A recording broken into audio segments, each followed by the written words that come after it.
agenda. You just said Rylan pull it up. Ryan will pull it up. All right. What's up, everyone? Woo! Wow. Woo. Crazy day. Howdy, everyone. Good to see you guys. Hey, just bear with us for 1 sec, okay? We already got 63 people on here. Holy smokes, that built up quick. I'm going to set up an Instagram live here, so I'm going to have Rylan and Kyle hop in real quick. Rylan, do you want to go over maybe high-level nuts and bolts what we're going to cover here today? Yeah. So it's 6 hours long, so we're going to be here for a long time. Give me a variety show. So there is a lot to cover, but in terms of what we have planned, we have a little slideshow we're going through, which we'll be going over basically what we just launched. We'll be doing a, live demo on the platform. Kyle's going to hop on, go over all the nuts and bolts on our platform. And we're also going to bring on some of our Land Insights users. So we're going to bring on a couple people who've been with us from the beginning. So we're going to pull some people from the crowd, bring them in, see how they're using the tool and how it's helped their business. And a lot of demo videos for sure. And we'll also be doing a giveaway. I'm not sure when we're doing that giveaway. That's towards the end of the call, right, Kyle? Sorry. Yep, that's right. We got a lot of prizes. Yeah, so we've got you have to stay on the call until the end to qualify for those prizes. So I'm excited to address those. Colin, am I missing anything? No, I mean, I'm personally jealous. I want some of those prizes. They're really good. So, no, that's it. I think we're probably just going to have fun. I don't know. Maybe we'll do a push-up contest between Rylan and Sumner. We'll see. Drinking contest, cigar smoking contest. Yes. We have. Sumner, did you get any whiskey?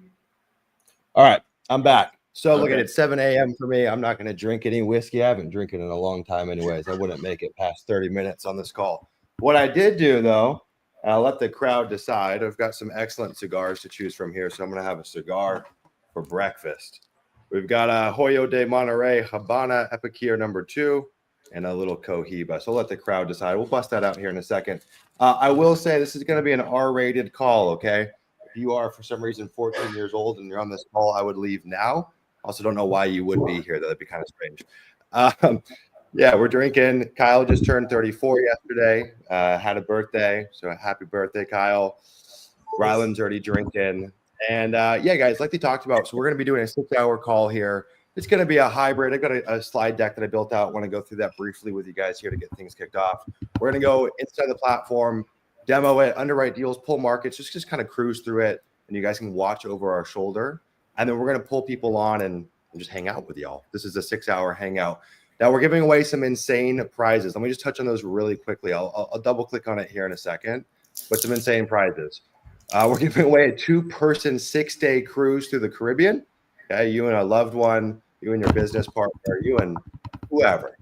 6-day cruise to the Caribbean just for being here. 1-hour coaching call with Rylan Loader, 1-hour coaching call with my life coach Maggie, and then a full expenses paid weekend trip to the Leah Land House in Scottsdale, Arizona, which Rylan's buying a house there and creating a land house in December.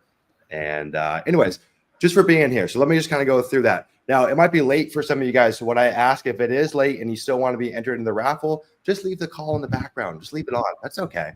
You don't have to actually presently listen to the full 6 hours, but we do want to make sure that we're here, you guys are here on this call. Frankly, just to be totally candid, it just helps with engagement. 6 hours is a long freaking call. I don't want to be here 5 hours in and one person's on the call. Okay, don't hurt my ego. Stay on the call, hang out. And you have to be a Land Insights member, okay? So either you hold a current membership or you sign up today. We'll go through that. And so those are 2 things to qualify. We're going to do kind of a random raffle, and we'll call that out during the call at random intervals. It'll be a little bit later into the call. All right, y'all. Let's get this freaking party jumping. What I will say is if you're a Land Insights user, you've already gotten access to the data platform. So what I ask is if you've gotten access, tell me what you think. Put it in the chat right now or put it inside Discord. Tell me what you think. Initial impressions. Let it rip. Let us have it. Good, bad, ugly. Whatever you're feeling, whatever you're seeing, put it inside the chat or put it inside of our Discord. I want to get some quick feedback. Okay, let's do it, guys. I'm going to share my screen here, and we're going to dive into a little presentation that I made. And I haven't made a presentation in a very long time, and I'm frankly not very good at it. So I apologize in advance. Yeah, let's present. All right, Land Insights Data Launch V1. Now, we are good at building software. We're pretty terrible at naming software. So, I mean, you could call this the V3 of Land Insights. It's the V1 of the data, whatever the heck you want. But from my eyes, this is the V1 release of the Land Insights data platform, and we're on the V2 release of Land Insights as a whole. There's all these like sub platforms kind of being built out within it. Or you could just say this is Land Insights V3. Pick your poison. We are moving over to like a real V3 in the beginning of next year as we're doing a full rebrand and relaunch of the UI and overall just design of Land Insights, which will be coming out early next year. All right, let's just go and touch on some of the quick hitters as it relates to the data platform. Okay. Now there's a lot to cover here, and frankly, some of this might be high level. To make it less high level, we're going to hop into the platform after this and actually just go and use it in real time. And it's not going to be like one of those cheesy demos. Like we'll actually go and use it where you just watch us over the shoulder as we go and underwrite deals from Ryland CRM or pull markets or what have you. We'll just use it in real time. So all the things that you'd expect here, right? All the quick search inputs that you want to see inside of a CRM or a data platform, GPS, APN, owner search, those do auto-populate minus APN. So if you're plugging in an owner's name and it's like, fuck, I can't remember the guy's first name, but I remember his last name. You put in Strauss, it'll say, hey, are you looking for Bill Strauss? And so it'll auto-populate for you. Tools that don't auto-populate, especially when you're searching for owners' names, is a real pain in the butt. Filter export parcels, parcel due diligence. We'll touch on that here today. This is kind of turned into what was initially a market selection tool that's moved into a data aggregation tool that's moved into a due diligence tool, which is now moving into a comping tool as well. We'll also talk about that later today. Data layers, county, zip code, wetlands, flood zone, sold, active, pending, MLS comps. That's right. You can see all that sold, active, and pending data overlaid for your due diligence or for when you're pulling markets. Building footprints. We've got an AI detection tool that we built out that'll pull building footprints, even if it's not recorded at the county level. You'll see a lot of properties that don't have building permits pulled or for whatever reason just doesn't register there. And I'm always like squinting at the screen. I'm like, I think that's a mobile home on the property. I think that's a house. This will just tell you, just flat out, it'll outline it in a little green outline for you. Now, one thing that I want to reference, so data layers, that really pertains to some market selection, but mainly due diligence on individual properties. As it stands today, this tool is really built for land flippers, like rural infill, rural rec, infill type land flippers. If you're doing whatever, crazy entitlements, or you're doing solar farms or stuff like that, some of those due diligence layers won't be in there today because right now our mission is to serve kind of our core demographic.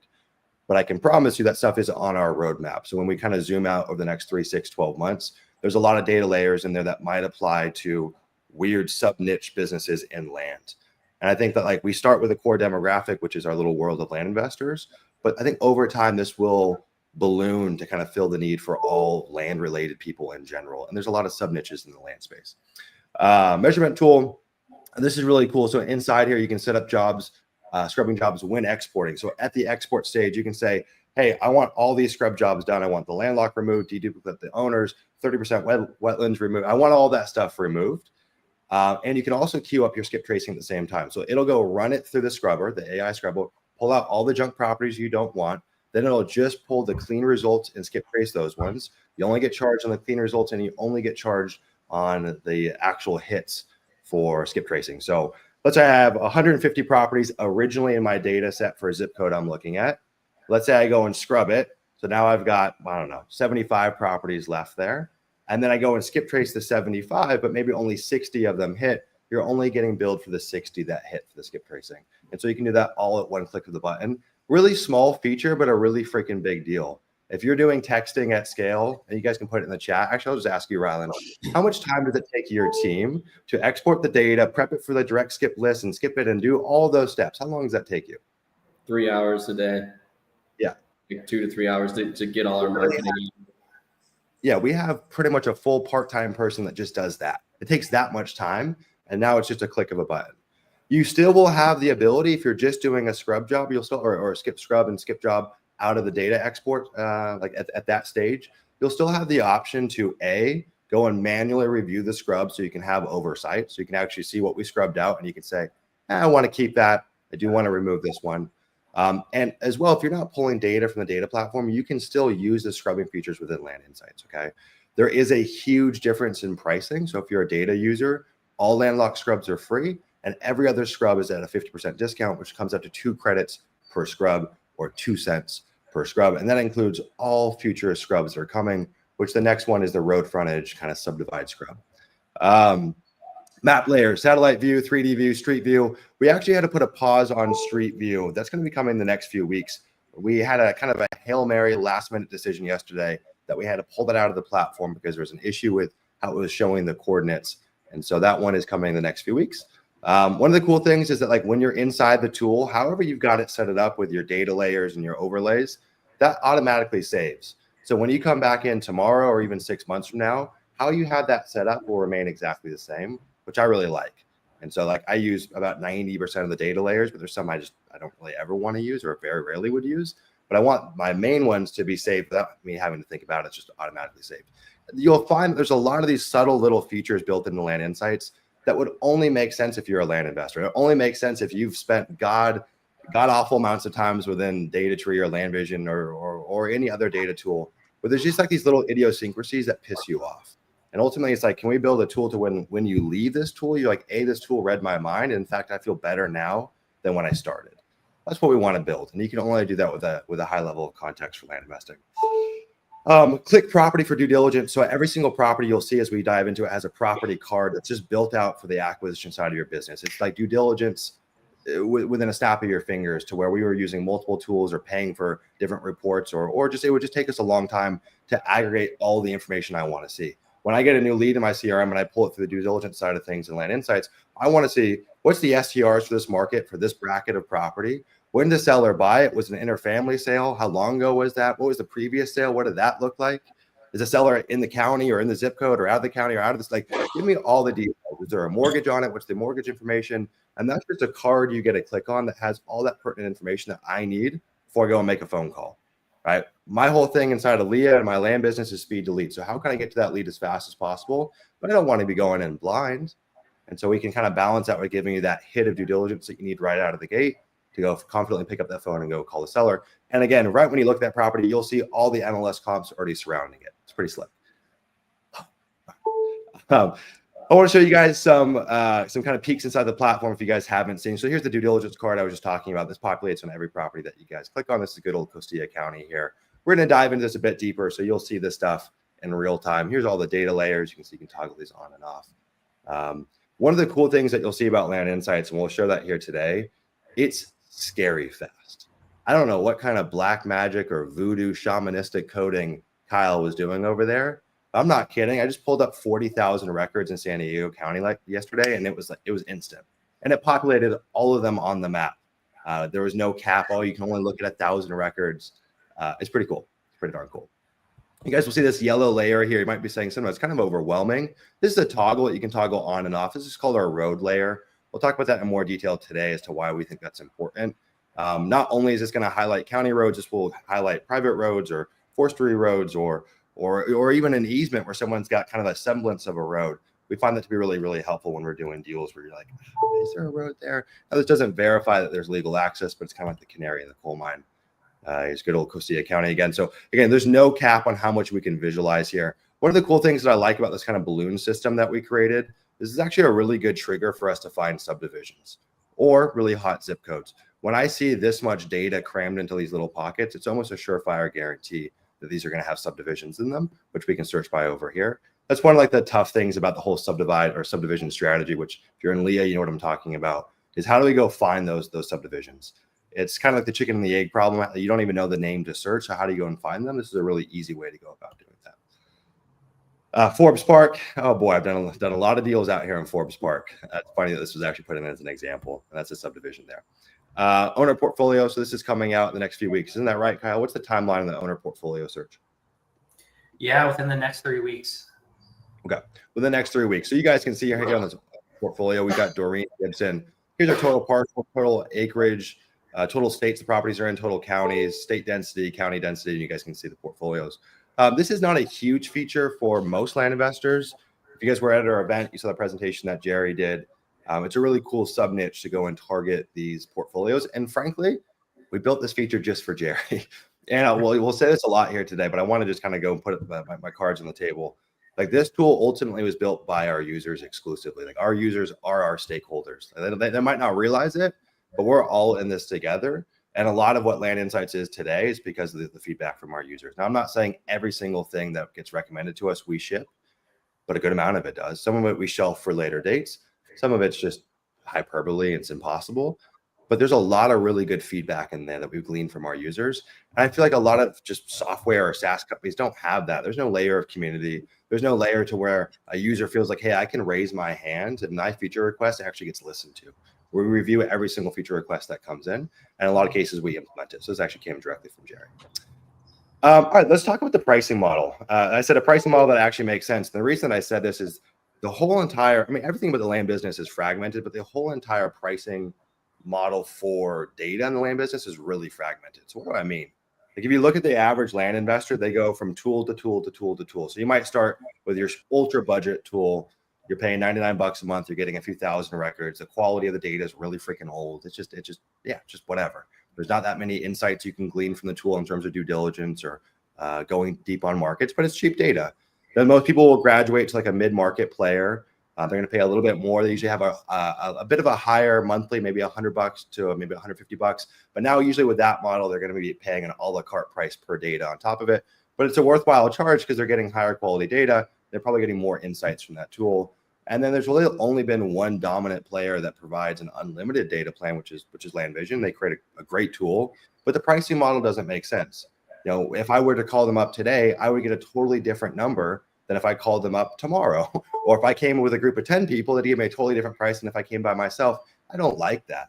I stayed away from using LandVision for a long time because the price didn't make sense to me. But what I didn't realize is that if I knew Jerry and if he could go aggregate 50 people, we could have gotten a totally different price. That's just weird. And the fact that I've had to jump from tool to tool to tool is just kind of crazy to me. So it's like, can we build a tool that actually scales with you, both in terms of feature sets, but also in terms of pricing? So if you're a Land Insights user out of the gate with no additional subscription, you're at an a la carte price of 6 cents per record. To get there on a typical tool, you might be with DataTree a few $100 per month at a subscription, and then you're going to get the 6 cents per record price that comes standard inside of Land Insights. So if you loved Land Insights today as it stands, you're going to love it even more because there's no additional cost besides the a la carte price point. We'll talk about what that includes here in a second. Once you go past that 75,000 record mark annually, the math would say it makes sense to upgrade to an unlimited data plan. It's up to your discretion. That's at $4,500 a year. Now, I need to stress the fact that this is a real unlimited data plan. There's a lot of smoke and mirrors with some of these other unlimited data plans that aren't truly unlimited, although they like to tout that phrase.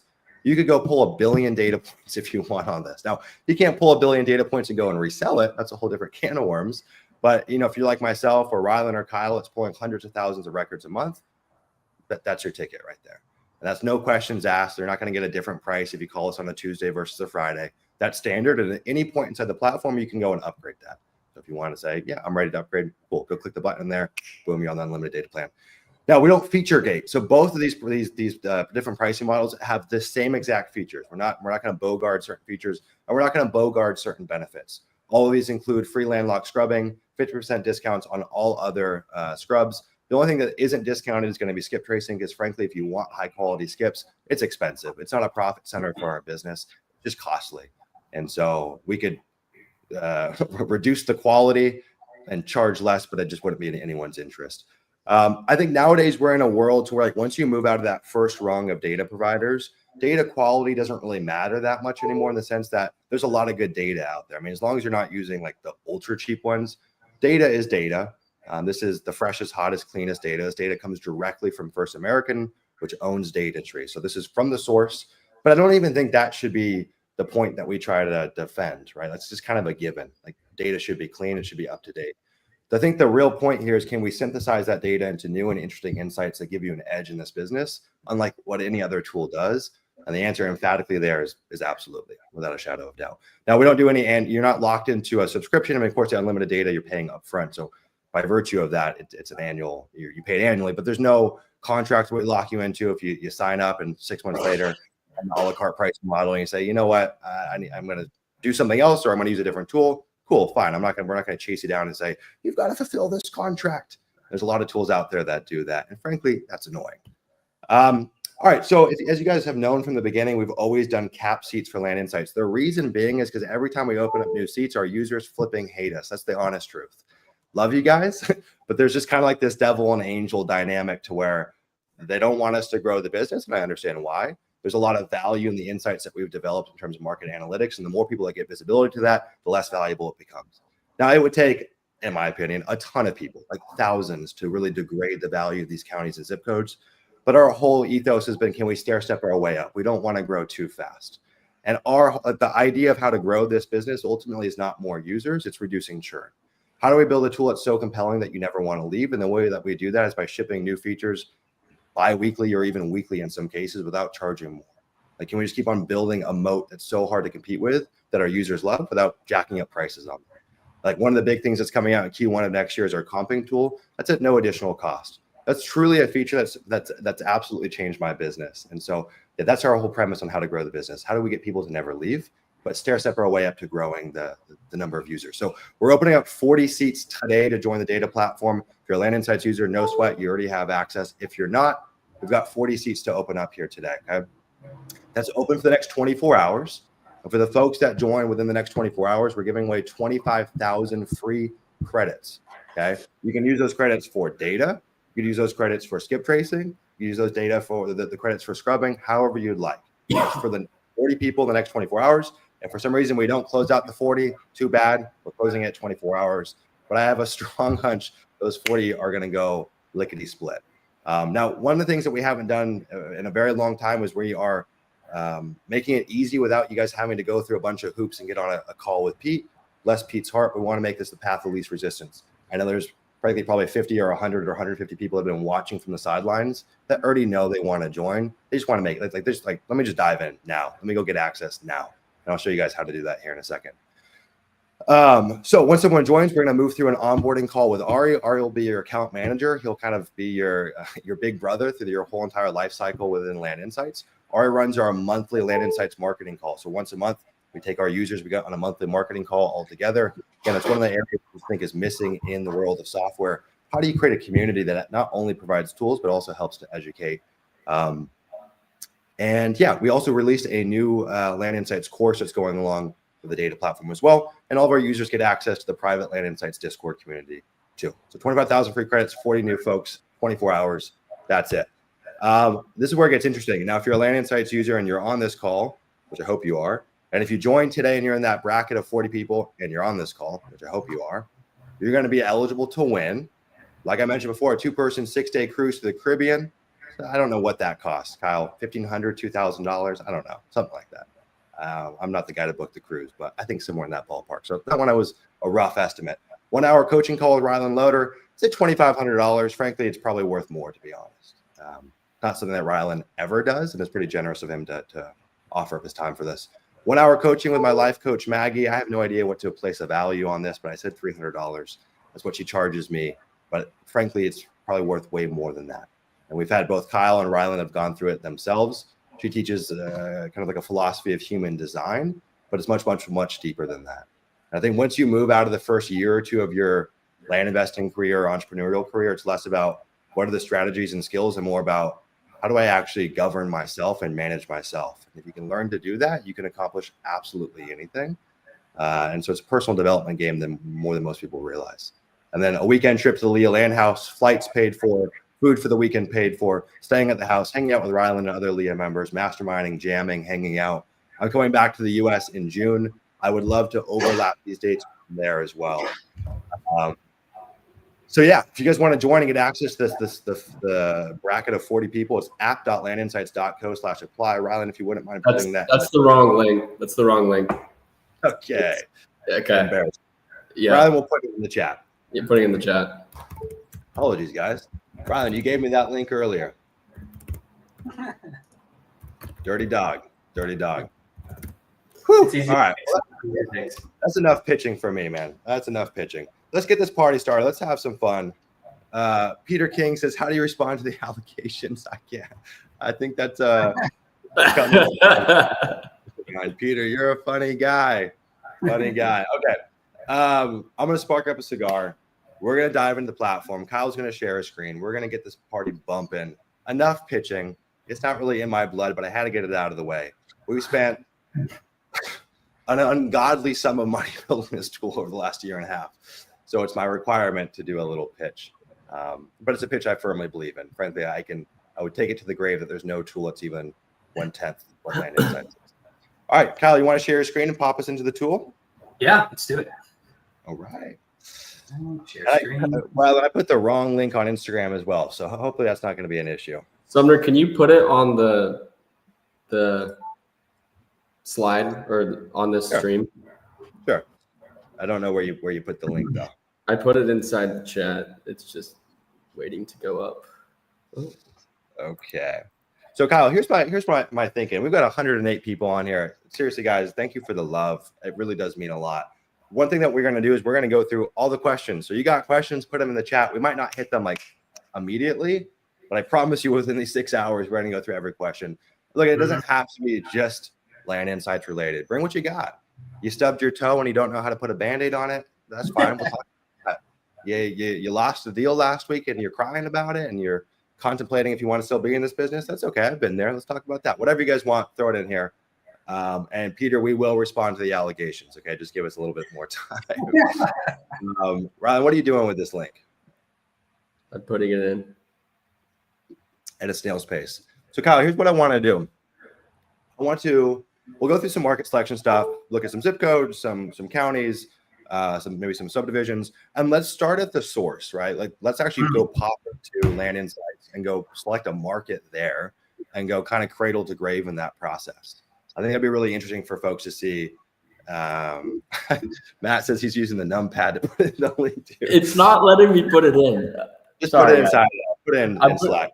I'm putting it in Slack. You ever see old people that are like on their phone texting with their index finger? That's what I had and Ryland's doing over here.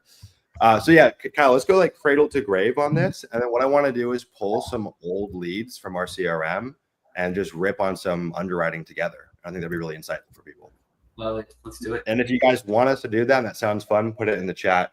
And give this video a gosh darn like, guys, please. My mom would be so proud. And I'd also love to know, should I smoke a Cohiba or the Epicure number 2? If there's any cigar aficionados out there, put it in the chat and let me know what you guys are going to recommend, okay? Rylan, what are you smoking? Oh, I'll be back. Right, so Rylan's really struggling over there. I'll be back. Maybe his internet's bad. Yeah. Yeah, I'm smoking a leather rose tonight. Okay. Leather, I've never even heard of that. Is that just a first-time purchase, or is this go to something it's looking for? It's the mainstay. It's the mainstay. So what's special about it? It's consistent. I know the flavor. I'm kind of a creature of habit. I like the torpedo shape. I just like the shape of it. I don't know why. And it kind of has leathery notes and has kind of floral notes. Okay. So it's a little peppery, a little spicy, and then it kind of comes a little bit more floral, then it gets real spicy at the end. And, okay. Yeah.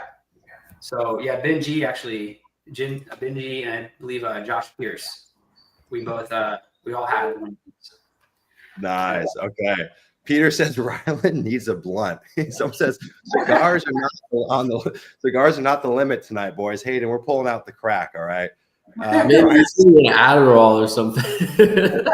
Ryan says, "Pay your Wi-Fi bill, Ryland." Who in the chat is going to hit the black and mild to celebrate? Dude, I love this community, man. I fucking love this community. We got the best community on earth. Yeah, Matt, if you already have a Land Insights account, you will still qualify for the 25,000 credit sign up. So no, Matt, if you have been a long time Land Insights user, this is only for new folks that are joining. Now, look if you just joined the last few days, Matt, I will honor that and I'll make sure we put some freaking credits on your account. And maybe if I drink the rest of this coffee and get a little loopy, maybe I'll just start giving out free credits to everyone. But Matt, what we're trying to do is get a little juice for folks to jump into the deep end today. But don't worry, I'm sure if I stick around long enough, I'll start giving out some love to the OG users as well. We just got Ari just made the funniest raffle photo of of Ryland. All right, Kyle, let's jump into this, man. Let's go pull some markets and do some stuff in real time here together. All right. So where do you guys want to start? Let's see. Pull a market. Take me through the process. Okay. We'll do sold 1 year. We'll do 5 to 100. And I don't know. Maybe I'm feeling Georgia today. Okay.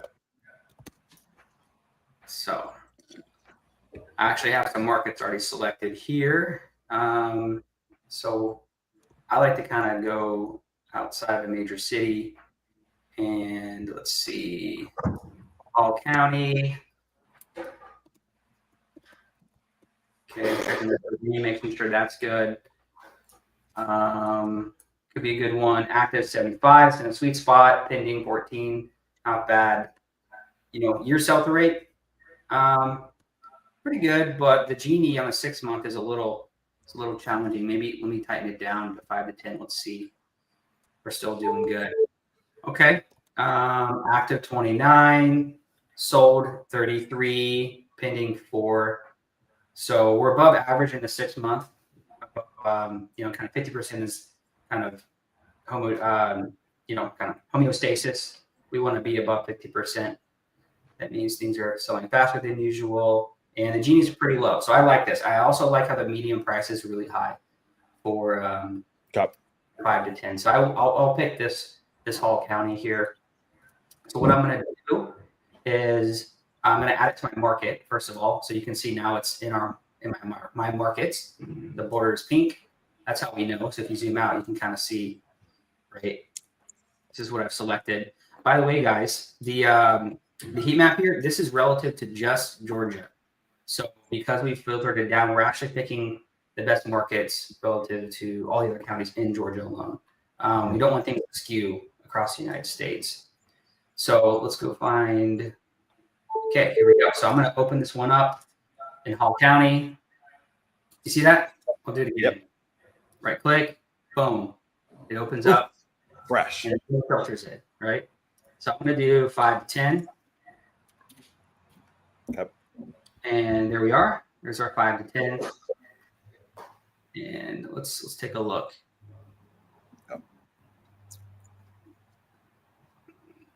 Not bad. You notice how our 3D terrain is already turned on.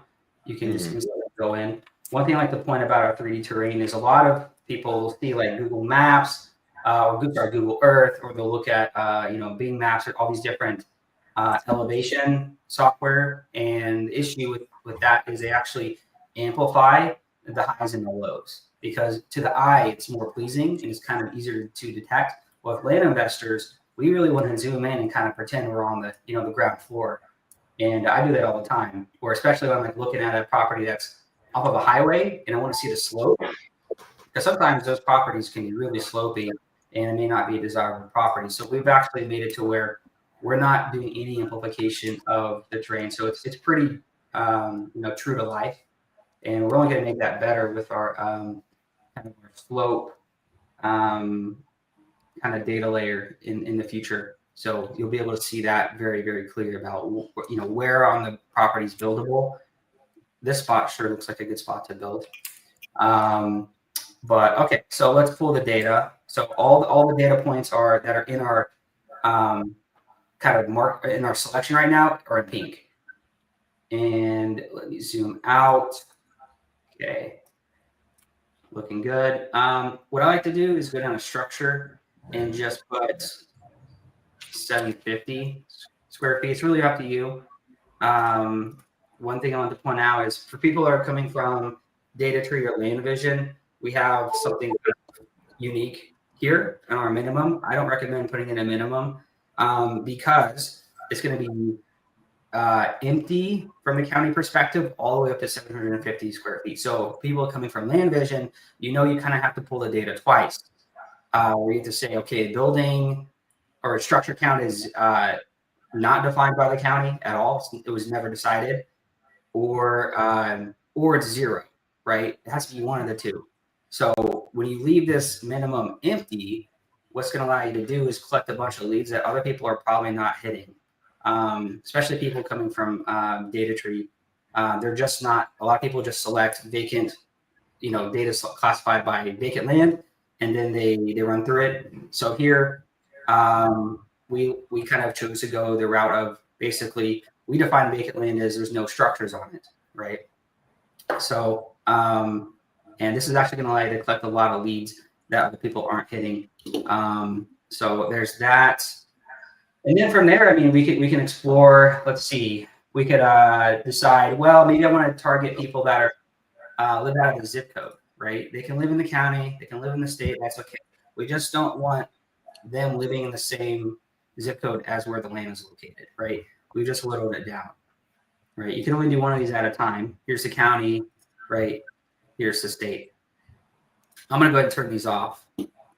And you can also choose the ownership length, right? You can say maybe I want, minimum ownership of 12 months, right? And you could do a maximum if you really wanted to do that. I think I like when people own it for longer, right? So I'm going to remove that.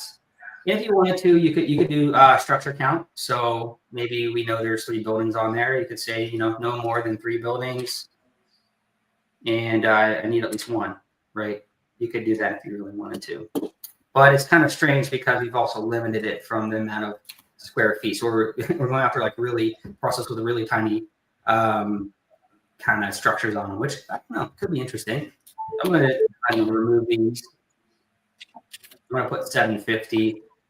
And guys, by the way, you can also search by subdivision. So if you're in Nicosia County or one of these counties that are known to have just a lot of subdivisions, you can basically go in and find them. So let's just make up one. I'll just do like A, B. We'll see if there's any ABs. Here you go. So these are only subdivisions that are inside of Hall County. So if we wanted to say Abbey Park, right, we can filter it down. We might need a couple extra. Looks like Abbey Park doesn't have actually anything in it. Could do, let's do estates. I know there's going to be a lot of estates. Let's see. There we go. State.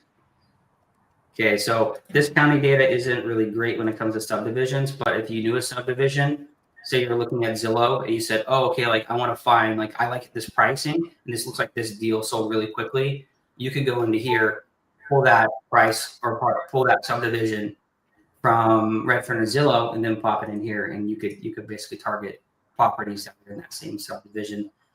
Zip code as well, you can basically include and exclude zip codes. So let's go find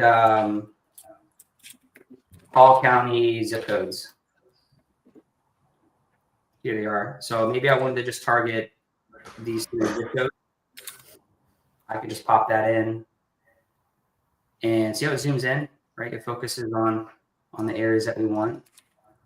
And we can kind of build it up, right? Or maybe there's certain zip codes that you found. Maybe we can actually come over here. We'll go into Hall County over here. Let's see. We'll just do Hall County, zoom in.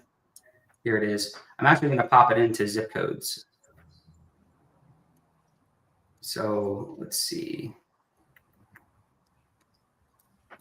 I think I have a filter on here, which is messy.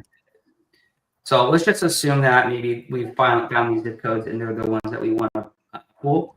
So what you would do is you got our filter set up. You could scrub it if you want, right? You could totally do that. For this export, I'm just gonna kind of set it up as normal, and I'll just hit export. You'll go ahead and purchase. And this is like a pretty sweet list. So if you actually want to go and check parcels out, you totally could. So let's go check out this one here, right? Not bad. It's got road frontage, kind of slopey for sure. Not accessible on this side, but on this side it does look like it has legal access, but maybe the physical access isn't great. Maybe we'll kind of drive over here. The yellow is the roads, guys. So you can pretty much instantly tell if there's probably going to be some sort of road connecting to it. So this is our due diligence panel. Let's cover this real quick. Then I'll kind of come back to full circle and export the data set. So this is our due diligence panel. So it just kind of pops up. Let's click another one, right? Here's another one, but I'll on this guy here. So it tells us instantly who owns it, how big it is, again, and then we can immediately get an assessment of basically the sell-through rate, how much demand is there in the market for this type of parcel. So 5.1 acres, it's going to fall between 5 and 10 acres. We have different buckets for different sizes, and you can tell there's a little bit more than equilibrium demand, which is good. Decent number of parcels have been sold. This is so you can know, like, oh, there's, if it's 400% sold, you don't get super excited, only to find out only a few have sold, right? So you can see there's actually a decent amount of absorption in this market. And this summary tab right here, we have different tabs. This summary tab is what Sumner, Ryland, and I put together for, we'll call it like the acquisition manager's view, right? We call it the summary view. But this is exactly what you would want to look at, or your team to look at when they're looking at a deal right off the rip here. So we got the owner mailing address. You can copy it straight to your clipboard. We have the property address, county, acreage. If it's available from the county, then we show the last purchase price and date and the D type. Let's go find another property maybe in the area that has it. Here we go. You can see here. Whoa, they bought that for a lot. About 4 years ago for like 11 mil, not bad. That guy probably did okay. Actually, let's see how well he did. Okay, well, he actually lost money. So Carnegie Gainesville LLC bought it for 13 mil, and then they sold it to this LLC, Bridge Road LLC, for 11.8 mil. So they lost some money. But okay, that's interesting. You can see it's a warranty deed, so that's good to know. And here's a property tax. It's not an HOA. It wasn't handed down in a family transfer. This is kind of a experience, right? I saw in the chat someone's asking, "Hey, are you going to be able to filter out properties that are in an HOA?" The answer is yes. We're going to add that. Same thing with family transfers. I know Sumner has said that some of the best deals he's ever got are basically deals that have come through inheritance. So that's definitely a killer thing. I don't think any platform has this type of filter. If you wanted to open up a Google Maps, that can be really useful because you can basically start doing Street View immediately, right? It's right here. You can pop in and take a look. And that's super useful for due diligence. We have a Google link or two. Sometimes people like to take a look at that. Of course, we have our own 3D view. It does, it does slow down a lot. I'd be very curious why this is worth that amount. I guess it's this whole area here. That would make sense actually. So it's kind of probably a commercial type of setup. Let's go look. Parcel. Oh yeah, there you go. It's a supermarket. No wonder. That's why it's worth $11.8 million. Zoning, residential B. Interesting. Definitely a lot of improvement. So that's why. Oh, you can see a legal description here, right? Near Commerce Shopping Center. This is interesting. I always like to look at what's the situation of the owner. So do they live out of state? Yes. Out of county? Yes. Out of zip. So that helps you kind of calibrate your negotiations, because when you ask that question, hey, when's the last time you've been in the property, right? You can kind of suss out how realistic their answer is. And they had bought it 4 years ago. Structure, right? So we're looking at a structured property. We're not looking at a vacant property. We'll just keep going through it. And then there's no mortgage on it, right? So sometimes mortgages can kill deals if it's too much. Let's take this one.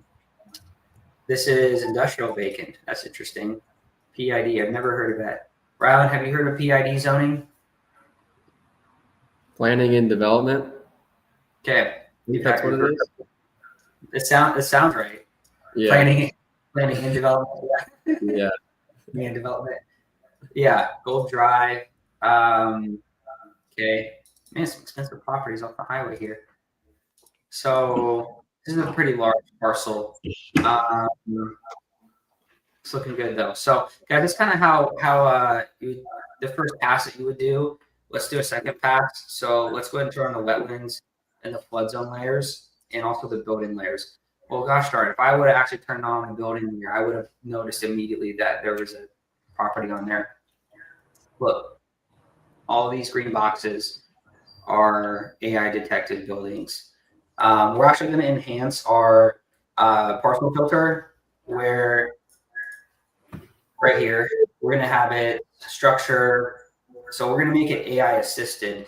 So a lot of times the county doesn't know if a building is there. Maybe it could have been built without approval. It could have been the county records haven't been updated because there's a skeleton crew working at the county. There could be a lot of reasons why there could be why there's a building there, but it's not in the county data. So we're going to enhance that with this building layer pretty soon. So you're really going to get pretty much top-notch filtering. There's nothing really like this. I know Land Vision, you could see buildings, but you couldn't filter on them in the same way. I don't think they really use their AI filter there. So let's pick out another. So you can see here, guys. Here's flood zone, 100-year flood zone. We could take a look. You can see how the terrain is definitely influencing where that flood zone is. With the tag, it tells you what it is. So yes, 100-year. So you see this SFHA. This is important to know. So there's this thing called the special flood hazard area. And what it is basically, well, we're here, an area having special flood, mud flow, flood-related erosion hazards, yada, yada, yada, yada. So here's the key thing, national flood insurance programs. So when insurance companies and banks are underwriting risk for approving loans to build on a property, this is what you need to care about because this is what your end buyer cares about. So we actually call that out immediately. And this is actually what our flood zone scrubber looks at, is it's looking at if it's a special flood hazard area and not just if it's just a flood, because not all flood zones are necessarily bad. Yes, you can use it during negotiation, you should. But what you really care about at the end of the day is this a flood zone that's going to affect the actual inputs and buildability of the lot. So a lot of times it's 100-year. There's also like 6 other classifications of flood zones. So we have all of them and we tag all of them. So that's something that I think is also pretty unique to us for scrubbing. So there's that. Okay, let's pull up some wetlands. Let's turn off the flood zone layer. Let's look for wetlands. So you can see right here, wetlands.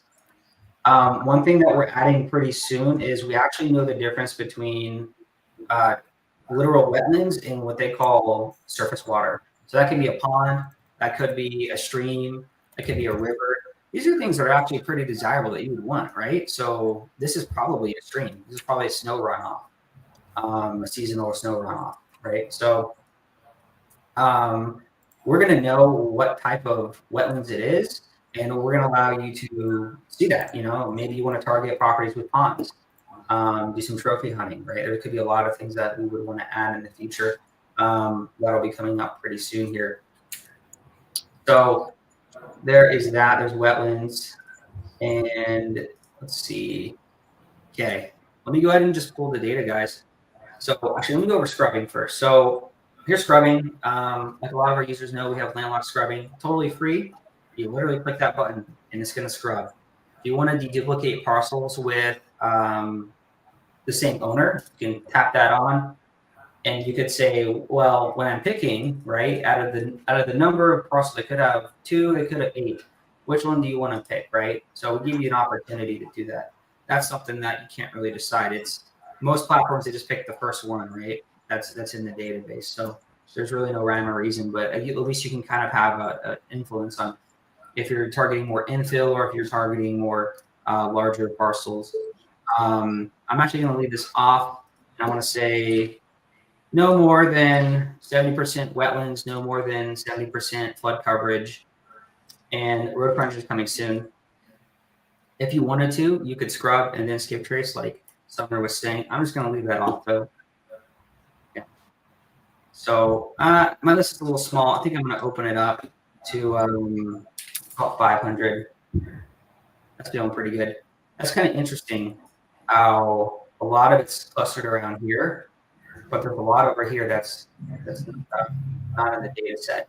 I wonder why that is. They kind of dig in more, but I'm going to go ahead and hit export. And here's our list. I'm going to hit purchase. I'm going to name this Hall County 5 to 500.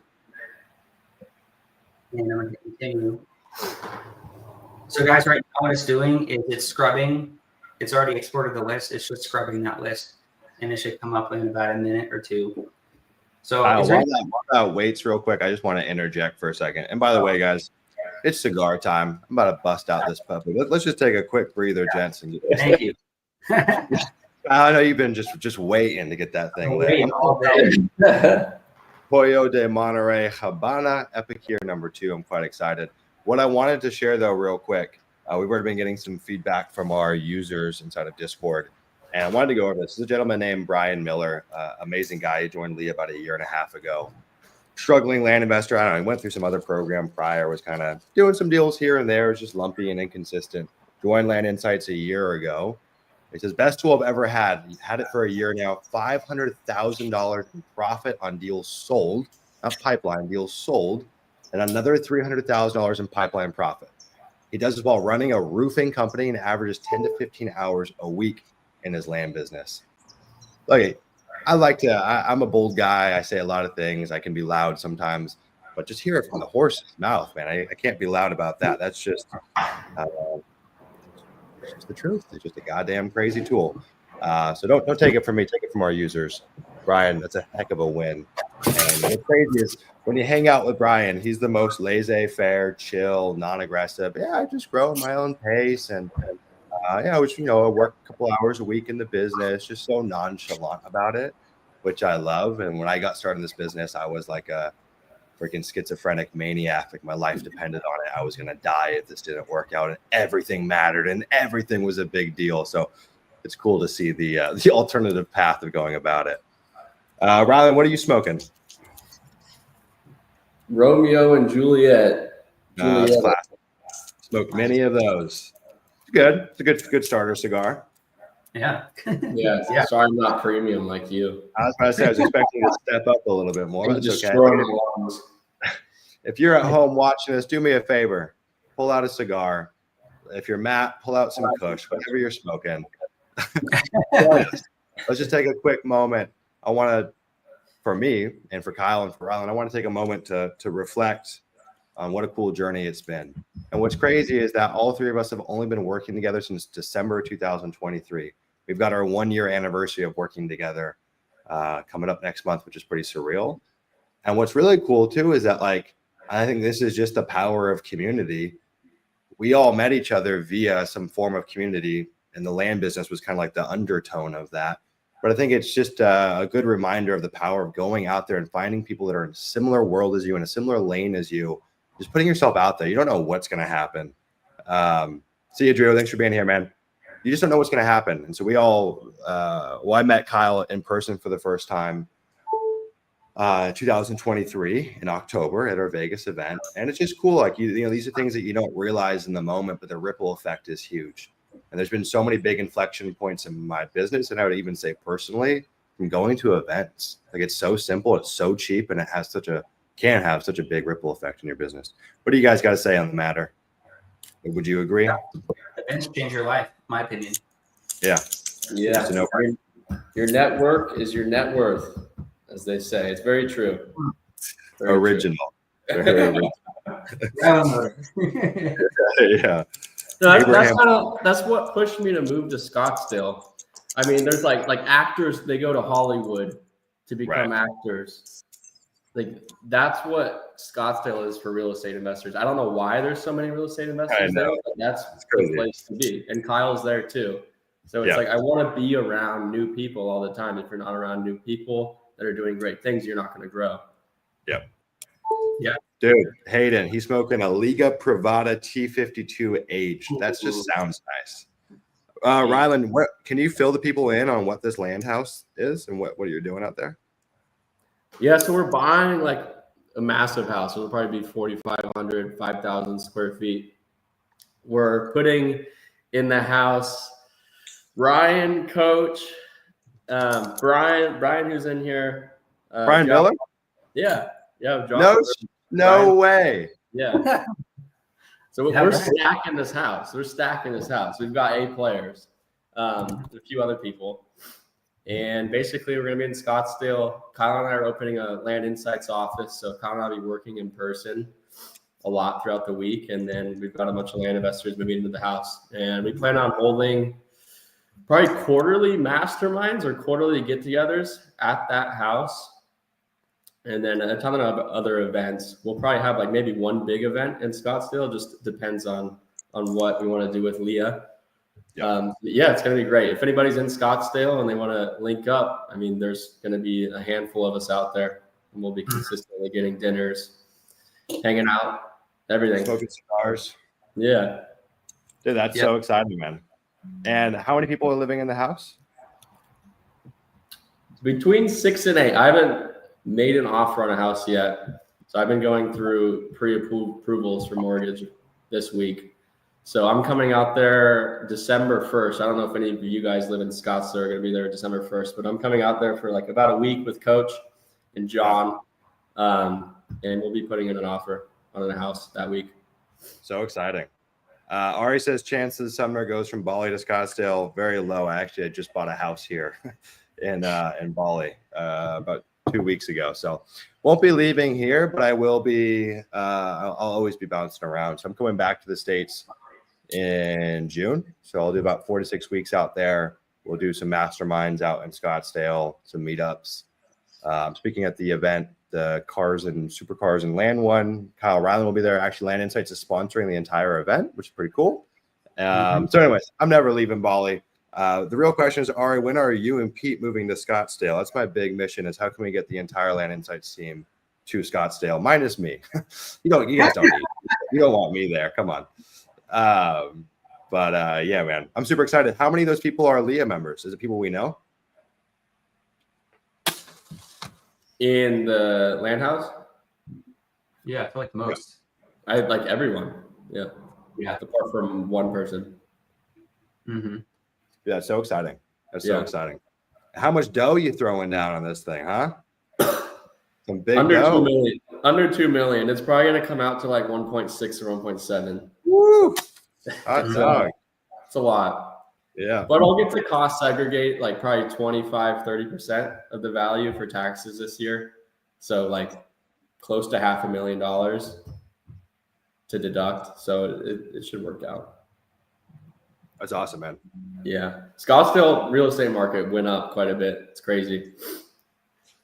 Well, I think, again, that's a testament to the power of community. How freaking cool. Who would have ever thought they were going to join a coaching program and then end up moving in with one of the coaches? You know, it's crazy, man. It's so crazy. And I honestly feel so fortunate for, I mean, life in general, but this community, like even just like reading the chat and reading these messages, somehow we've created just the perfect group of people. And I really do love this group. And yeah, it's just cool. I mean, I get so many messages from people. I'd say, well, so many is relative, but a few a month from people that are like, I just did like a meetup with 5 Leah members in whatever, LA or here. And like, that's so fucking cool to see the ripple effect of community. So I'm excited for you. Hayden says, might have to take a Bali trip. So what's funny is actually a Leah member flying to Bali today. We got a Leah member coming to Bali today. You guys might know Jeremy Chapman. He's on his way with him and his wife. So we're going to hang out for the next week here. Which I'm actually taking a boat to another island after this call, like literally immediately after I'm hopping on a boat. And then I'm coming back and we're going to hang out next week. So if any Leah members are ever in the neck of the woods, you guys are always more than welcome to come hang out. We're thinking about doing a small event here as well. Bradley says, Ari sent you a few messages in Discord after cruising the data platform. Why did I just get an email from Ryan to move my meet? What kind of launch party is this? Jeremy's actually already in Bali. Hey, Kyle, do you want to answer Kobus Kotizi question on the polygons? Yeah, Kobus. So yes, we have a Polygon tool in the works. We've probably about 30-45% done around there. And that's coming out right around the same time in about 3 weeks as the owner portfolios. So definitely, you'll be able to select multiple polygons. In fact, here, guys, I stopped sharing my screen, but I'll share some kind of we'll call it the concept art. But it's going to And be what's important too, Kyle. So this is it's what we would call a positive and negative polygon. So you can do negative searches to remove things and positive searches to include things. correct. Let me click share, click. Entire screen. This one. All right. I got 3 screens, guys. Okay. Am I showing the Figma? Figma, yeah. And shout out Aaron. I was just talking to Aaron in the chat. Aaron, welcome. Looks like he just joined. So Aaron, welcome, my friend. He was like, hey, should I get it? Should I not? And he did it. So sick. Got it. I made the right decision. Mr. Viking, Mr. Jerry smoking some ganja. A lot of weed smokers up here, man. We should do a call where we absolutely just get blazed. The funny thing is I never smoke weed. I haven't smoked weed in like years. And if I smoke, I get mental. Like I don't know, my mind just does not work with weed, but it would be absolutely hilarious to do that.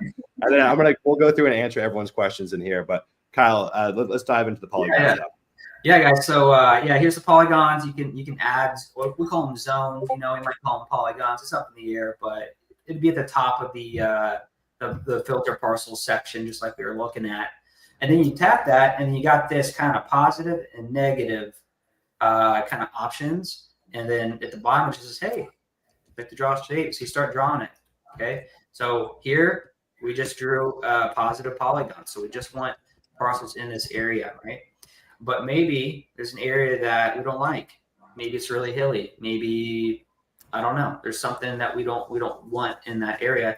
You can kind of add that negative polygon. Click this right here and start drawing. And that is a new zone. And you can do as many positive and negatives as you like, any shape. It could cross different counties. It could do different things. And here you go. You can see we have a zone 1 and a zone 2. And you can edit these at any point, right? Maybe you said, "Oh, I really want to adjust this." You can always do that. So that's the idea. So yeah, Cobus, you can definitely do that. And of course, just like everything else, it's going to filter in real time. So that's kind of the deal on that. Hope that helps. Yeah. John says we should host a Monday Nighter Baked, a Leah 420 call. And he says we'll all pay 90% plus on our team.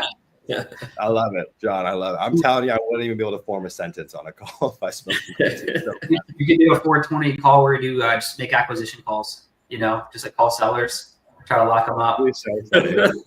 Actually, speaking of that, we just got an offer while we're on this call for a 92-acre tract. It's listed at 100. They offered 80. We countered at 95. But it's actually kind of a cool deal.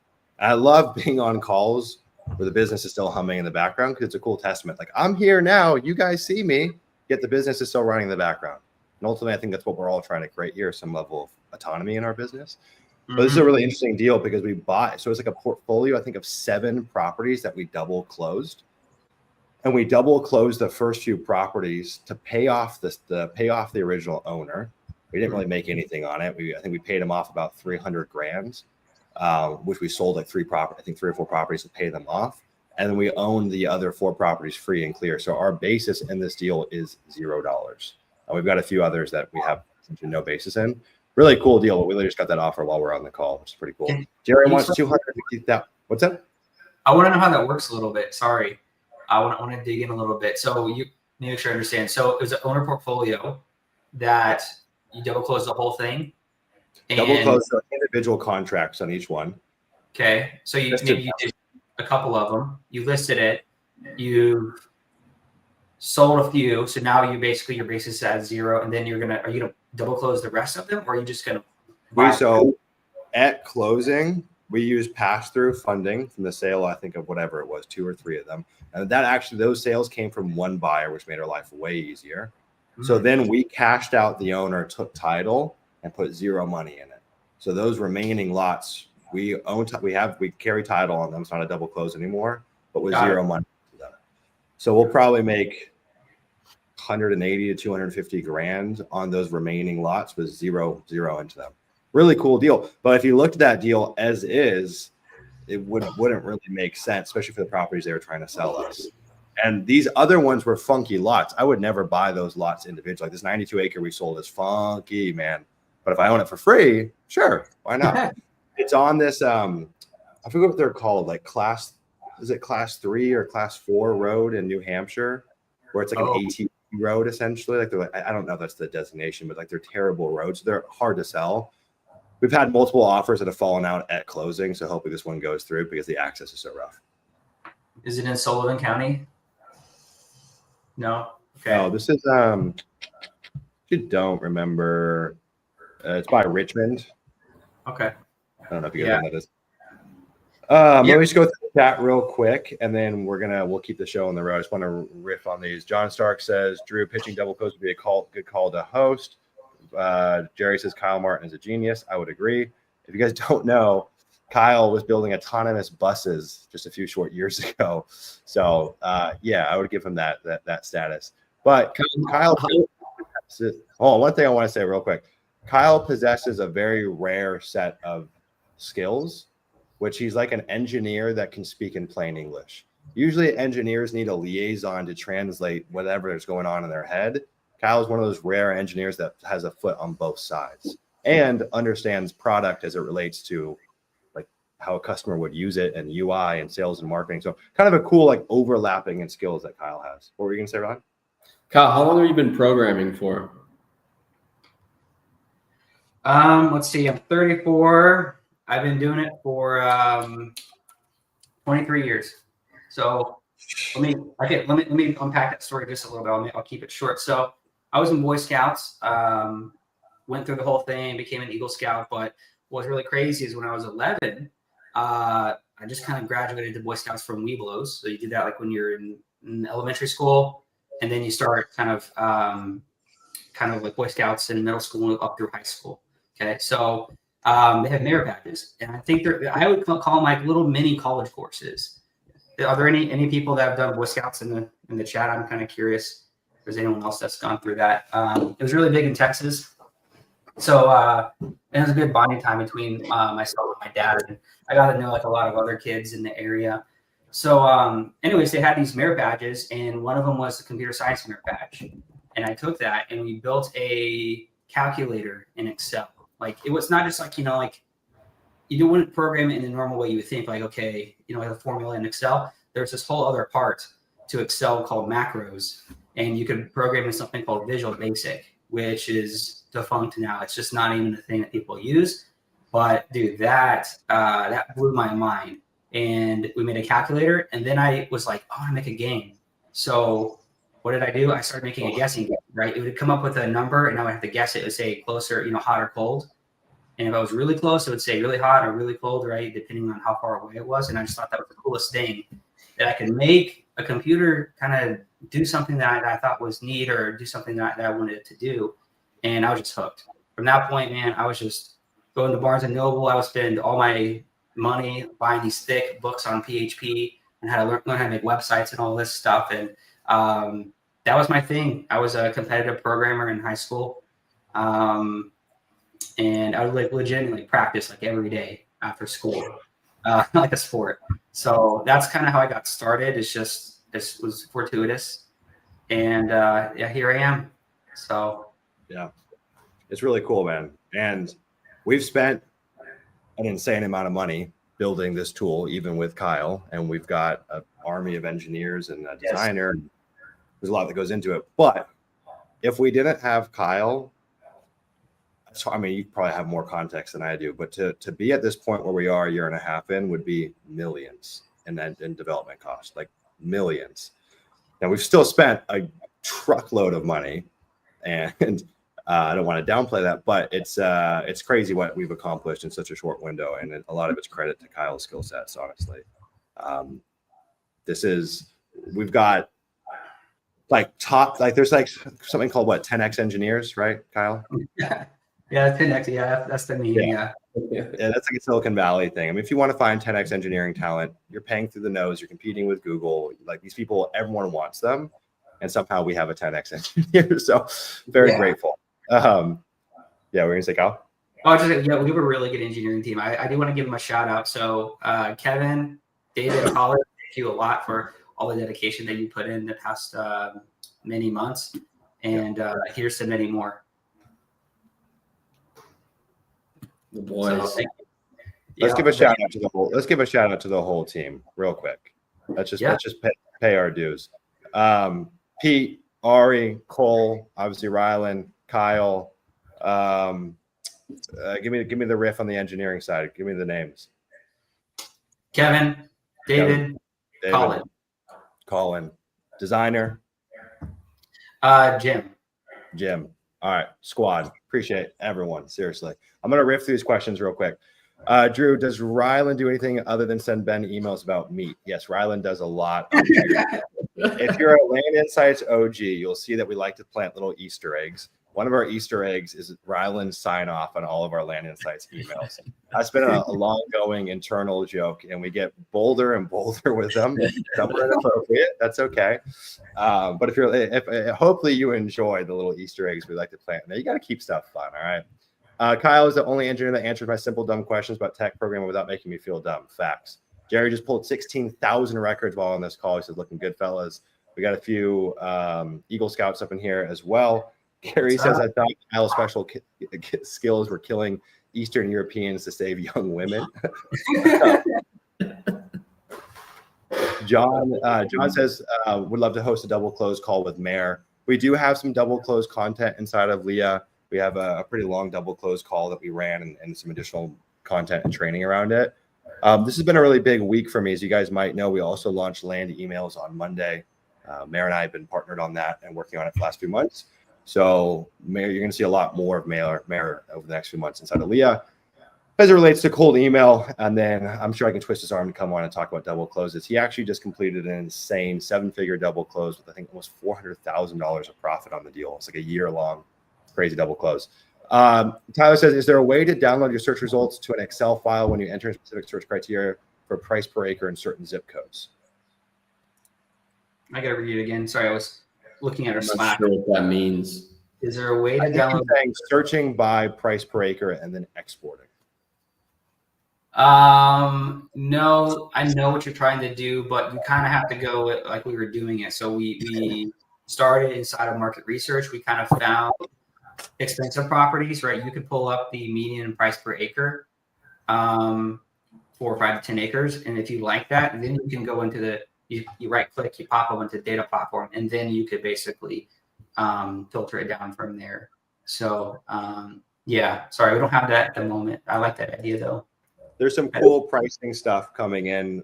The one in the short term is the due diligence underwriting comping tool that's coming out in Q1.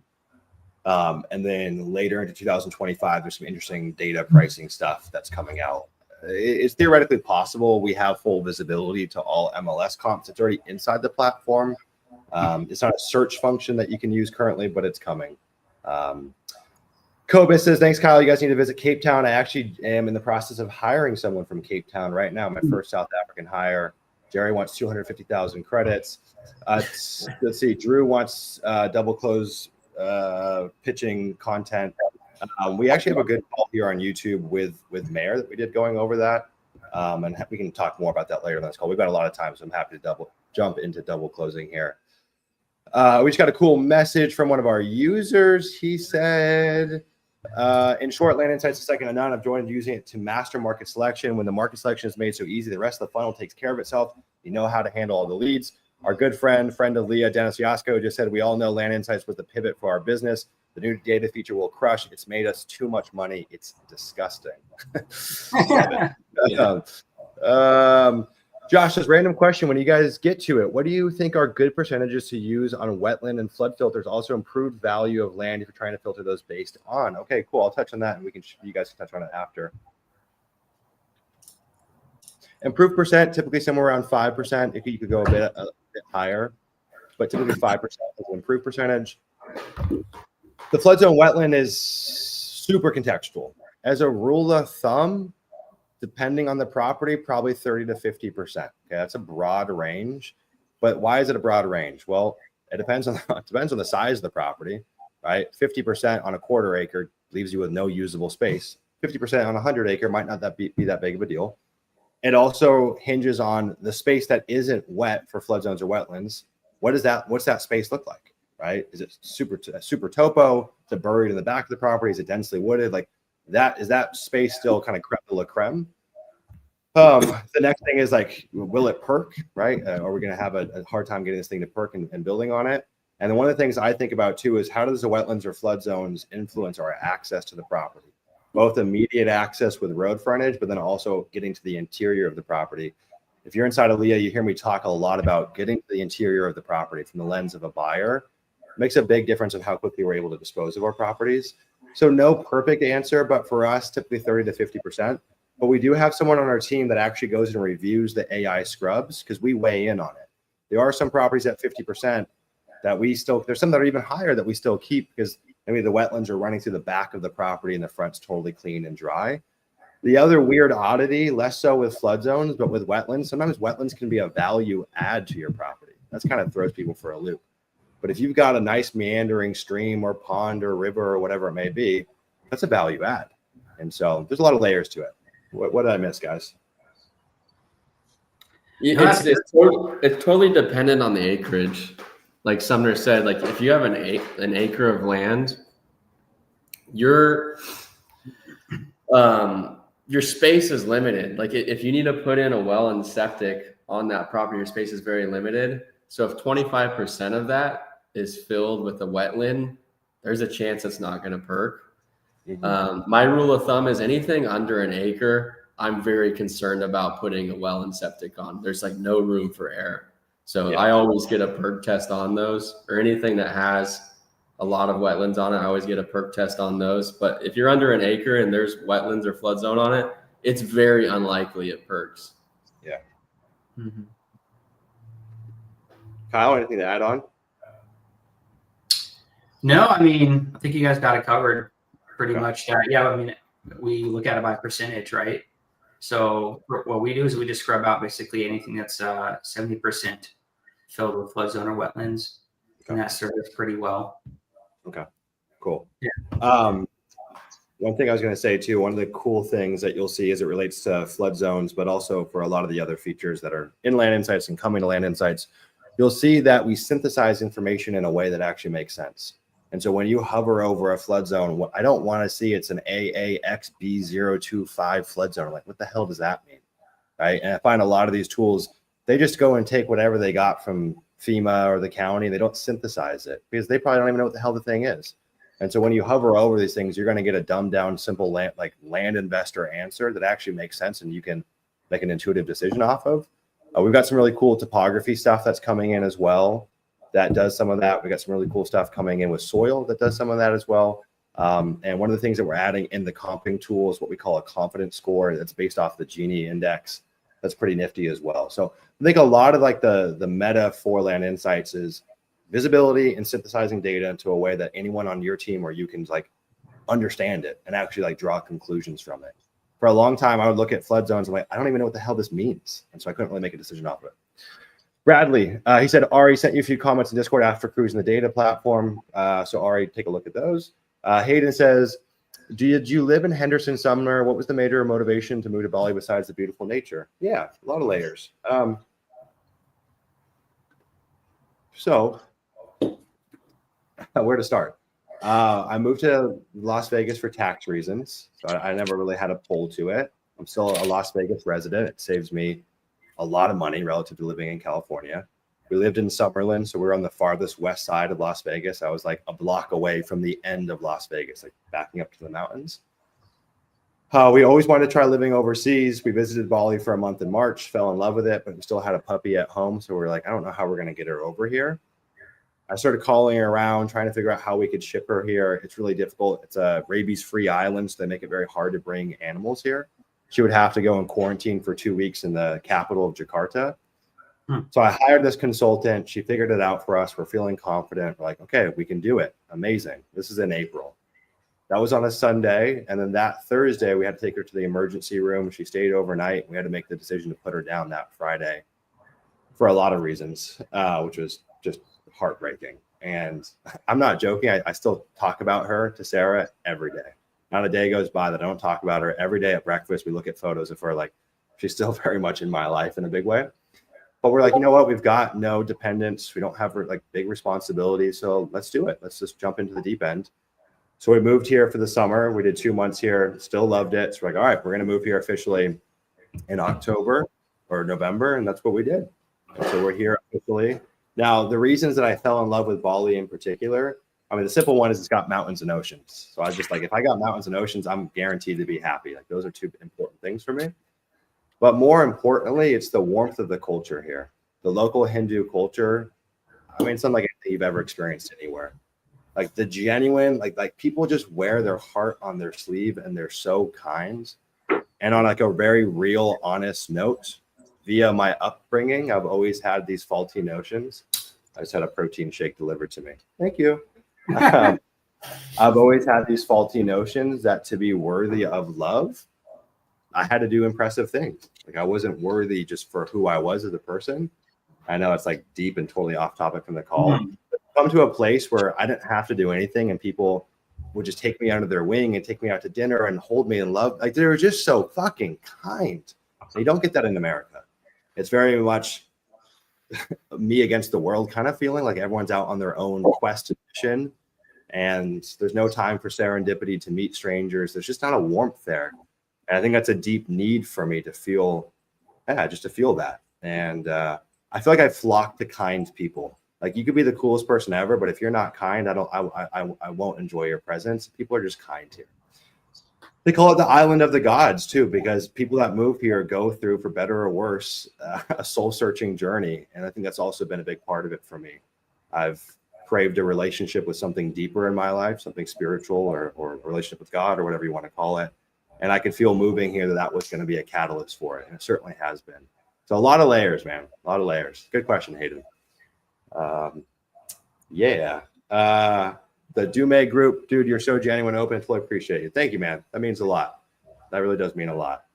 Chris says, I lived on Oahu for 3 years and they always were rabies free. Get my dogs. They were such a pain. Yeah, it's crazy, man. You got to ship your dog here. We weren't going to put her under the plane. So we had to go on like a private dog shipping plane, which is super expensive. Then she has to go quarantine on a different island in a city in the airport for 2 weeks and then get on a boat to get shipped here. And she's such like a little fragile dog. And so I think she was like, yeah, I'm not coming, guys. You do your adventure. I'm staying behind. But like anything in life, there was a silver lining. And the big silver lining for me is she awoke some crazy paternal instinct in me and reaffirmed the fact that I so badly want to be a father. So there's always a silver lining. Bruce May. All right, man. Bruce, thank you. Appreciate that, brother. All right. Ryland Willy Dilly Loader. That's that right? Ryland Wetlands Loader. Everyone's kind of, they don't like the meat email. Yeah, keep it wet. I wrote an email which I was a little worried about for the launch. So we opened up 40 spots and I said Ryland 40 days, 40 nights loader, which I didn't know was inappropriate. But we didn't get any bad feedback. Okay. Is there a world where we can actually have county-wide metrics like wetlands percentages or subdivide friendly? Ooh, good question. The wetlands percentage, yeah, that's feasible. The subdivide friendly, we have just that literally coming in the comping tool. Not only is the comping tool insane for underwriting flips, wait till you see what it does as it relates to entitlements, value add, subdivides. It'll knock your fucking socks off. And I can't stress enough, that tool, that one feature has changed my business. Seriously. And it's been in beta. We've been using it for, I think, Kyle, it's been around for about a year, yeah? Yeah, about there. Maybe longer before we linked up. I was just using it for my business, and you guys gave some really good feedback, and it's really taken it to the next level. So we're all using it right now. Yeah, it's crazy, man. And it's crazy for underwriting deals, but it's crazy when it comes to the subdivide stuff. Within a click of a button, you'll know absolutely anything you would ever need to know about a subdivide, and it'll build it out for. I mean, it's crazy. It's crazy. I don't want to talk about it too much because there's these damn little children that try to mimic every move that we make because they have no ability to think for themselves, and it really frustrates me. But that's a story for another day. Ben says, being a dad is the best. We were up all night with a 5-year-old cleaning up his vomit, but wouldn't trade it for anything. You'll be a great dad. Thank you, Ben. Being a father is the best feeling in the world. Land Mammoth, being a dad's next level for purpose, bro. Go for it. I know it's coming soon. And what's crazy too, just again, to give Kyle his flowers, Kyle did all this while being a new dad, which is nuts, and running his own land business. And when we started, Kyle also had a W-2. Nuts, man. Yeah, You would have not. Do you think you would have survived with the W-2? I mean, probably not. I don't know. It's hard to say, right? You never know what you're capable of until you do it. But that was hard. That was definitely hard. Yeah, I mean, my daughter was born December 26th. So she was supposed to be born Christmas, but then she held out for a couple hours, and she was born the 26th. But yeah, we had a brand new baby, first kid, did not know what to do, heads from tails. We live in Scottsdale. We don't have any family around, so it's just a lot of kind of figuring it out on our own. But yeah, I wouldn't trade anything for the world. It's the best. I mean, she's just now learning how to walk, and they change every single week. And Summer, I know you're going to be a good dad, because just like the way that I saw you interact with like even your puppy, like you treat it like your kid. It's a good child. That's kind of what I've heard. It's so true. And you treat it that way. And now the development levels are so much more interesting, I'd say. It's just every 2 weeks something's different. Like a month ago, she just took her she was taking little baby micro steps. Like she would take a step and then she would fall down immediately. And then now she's holding out her arms like this and kind of waddling around and making laps around her house. And she can probably take 40, 50 steps before she kind of tips over and lose her balance. But it's so rewarding, and it's so cute. I'll give her my pinky and we'll just walk around the house, and she's just kind of walking around like a drunk person, probably how I'll be in a couple of hours. And it's just amazing. I don't know how to describe it other than it's really rewarding. And I'm very thankful for Land Insights and the land business to allow me to kind of work from home. I know that's probably a big thing for a lot of guys on the call and gals, just being home with their kids and seeing them grow up and raise them how they want them to be raised. And my wife's an entrepreneur too, so she runs a part-time business and she's a stay-at-home mom, and it's awesome. So yeah, I wouldn't trade anything for the world. It's awesome. So dude, so cool. So cool. I'll never agree. I mean, look, everyone has their own choices to make in life. And I try not to judge, but I will never agree with the people that say, I won't have a kid because the world is too scary. That's a crock of shit.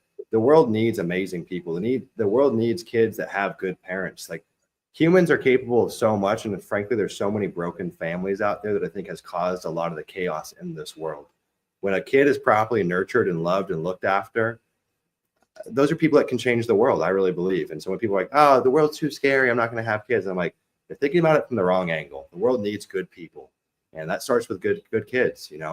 I had I always get a lot of flack for sharing this stuff, so I try not to choose my words carefully. I try to be an open book, but I get a lot of flack, so try not to judge too much. And it's funny, I don't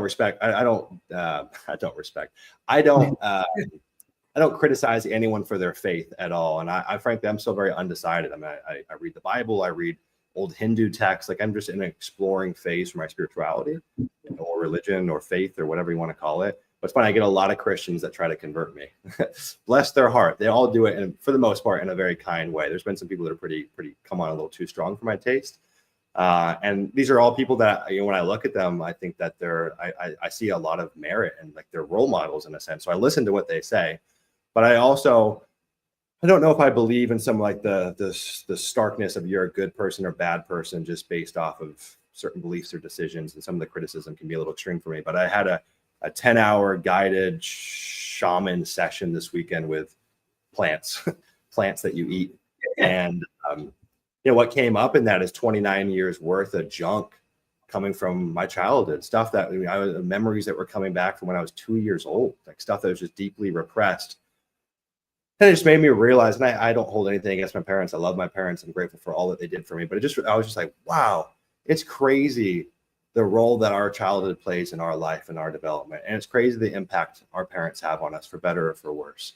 And again, I love my parents, and they did the best they absolutely could. And I wouldn't be here without them. But it's just crazy how much that weighs into who we become in life, or can. I mean, you get to write your own story. I do believe that. A couple of things I want to read from the chat real quick. David's Ari says, Kyle, how many businesses do you own? 10?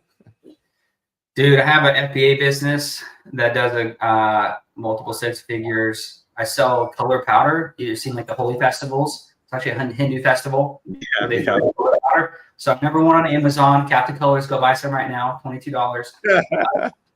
It'll arrive basically by Saturday, so you can throw it down with your kids. So I sell that.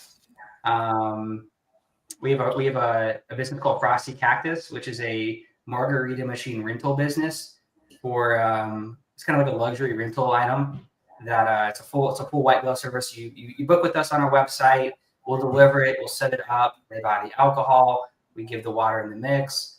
They have it for a weekend. We're booking you for the land house.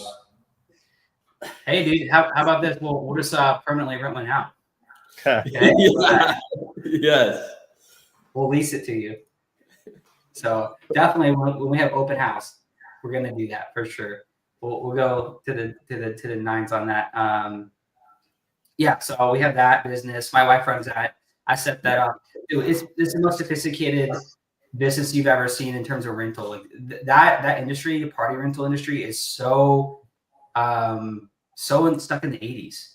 You know, you got to call by phone. You can't book online. The customer service is terrible. You know, we have it set up to where it feels like you ordered an Amazon package. Like, you know how on Amazon it says your driver's two stops away. We have that. We have a CRM. We have automations, both on follow up on the acquisition side, and then also on we'll call it the review disposition side. We try to get review acquisition. So I've automated out the butt, and it just kind of runs on its own. And my wife and my sister-in-law just run kind of the scheduling and do the customer service. And then we have a guy that's local that picks up the machines, cleans the machine, and delivers them. So I've stepped out for over a year, and it just keeps running. It keeps growing. So I don't want any more businesses though. I can't deal with it anymore.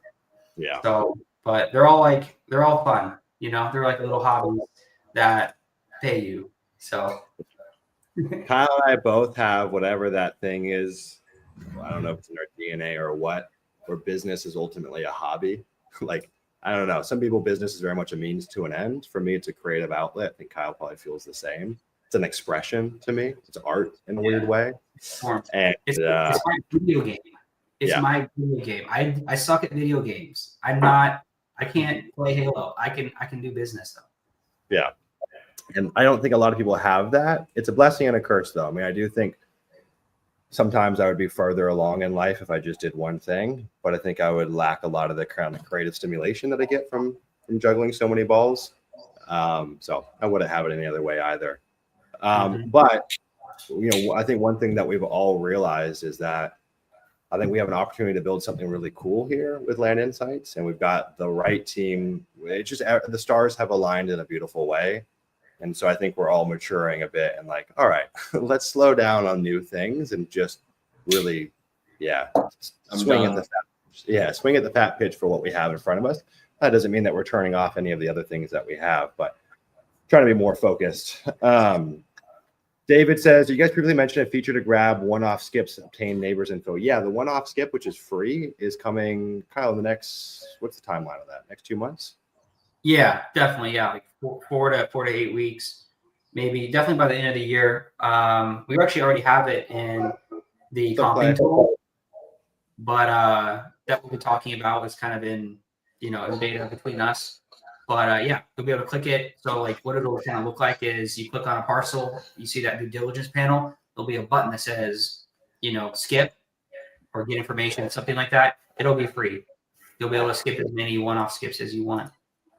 Which is super cool. I hate doing one-off skips. And again, if you want to grab a neighbor's info and call them, or even the seller, you want to get their information, and it'll just be there. Just click it. It's free. It'll populate for you.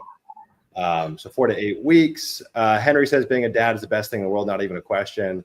Yeah, dude, seriously. And actually what's super cool too is on the Leah side, we've been working with Henry's wife, Joy. So Henry's inside of Leah. We've been working with his wife, Joy, who's a sweetheart. She's amazing. And it is so cool. It's so cool how the stuff unfolds into deeper relationships and connections. And Henry, your wife is awesome. And it's been fun working with you and Leah. And it's cool that we get to work with Joy now too. So super full circle. Maria says, I raised 4 sons who are grown now, and it's the best thing I've ever done in my entire life. I gave 18 years of my life staying home and raising them, would not change a thing. Dude, I love all this, man. I love what people are sharing in here. Land Mammoth, DMT, LOL, Land Insights, Ryland, Plant Journeyman, Loader. Yeah, Ryland and I had a DMT experience together. It was pretty funny. David says, dudes, wait until teenagers. I say it takes you full spectrum of emotions. What I was thinking, it doesn't get any better than this. Ben says, you're doing the margarita business. Margarita man, Martin. I love that people are picking up on the sign off gist, man, from a rental. That's amazing. That's so good. And shout out to everyone that's still on the call. We got 87 people here. It means the world. We're only an hour and a half in. We got a long time here together. So stick around. It's fun hanging out with all you guys. This business has allowed me to put kids through college without selling the rentals. That's so cool, man. You know, we've had 300 plus people go through Leah, and we have had many thousands of calls with people, that prospective people to join Leah. And the thing that everyone says is, I want freedom. Typically, freedom looks like being able to be with your family, and that's what this business can provide. I'm not saying it's not going to be a slog. The first 2 to 3 years in this business will test you on a soul level, but any business will. It's the price of admission. But to have that autonomy and freedom is so cool. It's so cool, and it's a huge blessing. All right, we got super sidetracked. Kyle, let's pop back into Land Insights and continue. Yeah. Let's see. Oh, actually, one thing I want to say too. Thank you again to everyone that's joined Land Insights while we've been on this call, and we've had a good amount of people that have upgraded to the unlimited data platform as well. So thank you. If you guys are already users, you guys can go inside the app and upgrade. Maybe Kyle can share a screen and show you how to do that. Also, I know some of you guys are like, hey, I want to join. I need more info. I want to, I don't know, get on a call, have a demo, go deeper before joining. Totally respect that. We've had a bunch of people that have booked demos as well since we've been here. I'll put that in the chat, landinsights.co/data. If you go there, you guys can schedule a call for tomorrow or next week to get a demo with Peter, and we can kind of walk you through the platform if you guys want more details. What I will say is that 25,000 free credits will no longer apply, so it's just for this 24-hour window. All right, let's pop back in, gents. Right. Hey, click, boom. All right. So before we go over the upgrade, what's that threshold that we should be hitting on that, like on your monthly data exports, for it to make sense to go unlimited? So 75,000 per year is kind of like the trigger point to where it would make sense to upgrade.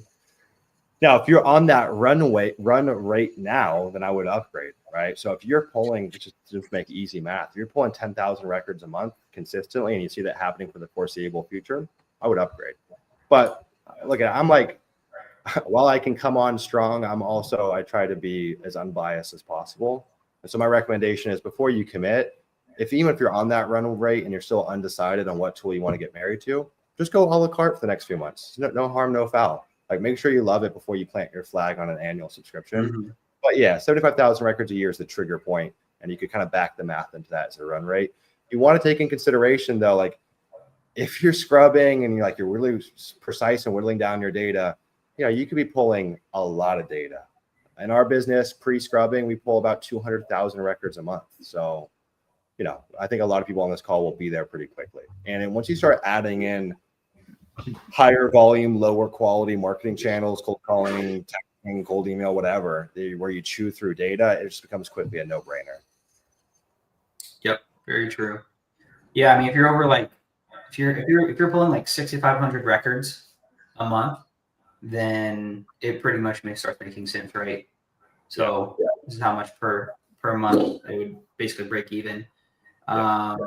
So it makes a lot of sense, to be honest. And anybody doing texting or emailing marketing, like just get unlimited. You're gonna need more data, just because all the rules that are coming out.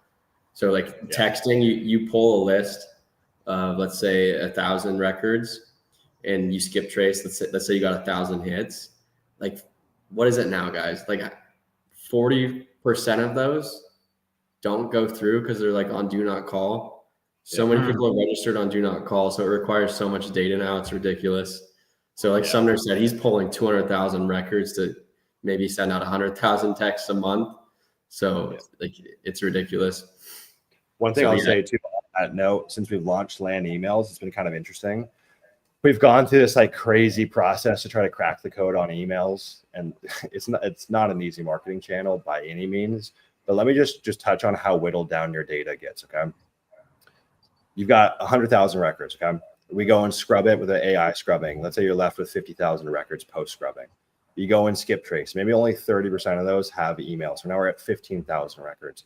Then we run that through like a bounce checker, and maybe only half of those are quality emails. So what was 100,000 gave you 7,500 records to go and send cold emails to. You know what I mean? Like your data gets whittled down quickly. Yeah, and that's and one tool.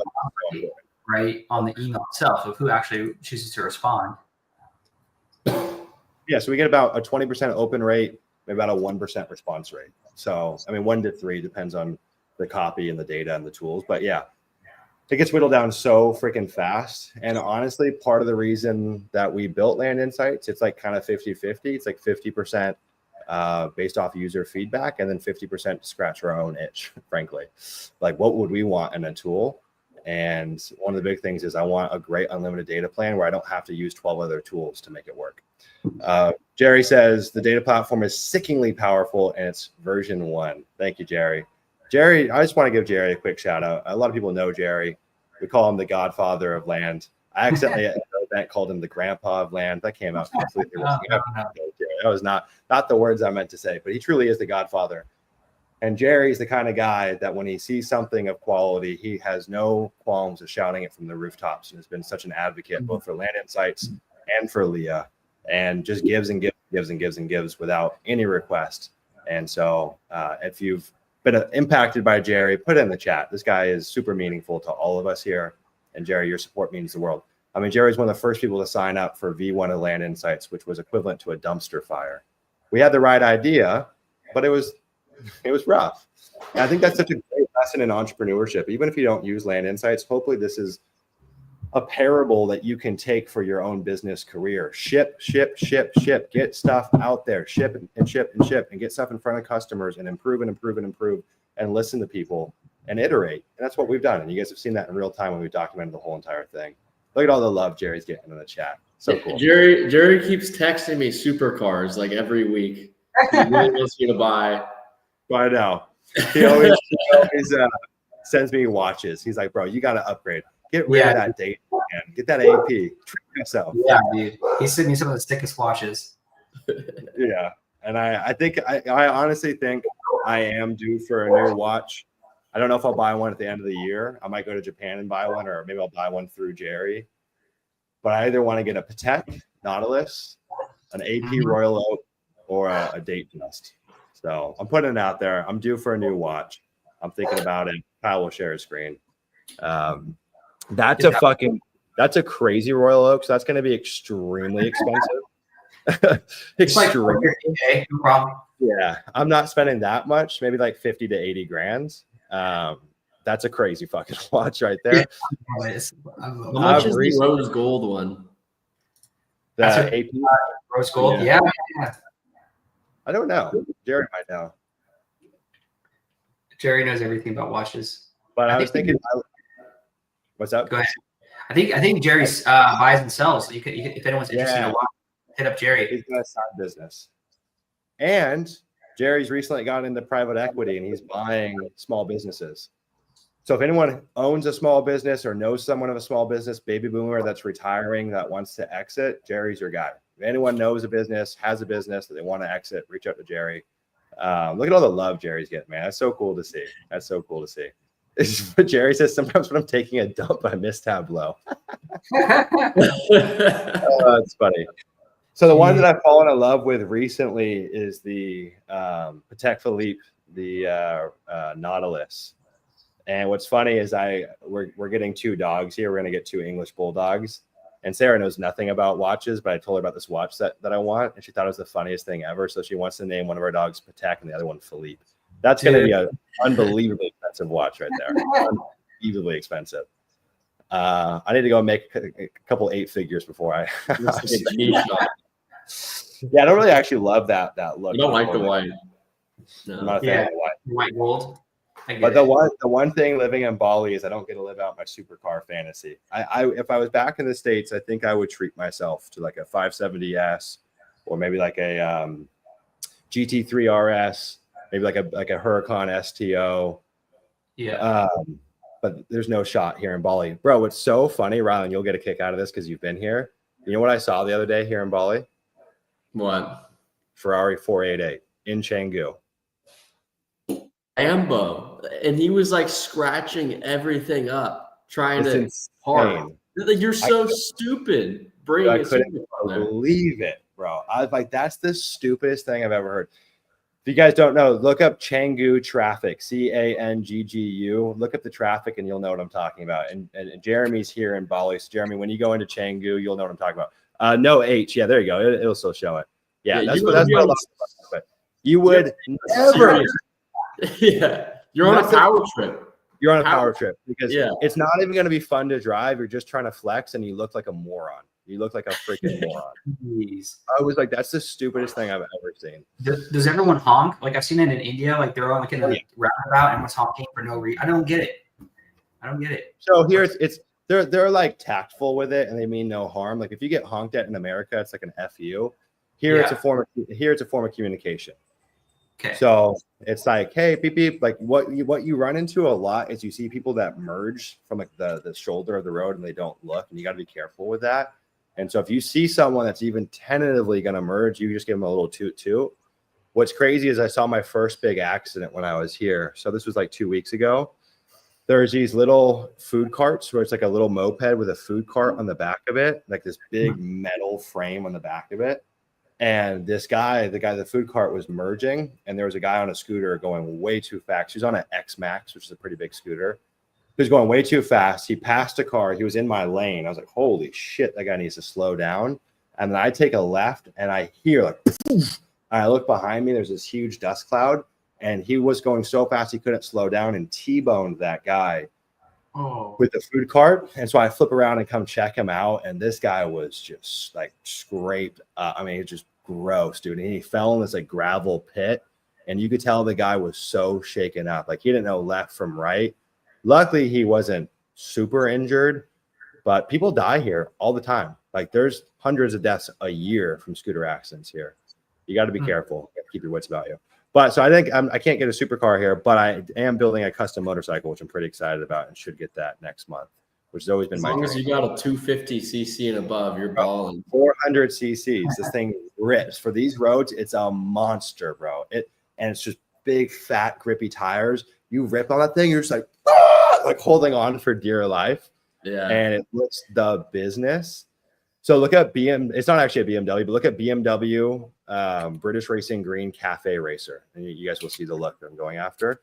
So it's 400 cc's. This is what's crazy though is, Racing Green Cafe Racer. Look up Cafe. Yeah, that's different. Look up Cafe. It's like that one right there with the small seat beneath it, second row in the middle. Right. Yeah, like that. That's what it looks like. That's so cool. So it's actually a Suzuki, and it doesn't look like it'd be a cafe racer, but we're doing a full cafe racer build on it. The reason I picked that bike though is they have a tariff on anything over 250 cc's unless it's made in Indonesia. So a Harley here, for example, like 1,000cc Harley would be 35 grand. And so if you want like a nice big bike, it's super expensive. But what's cool is this bike, the parts are actually finished in Indonesia. So it avoids that tax. And so I actually bought the bike. I got the bike used for $6,500. I bought it from a Yamaha dealer. He had like just bought it and fell in hard times and had to get out of it. And then it's like another $6,500 for the custom build on it. But in the States, this would be a $25,000 build. So it's still a pretty damn good deal relative to what you pay. Just don't let it get stolen. I know. I'm putting a tracker on it, but it sticks out like a sore thumb, man. All right, let's jump into the data platform. I'll be right back. All right. Click. All right, guys. So you just want to pull some data, or maybe let's go. I don't know if we did an export. We did do an export. So here you go. Here's Hall County. you can see after scrubbing. So we pulled 508 after scrubbing 479. So this actually is a pretty healthy county when it comes to just like not making sure things aren't locked, and doesn't look like it has a lot of, it's not very wet out there. So here's the list. We can go and inspect any one of these parcels if we wanted to. We were kind of doing that earlier. Let me click on this one, check it out. Right, look, road frontage, right, goes right into it. Looks pretty decent. Looks like there's some electrical easements though, so I don't love how it's going through right through the very close to the access point. That's going to hurt the value. Oh, it's kind of cool. It's kind of in a peninsula. I like how it actually packs up to this. It looks like this is probably some sort of protected lands out here. So what did it go for? Do we know? Okay, 8 mil. We're doing all right. Oh, they bought it recently. That's cool. So we could if we wanted to not target this person, we could have put in they've owned it for at least 6 months, right? That would have been something we wanted to do. $8 million on that. Yeah, 8 mil. No They problem. must be doing a big entitlement. Let's see. Yeah, look at all these neighborhoods. You can pull up the comps too. Boom. 122K an acre, 271. Run the numbers on that. Let's say, so how many acres is that? This is 104. So let's say 70 acres get developed. Yeah. Now let's say 60 acres gets developed. Let's say it's quarter acre lots. So 4 lots per acre, so 240 lots. And then how much are those lots selling for? We have basically a quarter or a half acre for 271. There's a half acre for 122.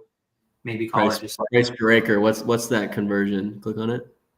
So half an acre is worth 70 grand. So let's just call the quarter acres worth 50 grand on average.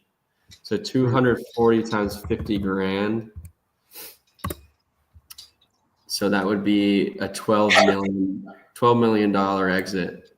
So they bought it for 8, and their conservative exit would be 12 million. Yeah, it's not bad. It's interesting. Let's see, calculated 104. So yeah, it's right at what we think it is. Planning and development. Let's see. Very cool. Yeah, I mean it'd be a good spot. So here, let me pop over here. Okay, we'll go back to our list. So if we want to download it, we just click download parcels. What's going to happen, guys? It's going to give us what we call clean.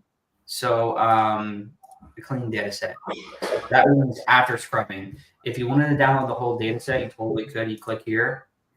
You can click download all, and this will give you all 508 parcels, 508 parcels. We're just going to get 479. The stuff that's actually good that we want. And here it is.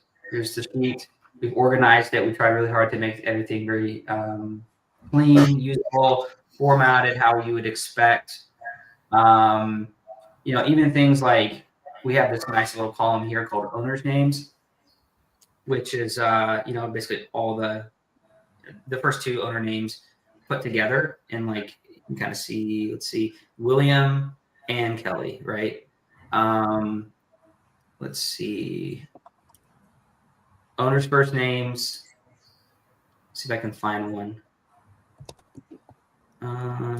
Anyways, guys, so yeah, we have all the typical stuff you would expect. It's named probably a little bit more reasonable than other platforms. That we don't use the word situs. We just have we just say address, right? There's certain things that just kind of make more sense. Let's see. Everything you'd want, you would have last sale price, previous owner. That's pretty useful. So we don't really hold anything back, to be honest. Land use. For some guys that are data ninjas, they want to go in and dial things in more. Totally could. We do not mail, owner occupied. A lot of people are going to be familiar with that. And HOA, family transfer. So if you want to do a targeted list, you want to send a different type of mailer. you totally could to a family transfer.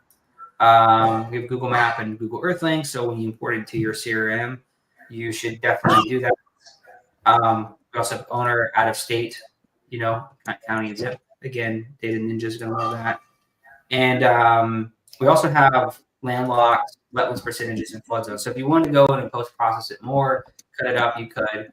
Now, I want to point out parcel link and company link. So guys, when you start pulling this data, I really recommend you add a custom field to your CRM.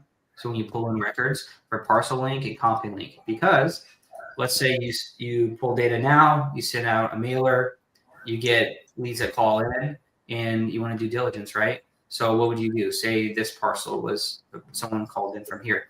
You would have this link in your CRM. You or your team would click it and then pop it open, right? You could immediately start perform due diligence, right? What are the comps around it? What's the terrain look like? Are there any wetlands or any flood zones? Right? Look, you can see there's a little bit of wetlands.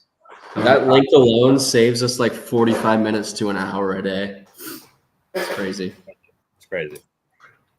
So yeah, you can know the story immediately about what the user, or sorry, not the user, the owner has been going through. And you can also check out Street View. This is kind of cool, right?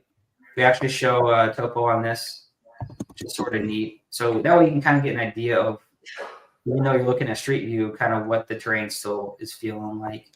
I'll switch back. And then maybe we wanted to actually go check the road frontage, right? Maybe you're like, oh, this might be interesting. Maybe the owner wants a lot of money, but maybe we try to do like a subdivide play. We could experiment with that. So we could pop open tools, go to the ruler, and we could basically come over here and measure the road frontage, right? So there it is, about 1,300 feet. Let me zoom in a little more, I'll get that right? There we go. There's one thing that I want to do that's going to be honestly really cool. We're adding it pretty soon. It's actually one of our engineers' ideas. Khalid, if you're still watching, this is a really good idea. What he was suggesting is a lot of times you want to maybe you have someone measuring, like someone on your team that's measuring the road frontage. It might not be a trivial parcel. Like here, let me find something like this one here, right? This one's a little more weird. Where if I just follow this road, right? These little points, it's cumulative. So if it goes 0 to 165, that's from this point to this point. And then over here, 293, that's from this point to the beginning. So it's just kind of helping you add up. If you're doing kind of a subdivide, you can kind of, mess around with it to figure out what the child loss will look like, right? So maybe you do this. Maybe that's the shape of the parcel. All right, we're at about 2,000 feet. What we want to do is we want to basically have it to where you can copy a link, immediately copy the link. And when you pop it open again, it would have this measurement, just like you had it, right? And you can go in and you can move it. You can move things around and tweak it. So anyways, that's our ruler. And it also works in 3D, by the way, which I think is really cool. All of our layers work in 3D. Okay, so that is how you export data and what our data looks like. It's I think we've done a decent job of cleaning everything up and formatting things how the land investor would want, not necessarily just how First American would do it with DataTree or other platforms. And let's see, one thing we added today that the team actually requested was property address. I think this is super cool. Sometimes it's just nice to be able to reference that. So you can just copy it and we could paste that, and we could actually paste it in here. Right, there we go. And we pop into it, and then we have that parcel selected right there. So, I personally like to see both those addresses, because when we're talking to a seller, if they live right next to the land, our offer is going to be different than if they lived in a different city. So this tells us how far away they are from the land. It's applicable to double closes too. You don't want to. It's going to be difficult to double close a piece of property where they live next door to it. So you just want to make sure you know where they live. So it's just an easy way to do your due diligence. I want to say something real quick. I just want to touch on the chat so we don't leave people hanging. By the way, guys, we're going to do raffles intermittently through this call. So stick around. We're going to do one here coming up in a little bit. I'll show you guys how that works. So stick around. It's coming up, and we're going to do that intermittently throughout the rest of the call. Also, this video is already at 45 likes on our YouTube channel, which is crazy. Thank you guys. If you haven't liked, we're at 46. If you guys haven't liked this video, give it a like on YouTube. It really means a lot to the algorithm. That's I think maybe a PR for one of our videos for happening this quickly. Coach says, will this live be recorded? Yes, this will be recorded on our YouTube channel so anyone can go back and reference it. Tyler says, can you measure acreage in addition to measuring road length? So right now we do like an aggregate acreage measurement automatically, but we actually don't have that as our ruler tool. That's certainly something that we could add in. Right now it's just going to measure in feet. Josiah, what's up, bro? Love Josiah. Josiah, what's up, man? Good to see you here. If you guys don't know Josiah, not only a phenomenal human, nice guy, but a savage land investor. Guy's a savage. And he's been a Land Insights user for a while. So Josiah, good to see you here, brother. Brian says those links are going to be a game changer. There was another question that I wanted to touch on really quick. Landora says, can you enter multiple zip codes and pull data from all of them at the same time? Yes, you can. Yeah. Land Mammoth says, can we scrub again after export? So I wanted to clarify on this. Yes. So Land Mammoth, absolutely. You don't have to scrub at export. You could bring it back to this data set later and scrub it. Or hell, you could bring back an old data set from 5 years ago and scrub it inside of Land Insights. But the discounts only apply at export, okay? The reason that we do it like that is because there are users that have a million old records that they want to scrub, and that's fine. But that doesn't make you eligible for the free landlocked scrubbing and the 50% discounts on all other scrubs. So those discounts apply at export, okay? This is important to note. Anyways, I think those are the questions. Sorry. No, that's good. So I just want to touch on that.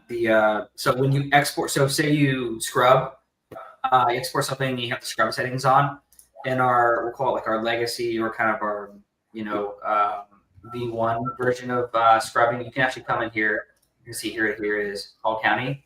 You can pull it up and it's already set up for you. And you can go through and have your team, or you can go through and dial it through, and you can tag it however you want, right? So just like normal. And then you can come in here and download only clean results. So it's all there. Yeah, we include that because like we want everybody to have personal preference. Like we don't want to just rely on this AI tool. We want to give you guys the opportunity to choose what goes in your marketing. So if you're like a very niche investor, you want to do subdivides only, sure, go through that list and manually do it. But we also have the tool to automate it if you're at a high scale.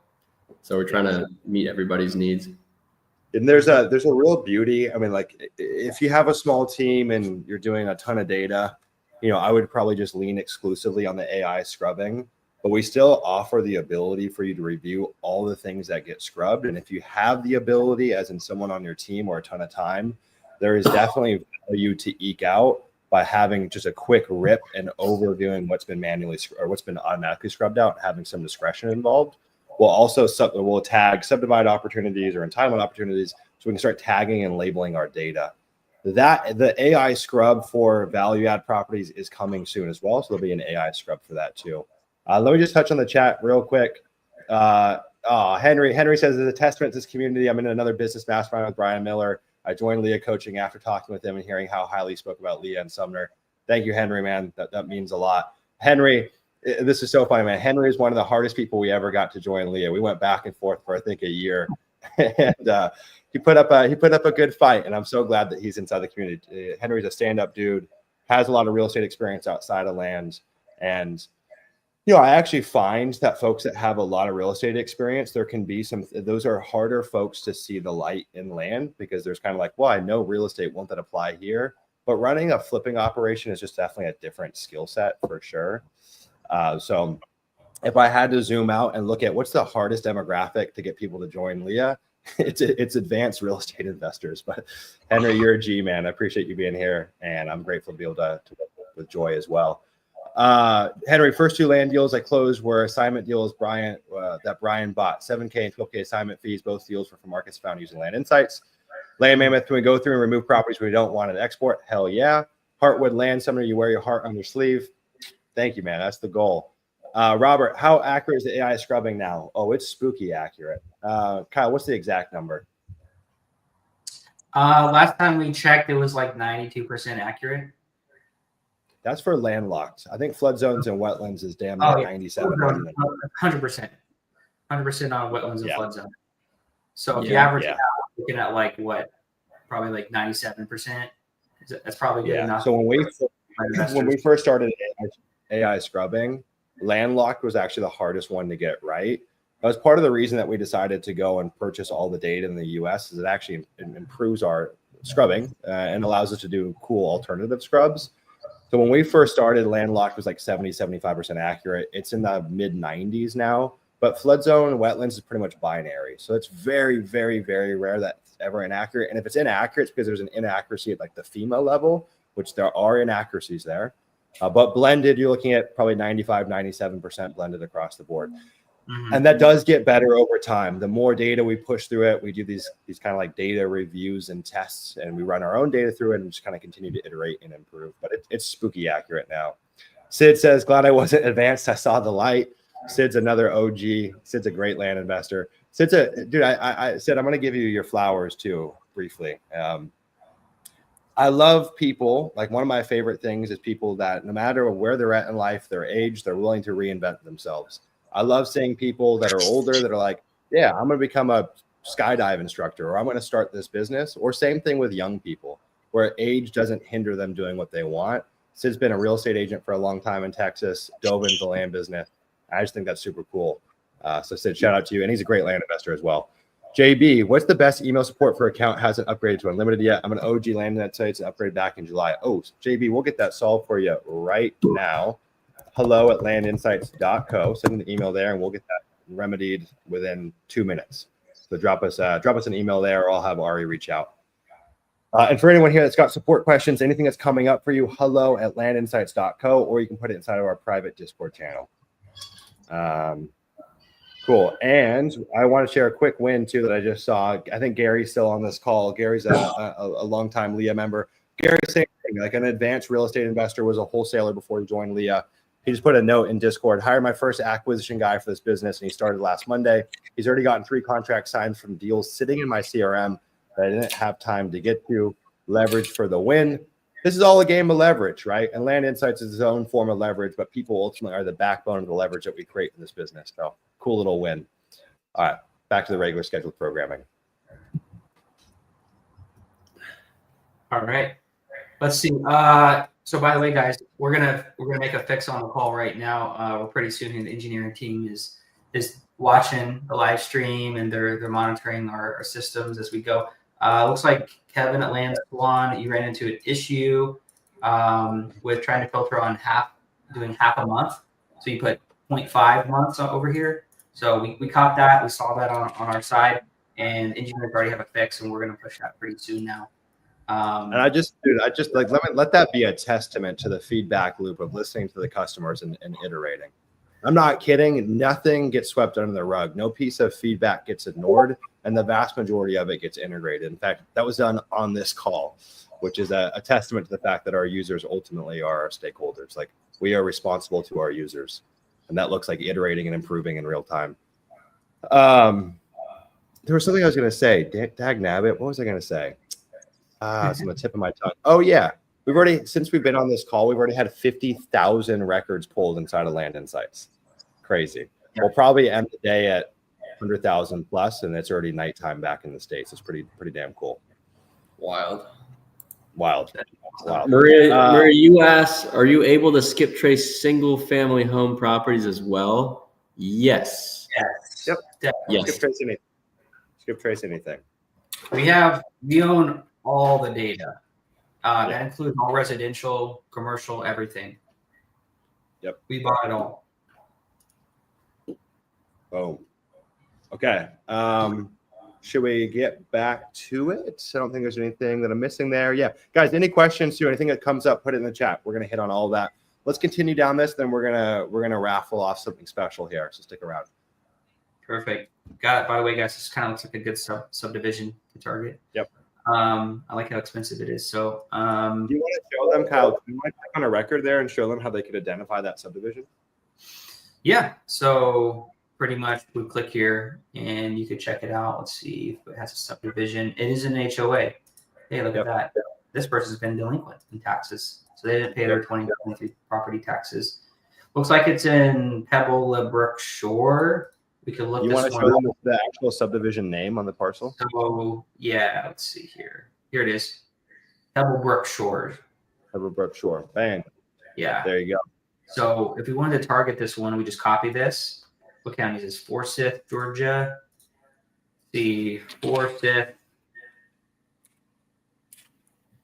Georgia. Oh, here we go. Put in subdivision. Boom. There we go, guys. Pull it, right? Bang. Bang, bang. There's that. So you can do the same thing with zip codes. Like, this isn't going to make any sense. If I just add a zip code, someone was asking earlier if I did like, can you do multiple zip codes? Yes, you can. You can also exclude multiple zip codes, right? There you go. Obviously, it doesn't make any sense. I just put in these numbers and none of them are in these zip codes. So there we go. We're back on track. So we There can was a totally quick export this. from Landora to about pulling multiple zip codes in different counties at the same time. We don't yet support multiple counties. That will be a thing of the future. So there's So a reason. even if you wanted to search by zip in 12 different counties, it would still have to be limited to that county. Right now, it's good feedback, so we could add that. So yeah, Landora, we'll take a note of that.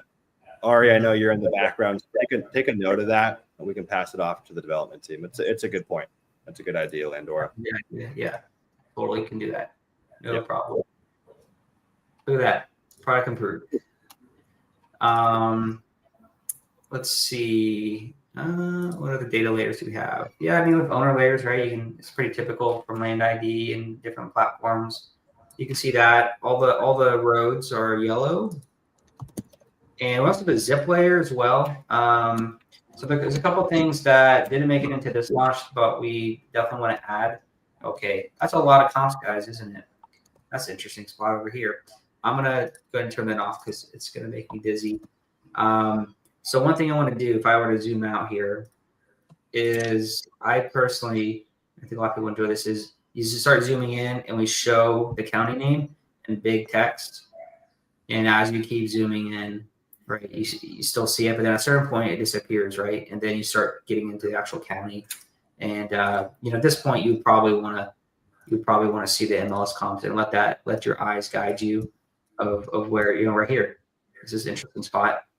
A lot of good activity here. I would probably want to target this with a polygon, where I could pull the different subdivisions, pull this out.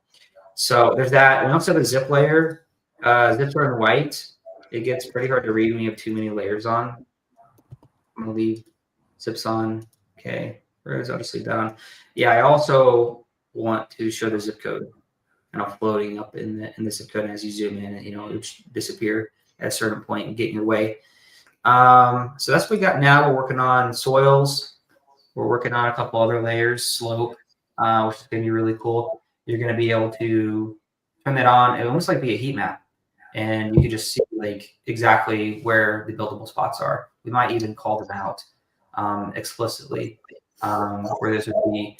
Of course, you need to use your own judgment. So, but it's definitely going to make it a lot easier. And I wish I would have done that on a deal I had now. I wish I would have had this because there's only like a quarter. It's like a 10-acre parcel, but there's like a half an acre that's actually buildable, and it's pretty slopey. So, we're double closing it. It's fine. But I wish I would have done that because we would have pushed a little harder. Because you that can't will be a scrub feature as well. So not only will that be a due diligence layer, but you can scrub via that too. Yeah. I mean, you can scrub in so many different ways. I mean, it's really up to what our users are asking for. We could scrub it by, it must have at least one building spot that's this large, right? Or a building spot that's this percentage of the property. Or generally the property on average doesn't have more than 5% slope or something, right? It could be a lot of different ways you could slice and dice it. We're here to hear from you and add on based on what you guys are asking for. Yep. All right, let's do a quick raffle. So the way this is going to work, guys, we are going to use a random number generator to keep it fair and square. Okay. So what you're going to do, we've got 91 attendees on this call right now. We're going to do a number 1 through 100. Here's the caveat. We're going to do a random number generator. We'll pick the number. You have to be a Land Insights user, though. Okay. So if you're not, you can still put in a number and you can sign up. We'll give you 10 minutes. Otherwise, you've got to be a Land Insights user. You could have just joined today, or you could be an existing user. Drew, is there a reason to keep the Land ID subscription? I mean, it's your own discretion. I don't think so, to be honest. I mean, there's definitely they have due diligence overlays that we don't have today. Some like really in the weed stuff that I don't think applies to most land investors. But like if you're, I don't know, interested in solar opportunities, I don't know, there's some crazy stuff in there, oil, gas lines, things that are coming to Land Insights but aren't in there currently. They service a whole wide range of land people. But right now, this tool is really built for land investors. But there's a bunch of due diligence overlays that are coming in the next few weeks, next few months. So we use it for our due diligence. Like already, so we shipped this internally last week, and already my team is exclusively using this. And on all of our calls, we use this, and for all the deals, we use this. So you can take that with a grain of salt. It's up to you. All right. So what we're going to give away here is the cruise, a 2-person 6-day cruise through the Caribbean. Take a loved one, take a friend, take a business partner. Wait, share the promo. Share the promo photo. Okay, let me share the promo photo. Give me 1 sec, guys. I'll share this with you. This could be you if you play your cards right. Let's see. We'll share my entire screen. All right, you guys can see my screen? Okay, this could be you. You could be in the land house drinking Crown Royale with Rylan, doing backflips on a dirt bike and whatever else you guys get up to, talking land, of course. Kyle will be there. I might even be there. You could be sailing through the Caribbean on this lovely cruise with your dear wife, husband, partner, whoever. You could be hanging out with my life coach and getting your life reviewed and getting kind of a roadmap for who you are and how you operate. And you could even get on a one-on-one coaching call with Rylan. You might be inebriated. Based off this photo, I think Rylan might be inebriated on that call as well. So a lot of cool options here, okay? We're going to give away the raffle. What I want you guys to do, number 1 through 100, 1 submission per person, 1 through 100, put it in the chat, and we're going to select a winner right here. And we're going to do these intermittently throughout the rest of the call, so stick around because we got a lot of good stuff to give away. So first prize is a Caribbean cruise. 1 through 100, put a number in the chat. Let's go, guys. Let's go. We'll give you guys a few minutes to trickle on in. 1 submission per person. All right, the trickling in.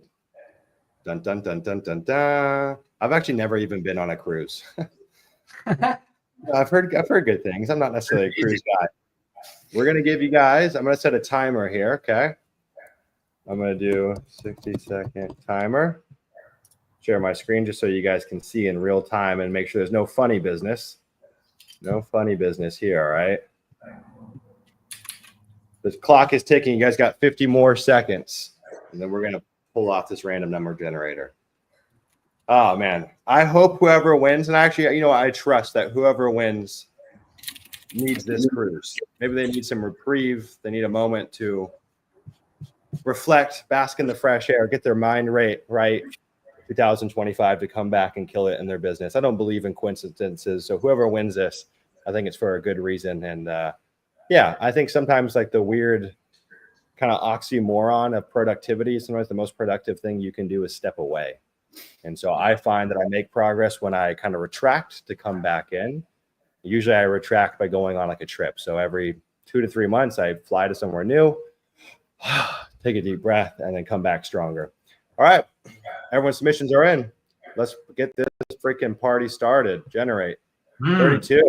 All right. Who was 32? The embarrassing. I got 33. Was there not a third? Oh, JB. JB's the winner. JB, I believe JB's a Land Insights user. Am I correct? -1. Yeah. JB, put some of these usernames. I don't know who's who. Put your name in here, JB. Leah says, "What are the numbers for?" Leah, it's for a raffle. So we just raffled off a 2-person 6-day cruise through the Caribbean, paid for from Land Insights. Drew says, recount. JB, put your name in here. Put your name in here. Do you guys know who JB is? JB. Kay says, what's rigged? Okay, come on. You saw that in real time. Okay. You must have not have needed a cruise. Okay, I have a feeling you're going to win something special today. Yeah, JB's me. Yeah. Boom, you got Rick rolled.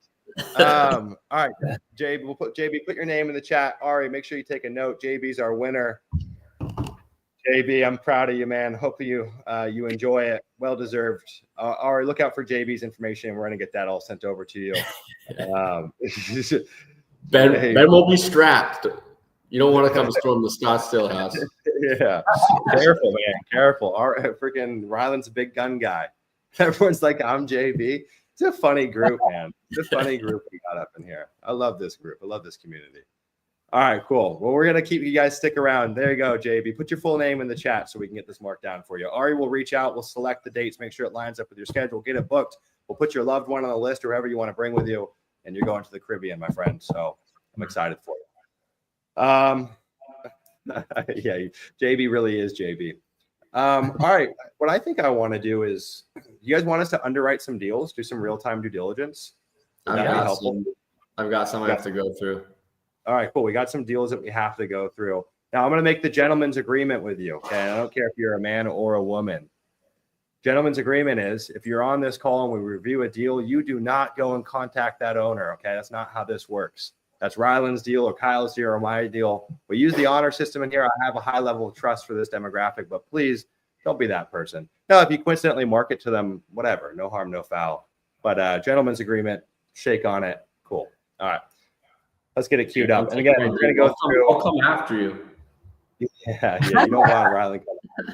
He might be 5'9" and 140 soaking wet, but that boy got some guns, okay? You better be careful. He's got some guns. I remember the first time Ryland and I went out to Texas together. I'm not a big gun guy. I support guns, but I don't know that much about guns. And Ryland's just talking my ear off about how many guns he has. I'm like, dude, what? He's like, yeah, I carry a gun with me everywhere I go. I couldn't believe it. I'm confounded. Are you strapped right now, Ryland? I'm not. No. He wouldn't tell you. You gotta be careful. Yeah, exactly. Ryland, what's your favorite gun? Ooh.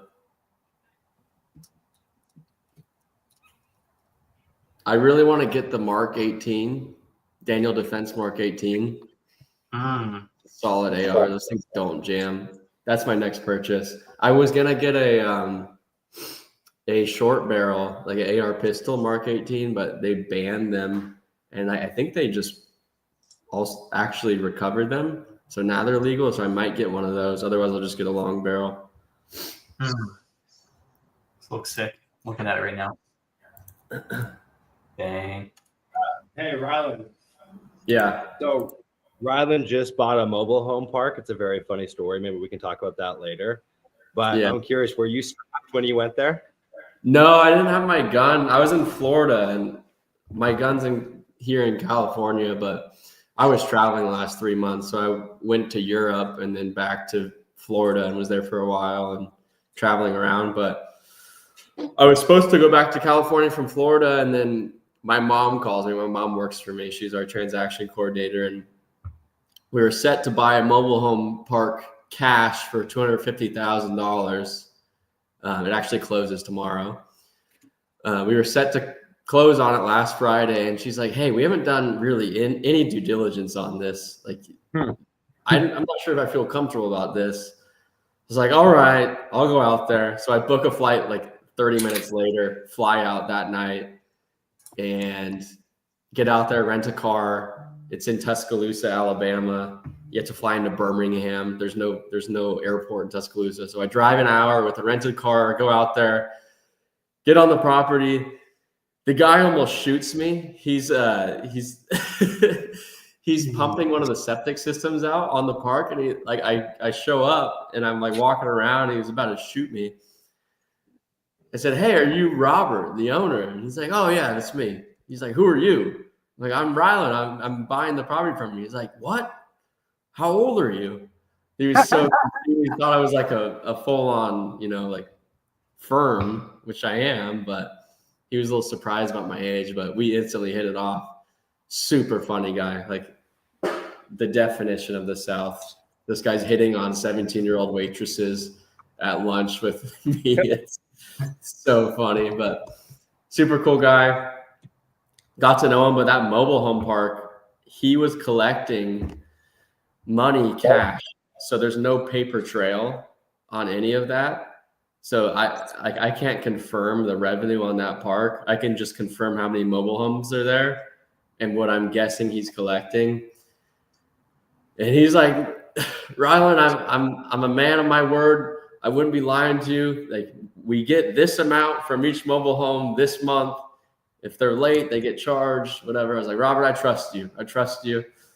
So we're going through with the purchase, but like there's no rent roll on that mobile home park, but we're getting it at an insane deal. It's 18 lots. It's owner occupied mobile homes. So everyone brings in their own mobile home, and each lot's collecting $320 a month. So it's a really good deal. It's probably worth like $750,000 right now. So we're closing on that tomorrow. I would show you guys it, but I don't want to show this publicly in case one of you guys ruins the whole deal. So maybe another time.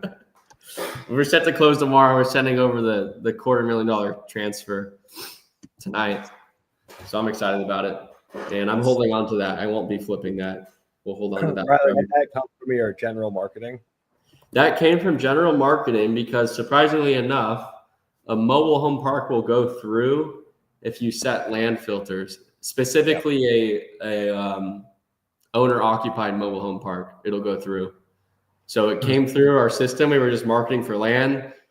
This guy's like, hey, I want to sell my mobile home park. I don't know how to underwrite a deal. So I just put in how many lots he had and how much he was collecting a month. And I told ChatGPT to come up with an offer. So that's how we came up with our offer. Yeah.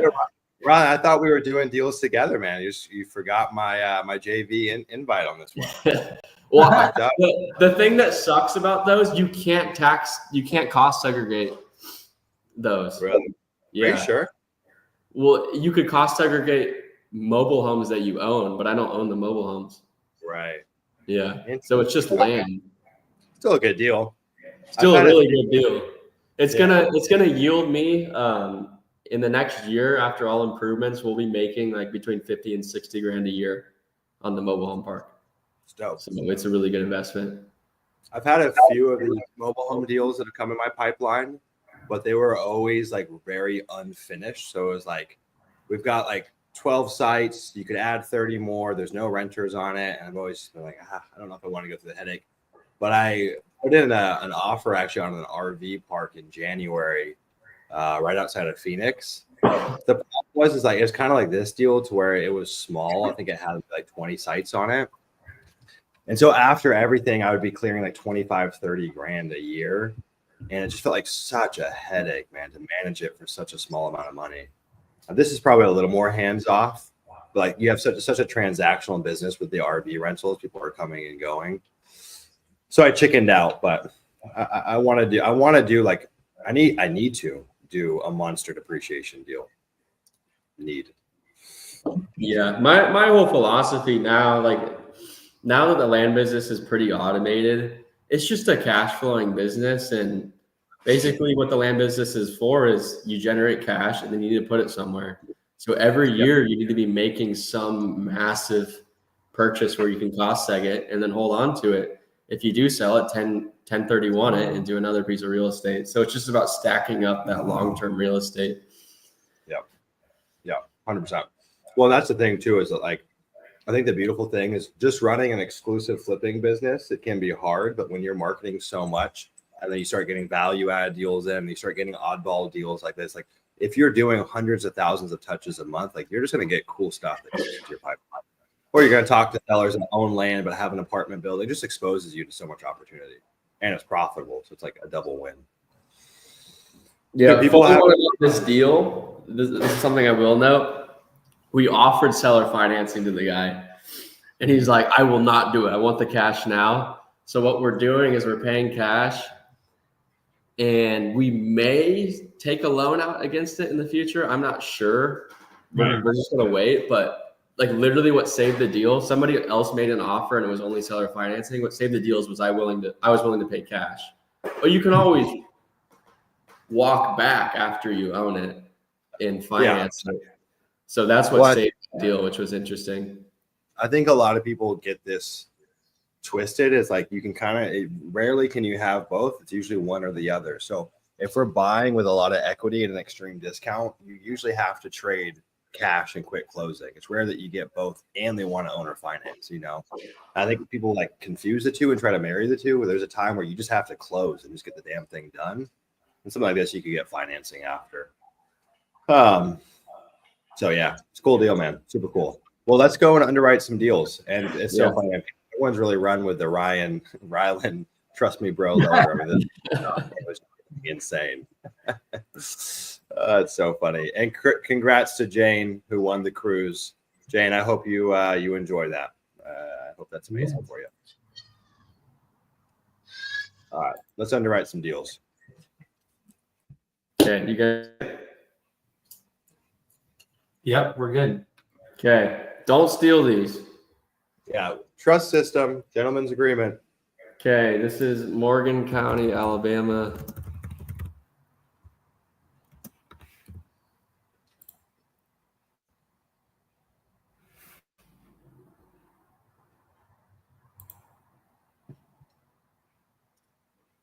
It's still trying to load the layer. You might want to turn off a couple things. Yeah, I turned off my camera. Okay. Faster. Okay, so this is 34 acres on I'm looking at my CRM on a different monitor. 34 acres, looking to sell for 20 to 25,000 per acre. She's probably out of her mind. Okay, we said it was 34 acres. This might be the property listed on the market right now. I think it is. Right next to Nazarene Church. Yeah, they already have it listed, so damn it. Well, I mean, that's one thing you'll see. And sorry, Ryan. What I was going to say, it's an interesting point for people. I think folks get spooked when it's listed. That actually doesn't concern me too much. It's a red flag, that's for sure. I mean, it doesn't mean it's going to take you away from a deal, but if they're in your CRM and they're asking you, or their asking price is much lower than what it's listed at, then it's like, okay, we can look into it. But in my CRM, she's looking for 20 to 25,000 an acre, and her property's listed for 27,000 an acre. So we can zoom out and look at bigger pieces of land that are selling. So there's this 22 acre listed at 19.7 per acre right now, which is cheaper than what she's asking for. Yeah, 25 acres listed for 10K an acre. What's that? She's shooting the moon on her ask price, 27K an acre. Does it got weird zoning on it? So let's look at the closest city, Decatur, Alabama. So one of the bigger cities in Alabama. Maybe she has an entitlement, which is why she's acting so much. I doubt she's entitled. So boasting of prime R5 zoning. Sorry, go ahead. Yeah, she's out of her mind. I can already tell. So she has R5 zoning, but she doesn't have the entitlement. She's pricing as if it's entitled, which I find so funny. It's like, that's not how an entitlement works. Yeah.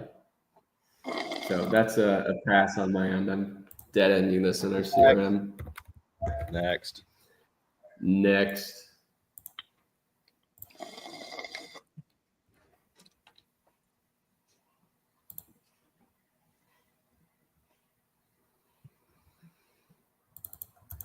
Okay, this one's Benton County, Arkansas.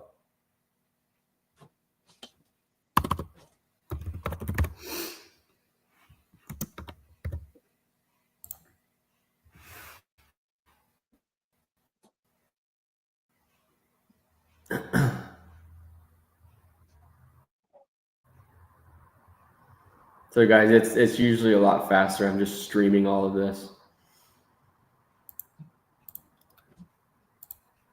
Okay.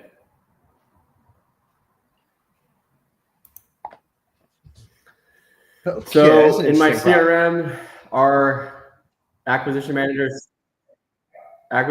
stated this was a subdivide opportunity. So my team is trained to recognize subdivide opportunities. Any single one that they recognize, they send to me. Now, seller's asking $2.9 million, which is way too much, I can already tell, but we can analyze this. So this is 35 acres. He wants $2.9 million. He's out of his mind. And we have a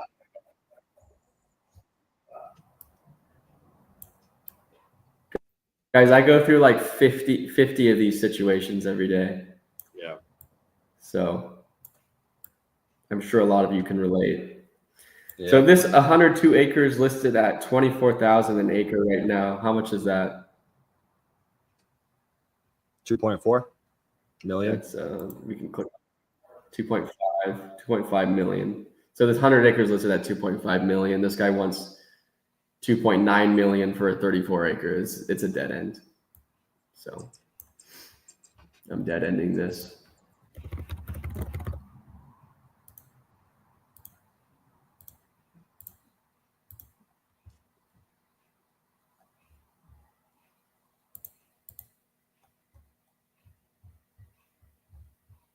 All right, I'm going to find one where they accepted one of our offers.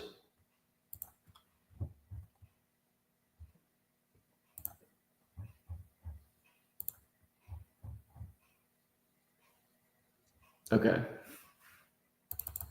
I'm not sure if this is going to show up on our system. This is a weird APN that came from God knows where. This is an old lead.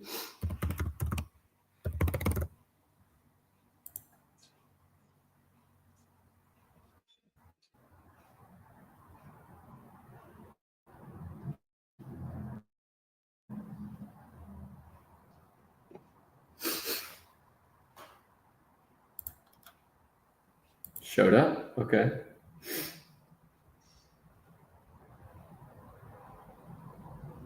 Okay, so this is a lead with a house on it. Interesting.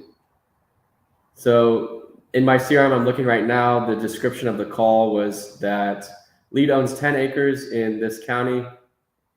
Property has been in the family's name for over 100 years. And they're saying there's no structure on it, which is odd because there obviously is a structure on it. And we offered 60 to 80 grand on it. Lead would accept 100,000. So they countered at 100,000 on this property. So I'm gonna see if we have Street View, if the Google car went out there.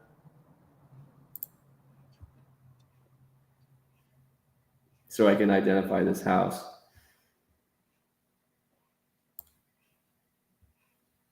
So no, the car has not gone out there. So we're kind of just going off a whim here. So in this case, I usually ask my acquisition manager to call back and ask them when that house was built. Like they said there's no house on it, but there is a house on it. So this person obviously doesn't know about the property, and they live in Florida. So that makes sense. For all they know, it's vacant land. They've never been out there because they live in Florida. So what we usually do is like ask, hey, do you know anything about an old house? Do you know what year it was built? Do you know what square footage it is? How many bedrooms, how many bathrooms, that stuff. So that's usually what I'll say. But this guy accepted 100 grand on it. So let's just see if the land is worth 100 grand itself. So this is 10 acres. So right here, 10.53 acres listed at 27 grand. So it's listed at 285 grand. But I want to see some sold comps.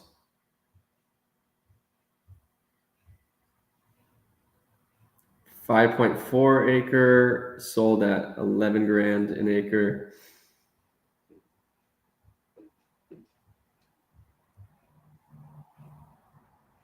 This 47 acres sold at 8,900 an acre. 64 acres listed at 9,200 an acre.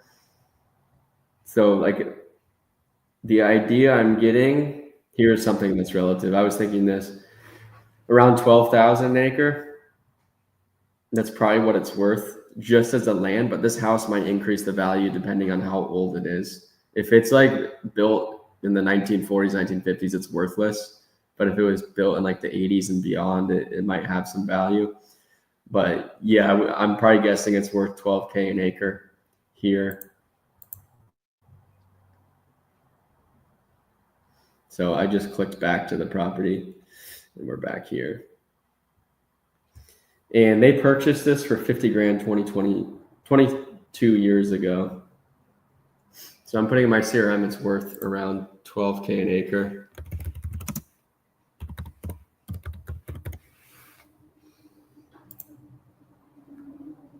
All right, let's look at another one.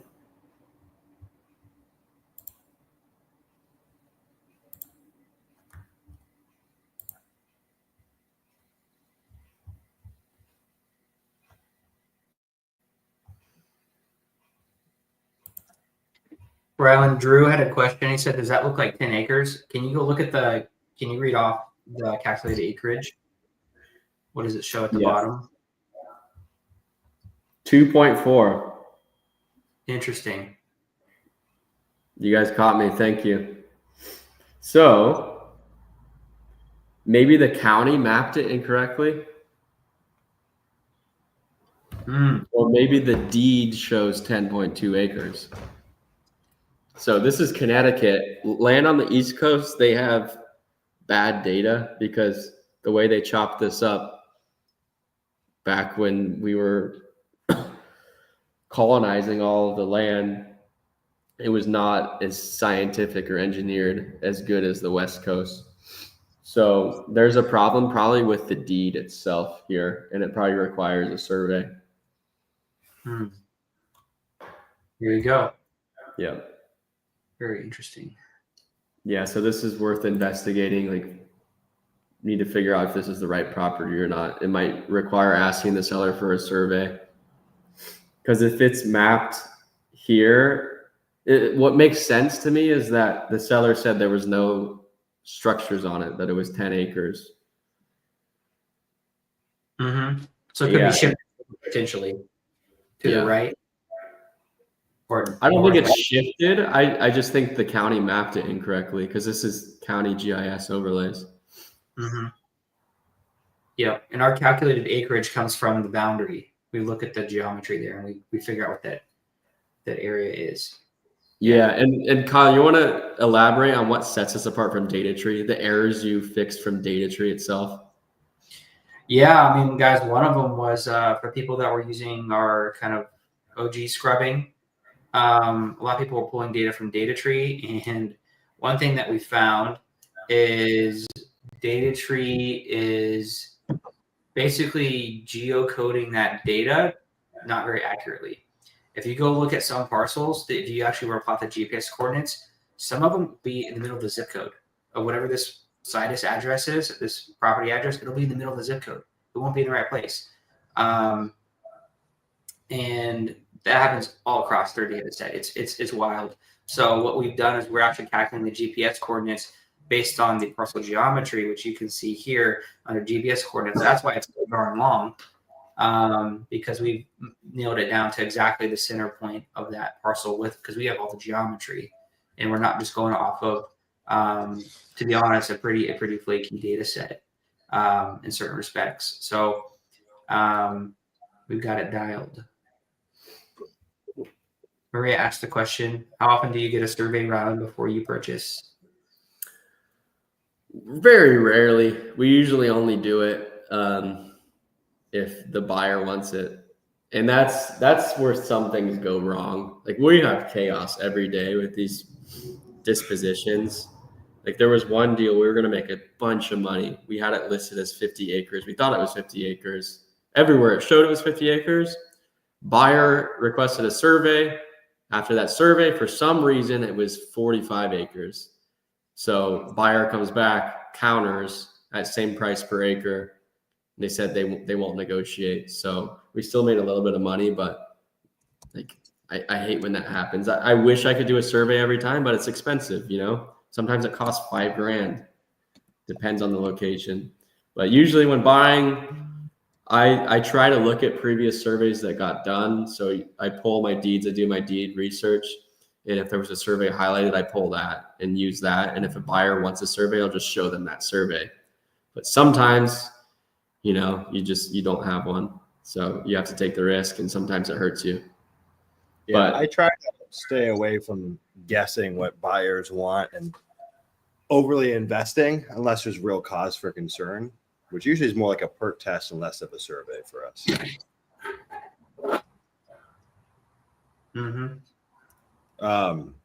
Drew says, can you see the property taxes in one of those tabs? Yep. right You see the here. property tax. You can see if it was delinquent. It's not delinquent. There's the annual property taxes. And if it was delinquent, it would give you the year. So it'd say 2021. They haven't paid since then. Then you could do the math on how much is owed. Yep. It's also in the parcel tab too. We just try to create that summary so you get that at a glance what's the most important things when you're doing acquisitions. Okay. So I'll go over another deal. This one was, huh? I was saying the Wi-Fi in your garage is a little slow. Okay. So this one, Go ahead. sorry. We're on Starlink. Okay, that's why. Gosh, Elon Musk. Yeah, my bad. Okay. So this one was tagged as a subdivide opportunity from my team. Seller wants 7,000 an acre.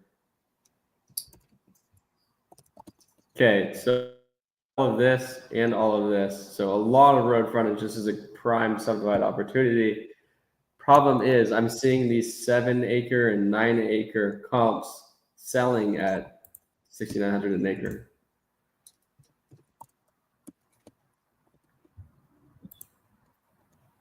So I'm assuming like that's what the subdivided value is around 7K an acre.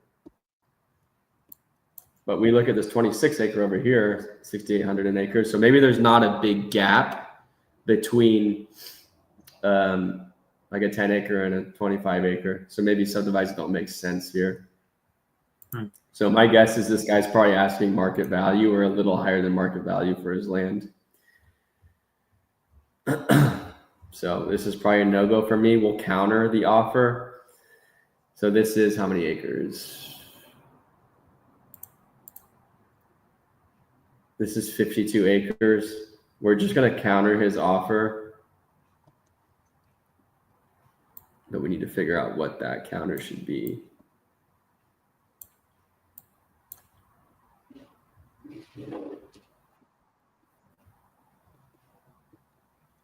$44 acres at 4,500 per acre. That kind of makes sense because a lot of this stuff, all the bigger acreage stuff is listed at like 5,500 an acre and they haven't sold yet. So it would make sense for the comp to be around 4,500 an acre. So that land's probably worth around 4,500 an acre. We have this outlier sold for 6,800. But I want to beat the competition, and I saw stuff listed lower like this one. So let's just assume it's worth 4,500 an acre. So I'm going to make a counter offer based on that price.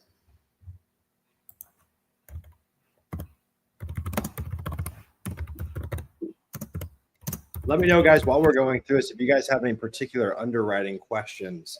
I not only want this to be a demo on the tool, but also perhaps we can shed some light on underwriting, due diligence, how we create offers. So anything that comes up, put it in the chat. We're happy to go through it.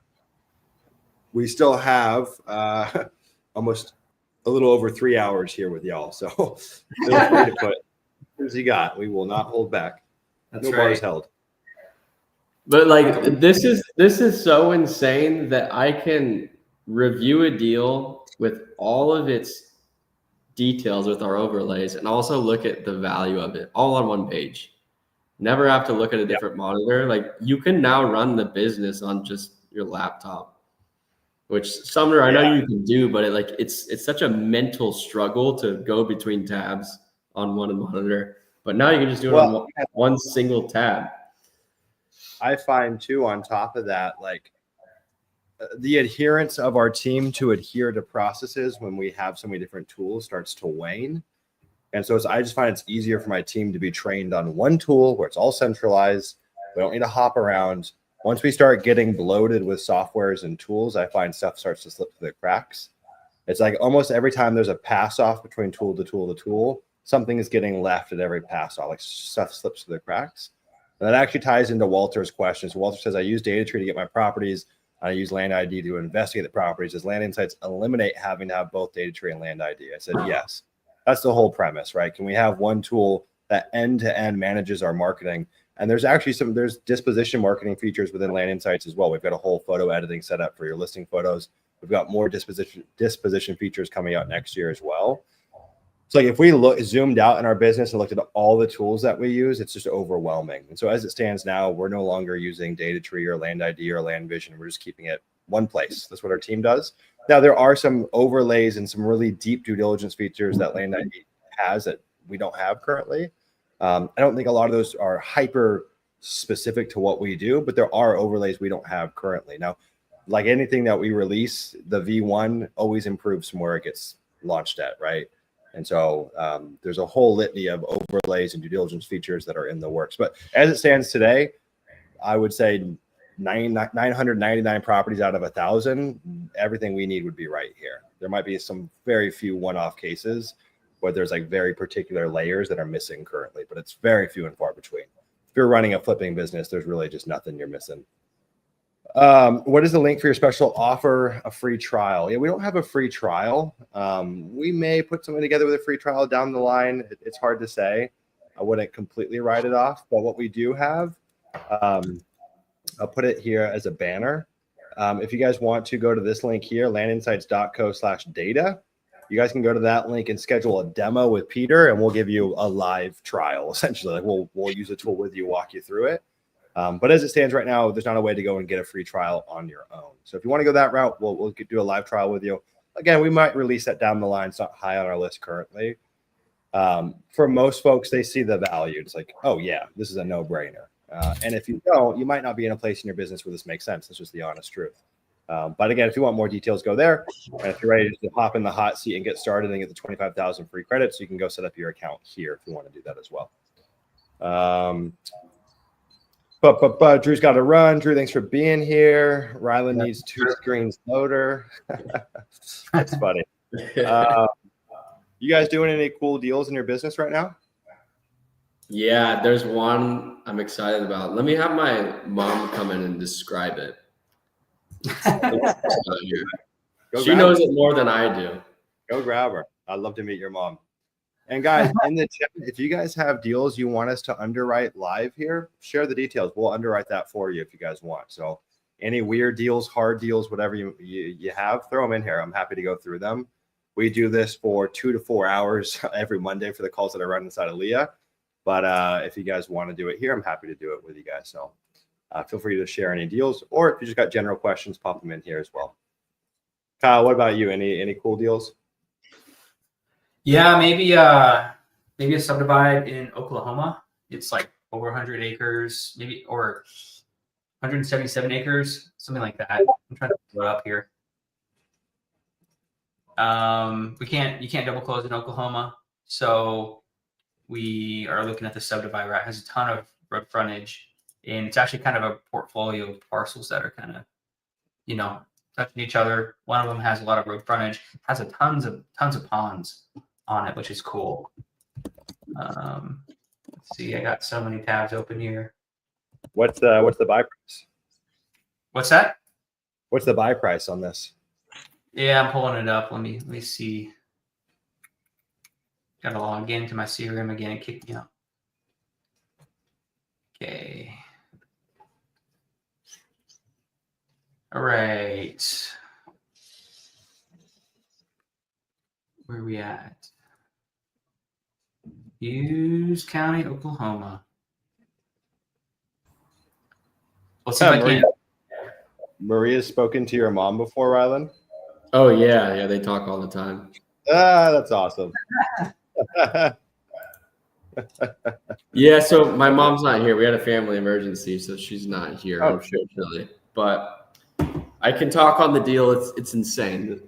So there was these two side-by-side 1 acre properties. I'm not going to say where it was because this market's insane right now. I don't want to blow it up, but it's a market close to the coast of the ocean. So there's like rivers, or like, I wouldn't call them rivers, but inlets for the ocean. And these two side-by-side lots were like on this peninsula. And they looked like they didn't have water access or anything. They just looked like two side-by-side 1 acre lots. So we offered $7,000 for both of them. Okay. So like lots that didn't have water access, they were selling very cheap for some odd reason. We offered $7,000, they took it. So $7,000 for two side-by-side 1 acres. We pull the survey, and there is an easement to build a dock from that lot all the way to the ocean for both of those properties. So now these people that buy this lot, they can build a house and they can build a dock all the way out across this slough into the open ocean and park their boat there. So now these lots are both worth $100,000 each. Oh, Yeah. Oh my So the turnaround would be a $7,000 investment turned into $200,000. what? Yeah. Oh man. Yeah. So we bought it cash. It's listed on the market right now. We'll see what happens. That's sick. Wow. Yeah, I had a deal similar to that last week, not quite on that level. And I don't know what it's going to sell at, but we bought it for $2,000 and there's comps at $75,000 for same lots in the subdivision. This one's got like a weird shape and they say that affects the build site, but I don't see how. It's completely flat. But yeah, pretty cool deal as well. That's nuts, man. That might be one of the best returns I've ever heard of. One of the first guys I ever coached was a guy named Levi. And he got this deal a few months in that he bought for $7,000, like $145 or $150. And what's so funny is that lead came in my CRM months prior, and I didn't see the value in it and just completely passed on that deal. Such a nuts property. What else? So you I'm an agent in South Carolina. She was just running properties by me. That's funny. Kevin says, how does this compare to ? Land portal ? That's a good question. I mean, I think the only area that there's overlap, like in terms of a comparison, would be on the side of looking at it from a data platform. But there's obviously so many layers beyond data inside of Land Insights. I mean, Land Insights is a full end-to-end marketing tool, where that's not the case for Land Portal. I haven't used it myself. What I've seen from videos is it seems like it's just kind of like a remix on Data Tree. So like a lot of the visibility stuff that we talk about, the interpretations of data, seems like it's just kind of like a one-to-one translation of what already exists. So I think there's definitely some major differences as it relates to the data platform. I'll share my screen here really quickly. But where I think things start to get really interesting is where we think, okay, cool. So this has got the data platform, and that's awesome, and that's exciting, and that's a powerhouse within itself. But that's just a free addition to what Land Insights already is. I mean, that's just an additional feature on top of Land Insights, which first and foremost is a ROAS accelerator. It's a days on market accelerator and a ROAS accelerator. So the average Land Insights member increases the return on their marketing spend by 91%. It's about a 2x return for every dollar that you spend on your marketing, right? That's the ultimate health metric of a land business. So, a land investor might make 7 to 10x ROAS. If you're using the market selection tools, we're able to find these honey holes, these hot pockets, where we can create really accurate offers because we've got visibility across the board with the pricing. And we can find these places that are just frankly passed off by other land investors, because land investors, whether they like it or not, are inherently dogmatic. They say, I work in Texas. So they go to land.com and just find counties in Texas. They don't even look at the whole entire US, but they're definitely not even making relative comparisons typically within the state, where we have visibility to every single county and zip code across the US to find truly what is the best county or zip code on a relative comparison for the entire US. On top of that, Brian, what's the average reduction in days on market for a Land Insights user? I forget when we tracked it. That is, Let me pull up that statistic. I have it handy. We'll go through the statistics. The average time savings for market selection and pricing is 20 plus hours per week. I don't know what that's valued at for you. For me, that's thousands of dollars per week saved by buying back those 20 hours. And so you've got a days on market accelerator because we find these liquidity pools. We can create accurate offers so we get better ROAS from our marketing. We find markets and counties and zip codes that are passed off by others because they don't know how to find them. They're not able to see the full visibility of the US. Again, like I could just come in here and just say, South Carolina, cool, okay. In the last year, show me the best stuff here. And cool, okay. Kershaw, got all the metrics I like, 95 active, 271, 351 days on market. See all the pricing information here. I can see the Gini for the market, and I could go and break this down and get more granular. Say, show me the 2 to 5 acres, however you want to divvy it up. That's huge. And before we even have the data platform, we haven't changed the Land Insights price. People are paying $500 a month just to have access to this one feature. When it was just a county search too in Tableau, that's how important this data is, and it's become something that's way beyond that, right? The next thing is kind of a campaign management or marketing management. So this is stuff that we used to do within Trello, but we can manage them and kind of track our campaigns in here. This is a staging account. So this is dummy data in here. It's not actually my team's account. Realtor, so let's say I wanted to work in Kershaw County, right? Finding realtors is one of the biggest thorns in our side. So I come here to Kershaw County. There's 67 realtors in the market. And I can go see who's actually doing all the deals out here, both on a brokerage level and in terms of individual agents, and I have all their information. We've got an insane feature coming out in the next few weeks. That's a double close realtor list. So this right now is not tracked for double close, but we have a list coming on that's free that will show you what realtors are double close friendly realtors. The next thing is obviously land scrubbing. You can come and scrub your data sets in here if you want. One of the really important things too that we give that no other platform allows you to do is you can actually go through and see everything that's been scrubbed. And so you can go and weigh in on that and say, you know what? This property, I want to keep this property. We can label and tag it for all these different reasons here. This looks like a subdivide to me. Cool. When I go and export my data, now my data is tagged and labeled. So I can go and create specific campaigns for subdivides or entitlements, things along those lines.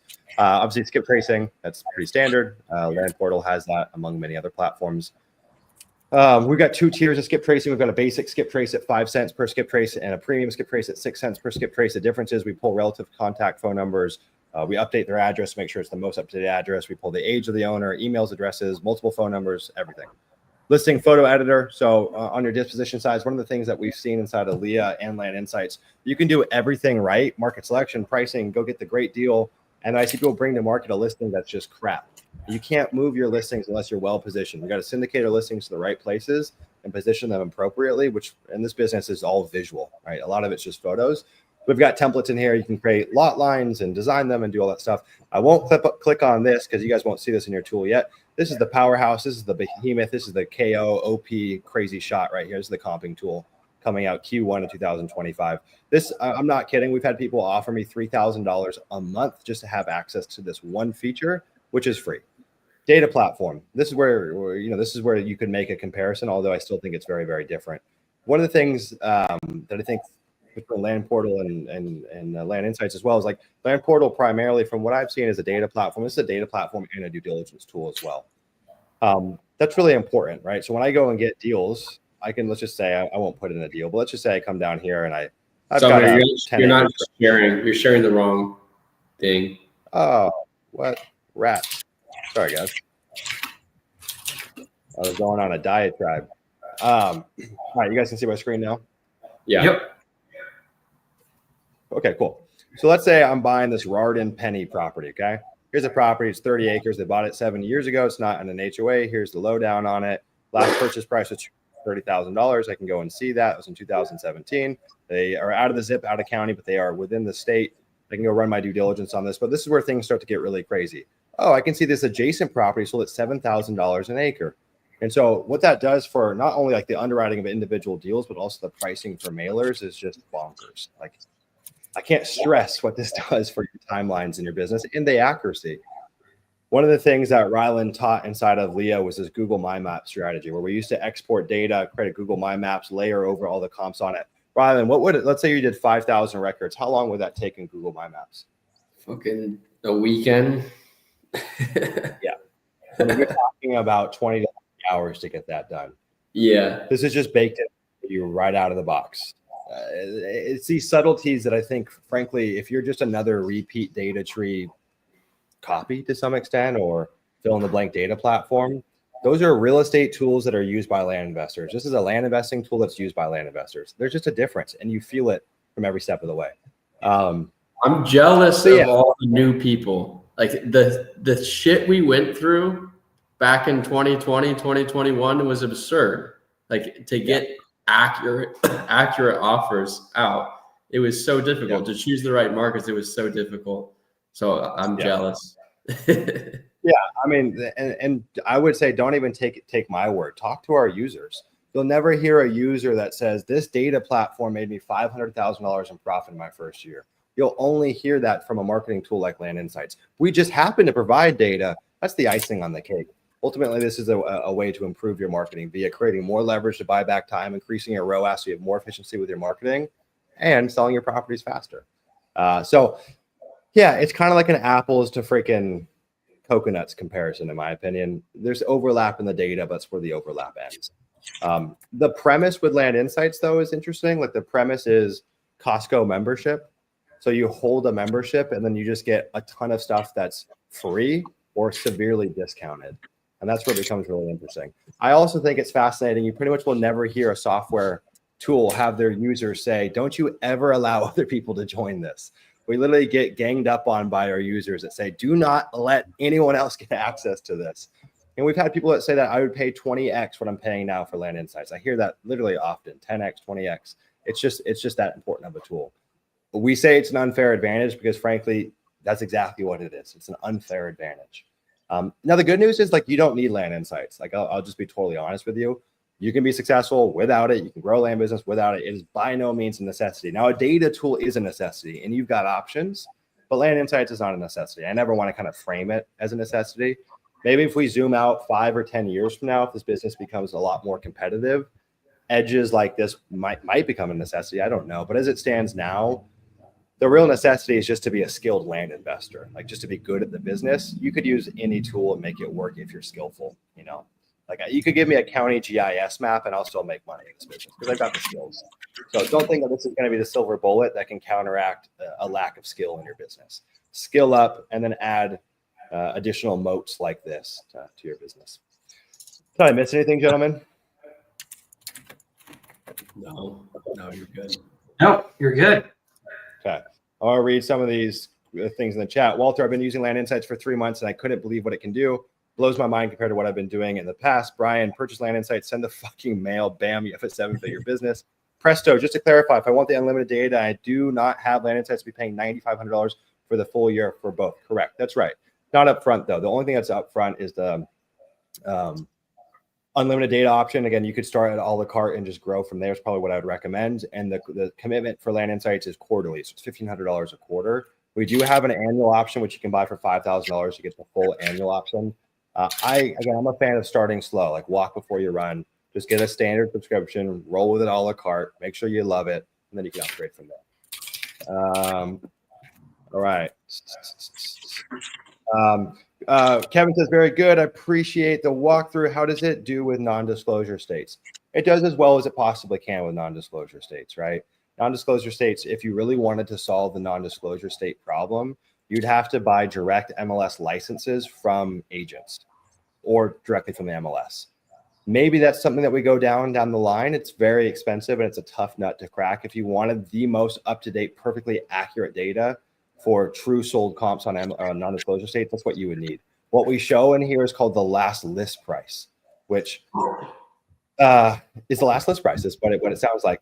There's probably a world where we could create a formula. Kyle, this could be interesting. I'll just talk about it high level. Maybe we could talk about it off air. But we could build out a formula that compares last list price to days on market and creates a discount rate based off of that.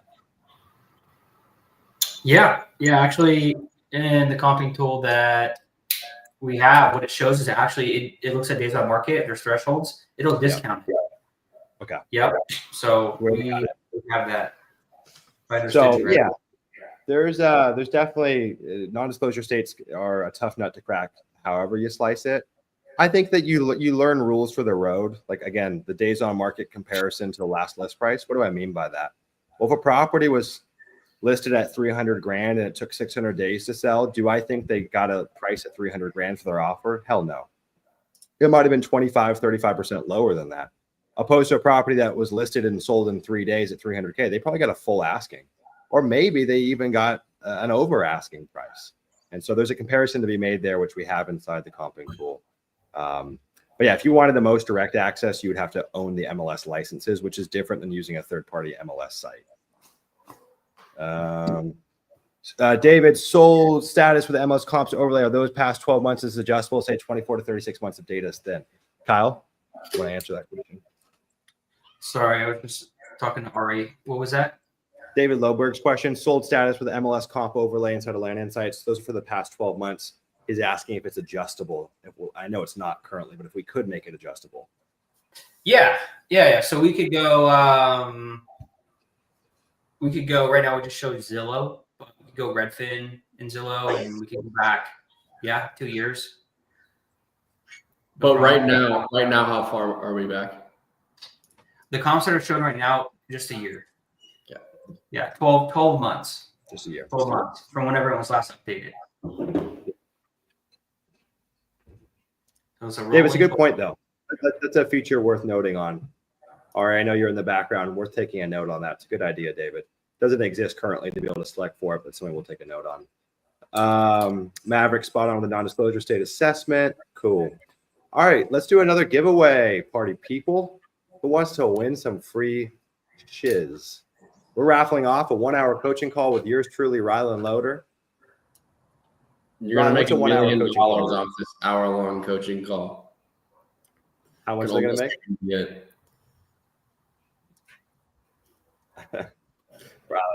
Your internet's coming and going. What'd you say? I said this is $1 million coaching call right here. Mm-hmm. Yeah, it's true. I would say so. I said it at our event, but I don't think there's many people that are running a flipping business at the scale that Rylan is. So it does. Most people don't even have access to that. Someone did just sign up and did one-on-one coaching with Rylan, and it was multiple 5 figures. And we very, very, very, very rarely allow people to do that. So huge value. Kay says, does it show for sales? Yep, it shows pending, for sales, all that stuff. Ben, can it be for an hour-long shooting session instead? Hey, man, you got to come out to Arizona for that. All right, let's raffle this off. You guys know the drill. 1 through 100. Put your number in the chat. You've got to be a Land Insights member, okay? Put it in the chat. If you're not a Land Insights member and we select you, you can sign up if you'd like. We'll give you about 10 minutes to do so. Otherwise, you got to be a current member. 1 through 100. Put it in the chat. Let's get this raffled off. Yeah.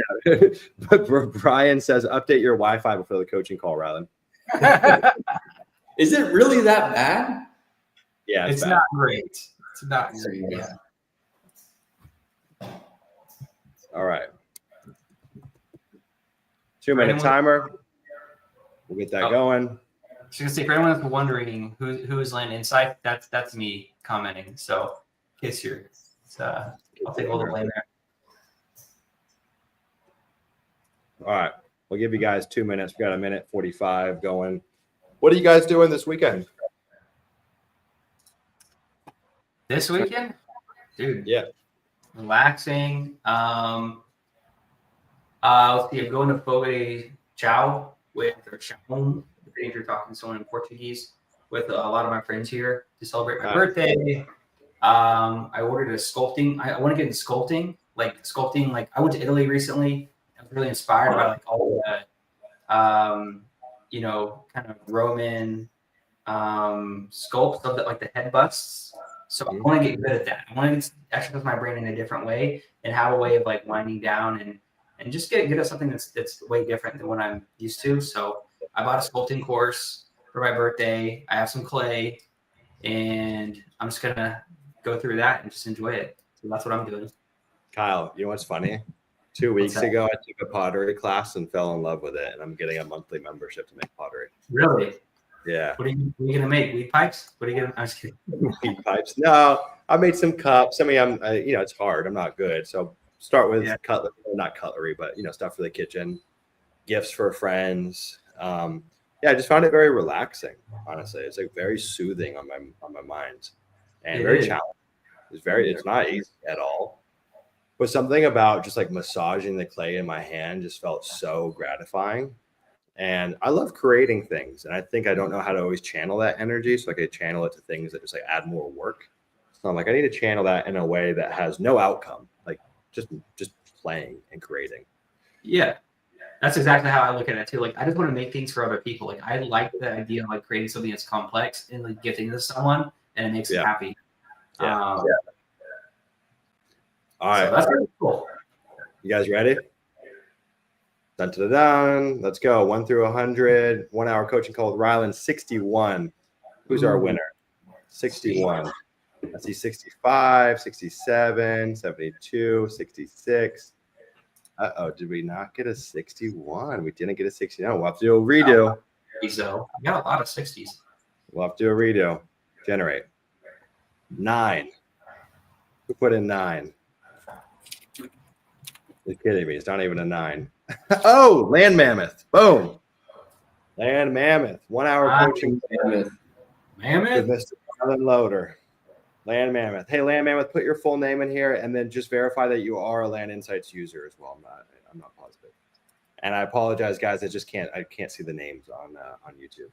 It's a bit, yeah, it's confusing. So, it's Ed. What's up, Ed? Hell yeah. Yo, Ed. All right. What's up, Ed?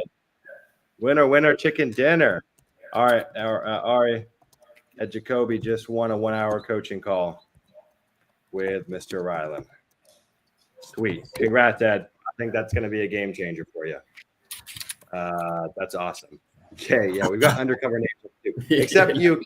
The only person's name that I can understand, you and Henry. That's funny. All right, guys, where do you want to go from here? We still got about another 3 hours. I think I need to fill up a drink.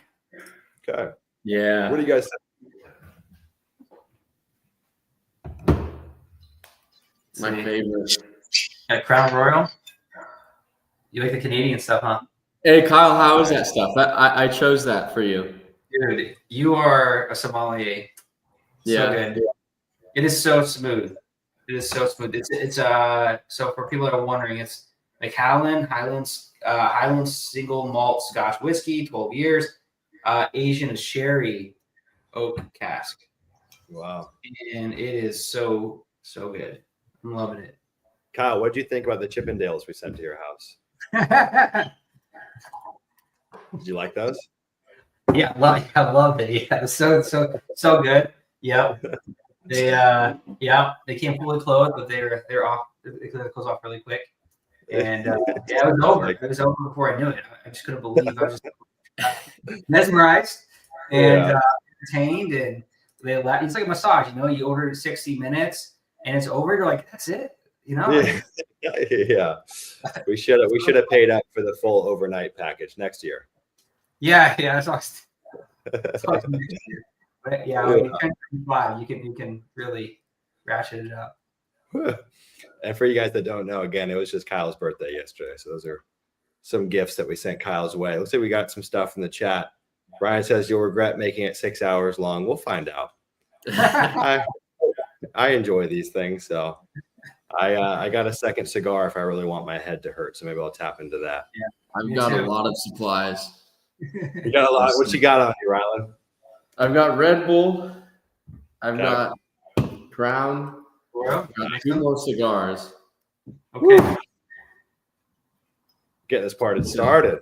Yeah. Nice, man. Maverick asked thoughts on Wilson Combat 1911. I do like the 1911. It's a sick gun. I don't have one. I'm more of a Glock guy just because you can put those magazines as long as it's double stack and fucking every Glock that exists. You can get a drum, you can get a 15 round, 30 round, 9 round, 10 round. So Dude, I'm a Glock guy for pistols, but I'd like to get a couple others. But I'm going more towards rifles as my next purchases. Nice. Hey guys, we're at 58 likes. I'd love to see us get this to 100. That would be a huge win if we can get this to 100. So if you haven't liked it yet, give it a like. Ed says, tell me about your TMT experience. Ed, we might have to have a one-on-one chat. I might save that for a later date, my friend. Demonetized. Yeah, all I will say, it was awesome. There were entities involved. There was very interesting. It was exactly what I needed. Right time, right place. I still feel like I have unfinished business in that world. Great book if you guys are curious in just stuff along these lines. A book called Visions by Graham Hancock. Really good book. I just finished it a few weeks ago. Highly recommend.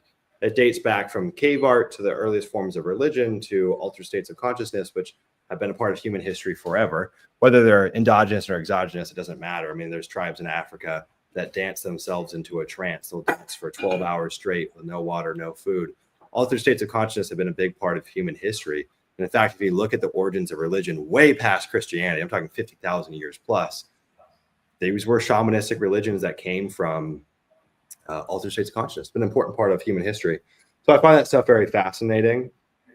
Yeah, it's just interesting. I mean, there's just so much that we failed to notice in our day-to-day waking consciousness. It seems like the brain is like a valve that like throttles back what we see. And we never really understand what truth is in terms of like what the full encompassing, what reality actually looks like, because our brain just filters so much.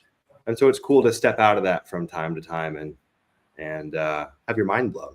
And yeah, I had what was interesting is, yeah, The Spirit Molecule. It's a great book, Andrew. I read that about a month and a half ago. It's a good book. If you like that, Andrew, I would read Visions. You will love it. It's that on a whole other level. The way they tie it in is so fascinating. You know, what's interesting though is in these experiences of altered realms or interventional realms or what have you, the parallels. I mean, the stuff that people are talking about today in DMT studies is the same stuff that was painted on caves 50,000 years ago. Actually, the oldest cave painting is here in Indonesia. You know, a common sign that people have been painting for a long time. Do you guys know what a therianthrope is? You guys ever heard of a therianthrope? What is that? Okay. You'll know exactly what it is once I tell you. Human body, animal head. That's everywhere. You see it in Egypt. You see it in cave. Native American do it. Yeah, it's everywhere. Yeah. So therianthropes are seen constantly within these altered states of consciousness. And again, it doesn't matter if it's exogenous or endogenous. Like you could go and dance yourself into a trance or fast for a week and stay in a dark cave or take different substances. And these things crop up. There's these very fascinating recurring themes. And so there's just so much evidence there to support that. There's more to life than we give it credit, I think. And not to be conspiratorial, but I think there are powers that be that don't want people to understand the full breadth of what it means to be a human and live in this world. And they want you to feel very stuck in the physical. Lan, I named my daughter McKenna. Oh, no way. Okay, you're in the know. You're very in the know. That's awesome, man. Arturo, guys, it's 3:21 a.m. here. I need to wake up in 2 hours. Arturo, you're the man, dude. Thank you, Art, for being here. You are the man. The cabinet resource. Yeah, feel free to drop the deal for review, either in Discord or you can drop it here, whatever works best for you, and we'll review that. And then we're going to pull some people on and hang out with you guys. So stick around. We'll grab some people and bring you on, and we can just shoot the breeze. And general question, what rate can I expect for 2 to 3 weeks of gap funding to use after closing finance deal while the note then closes on paper stack? Ooh, what rate can I expect? I would say what's typical will probably be 12 to 20% annualized, and then they're going to have like a bare minimum. So they might have like 5 points minimum. So even if the money's out 2 weeks, you're still going to pay whatever, 5 points, 4 points, 3, whatever it is. Every funder is different. It's all negotiable. What I'd recommend is if you can find your own private money resources, you're always going to get a better deal. Right. So if you use some like the bigger names, you're going to pay a bit more, but they're going to be on it and they're going to have liquidity and they'll be easier to work with. But if you can source your own funding, you can charge whatever the heck you want, man. So finding your own private lending is definitely the real move. All right, let's look at the deal. Where did the deal go? In Discord. Discord. Okay, I see it. The 35-acre piece. I'm guessing so. Okay. Yeah, we'll get that pulled up. You guys want me to underwrite it? Do you want to underwrite it? Who wants to underwrite this? Don't matter. Don't matter. All right, I'll pull it up. Nobody likes my Wi-Fi, supposedly. Yeah, it's bad. All right, give me one sec. I'll share my screen and then we can take a look at it. Fugsley. Weirdest. These Oklahoma's got some crazy county names. Oak Fusky. I don't know how to that. Oak Fugsky. All right, give me one sec. I'll share my screen, guys.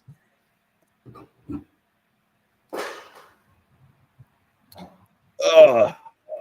Chew some gum. Keep me awake. I'm gonna pop in 2 pieces of gum. If you guys ever hang out with Coach, I don't know if anyone's ever met Coach here. We actually just brought Coach on as a Leah coach, runs a monthly mindset call with us. But if you ever hang out with Coach in person, watch how much gum that guy consumes. It's unbelievable. He'll have a same piece of gum in. He'll put like 6 pieces of gum in at once and have that in all day. Puts it in right when he wakes up, takes it out when he goes to bed. So funny. He's like a caddy with gum too. You need gum, you know who to go to. Yeah. Let me share my screen. You guys see it? Yeah. Yep. Okay. Cool. Looks like it's ag exempt. Property taxes $19 a year. Assessed at $205. It's an interesting property. I don't see anything on the owner. Luther, Mass. Doesn't give me any details. It's a non-disclosure state, obviously, but it doesn't even say when he bought it. Zone rural ag, 35 acres. All right. Cool. Let's hop into this. So, it's like a pretty groovy little property, huh? Let's see. Yeah, so you could split this into 4 pieces if you wanted to. You got 1,000 feet of road frontage. The subdivide regulations is 4 pieces. Okay. Yeah. Some just easy vertical cuts. And then you'll have like this little hatchet shape in the back for that one. J-Bone, what's the offer on this one? Did you make an offer? Let me know in the chat. I can't see the chat, but Ryan and Kyle, let me know what he said on it. So there's in the 20 to 40 bracket. So you guys can see the market data here in the 20 to 40 bracket. We've got a 73% sell-through rate in the last year. There's 14 sold, 19 active, 1 pending. The model here most likely is going to be obviously a 4-part subdivide or subdivide of some kind.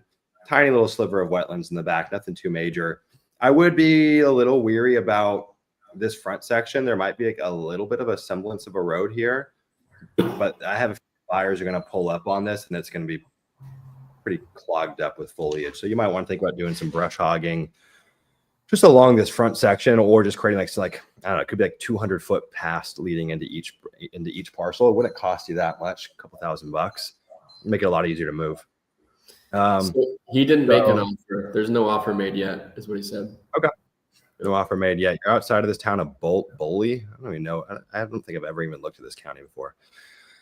It's rural, man. It's rural. There's not a lot of comps out here either. So 0.16. So here's a 60. So here's a 60 acre sold at $2K an acre. Spring-fed pond. So this has got easement access. Doesn't have frontage. You can see it says easement here. So kind of a funk property, and it's sold at $2,000 roughly per acre. 300 active at $3,650. 20 at $7,500. Why did that trade up so much? Okay, ag property's got some buildings on it. We'll keep that up. We'll reference that. So if we got a range of 2,000 to 2,500 an acre. Okay, so this is probably a little more in our domain. 45 acres, sold at 3,700 an acre. It's got a pond on it. And I actually think your lot's pretty nice, to be honest. Like, can you guys see these comps? Yeah. Okay. I think that your lot's pretty nice. Like if we actually go in, well, I'll go back in a second, but I like the fact that it's partially wooded. The topo is nice. A little bit of a creek in the back. Let's go. Are you pulling up the Zillow links? Yeah. Can you guys not see that? No, we can't see those. We can just see the platform. Doing me dirty. All right. Let's fix that. All right, Jeremy, enjoy your massage. Jeremy's here in Bali. So it's got a hunting blind on it. It's got a pond on it. So 15-minute drive, ATV riding. Doesn't look like there's any improvements to it to note other than the stuff that I mentioned. And took about 3 months to go under contract. Sold a little bit under list. Okay, it's an interesting comp. I mean, it's not a same comparison, but I don't think your property's far off. Here's the road that it has frontage along. There's a small little pond, and it's got these hunting lines on it. That 3,700 an acre traded in 3 months. Okay, here's another 30. So I think that you're going to be hanging out in the threes, to be honest. Oh, buyers love a property with a gate. It's crazy what that does. I think I might have like a building pad on it. Got a pond as well. Let's see what it says here. It has a sidewalk. Someone literally built a sidewalk. It's weird. Roads are gravel. So went under contract in 4 days. Listed at 140 and went at 120. Okay, cool. I feel pretty confident in like the 3 to 3,500 range. It's been up for 86 days. It's a crappy listing. All right, so just for the sake of simplicity, let's say you list this thing at 3,500, 3,700. You probably get an offer at 32 or 33 if I had to guess, right? What I'm going to do here in the background, I'm going to use the Land Insights comping tool, but I'm not going to share it with you guys. So I'm going to share a separate tab, and we're going to walk it. We're going to walk you guys through what this would look like as a subdivide. And yeah, all right. So let's go back here. Let's take one more look at the property real quick. Okay, here it is. And I like this lot. I think it's a nice lot. All right, so we say this is what? This is 35 acres. Let's just crunch some numbers right now. 35 acres, you're going to get, let's call it 3,500 an acre for it. You're at 122. You might fetch a little bit more than that. But I'm going to pull up the comping tool and underwrite this as a subdivide.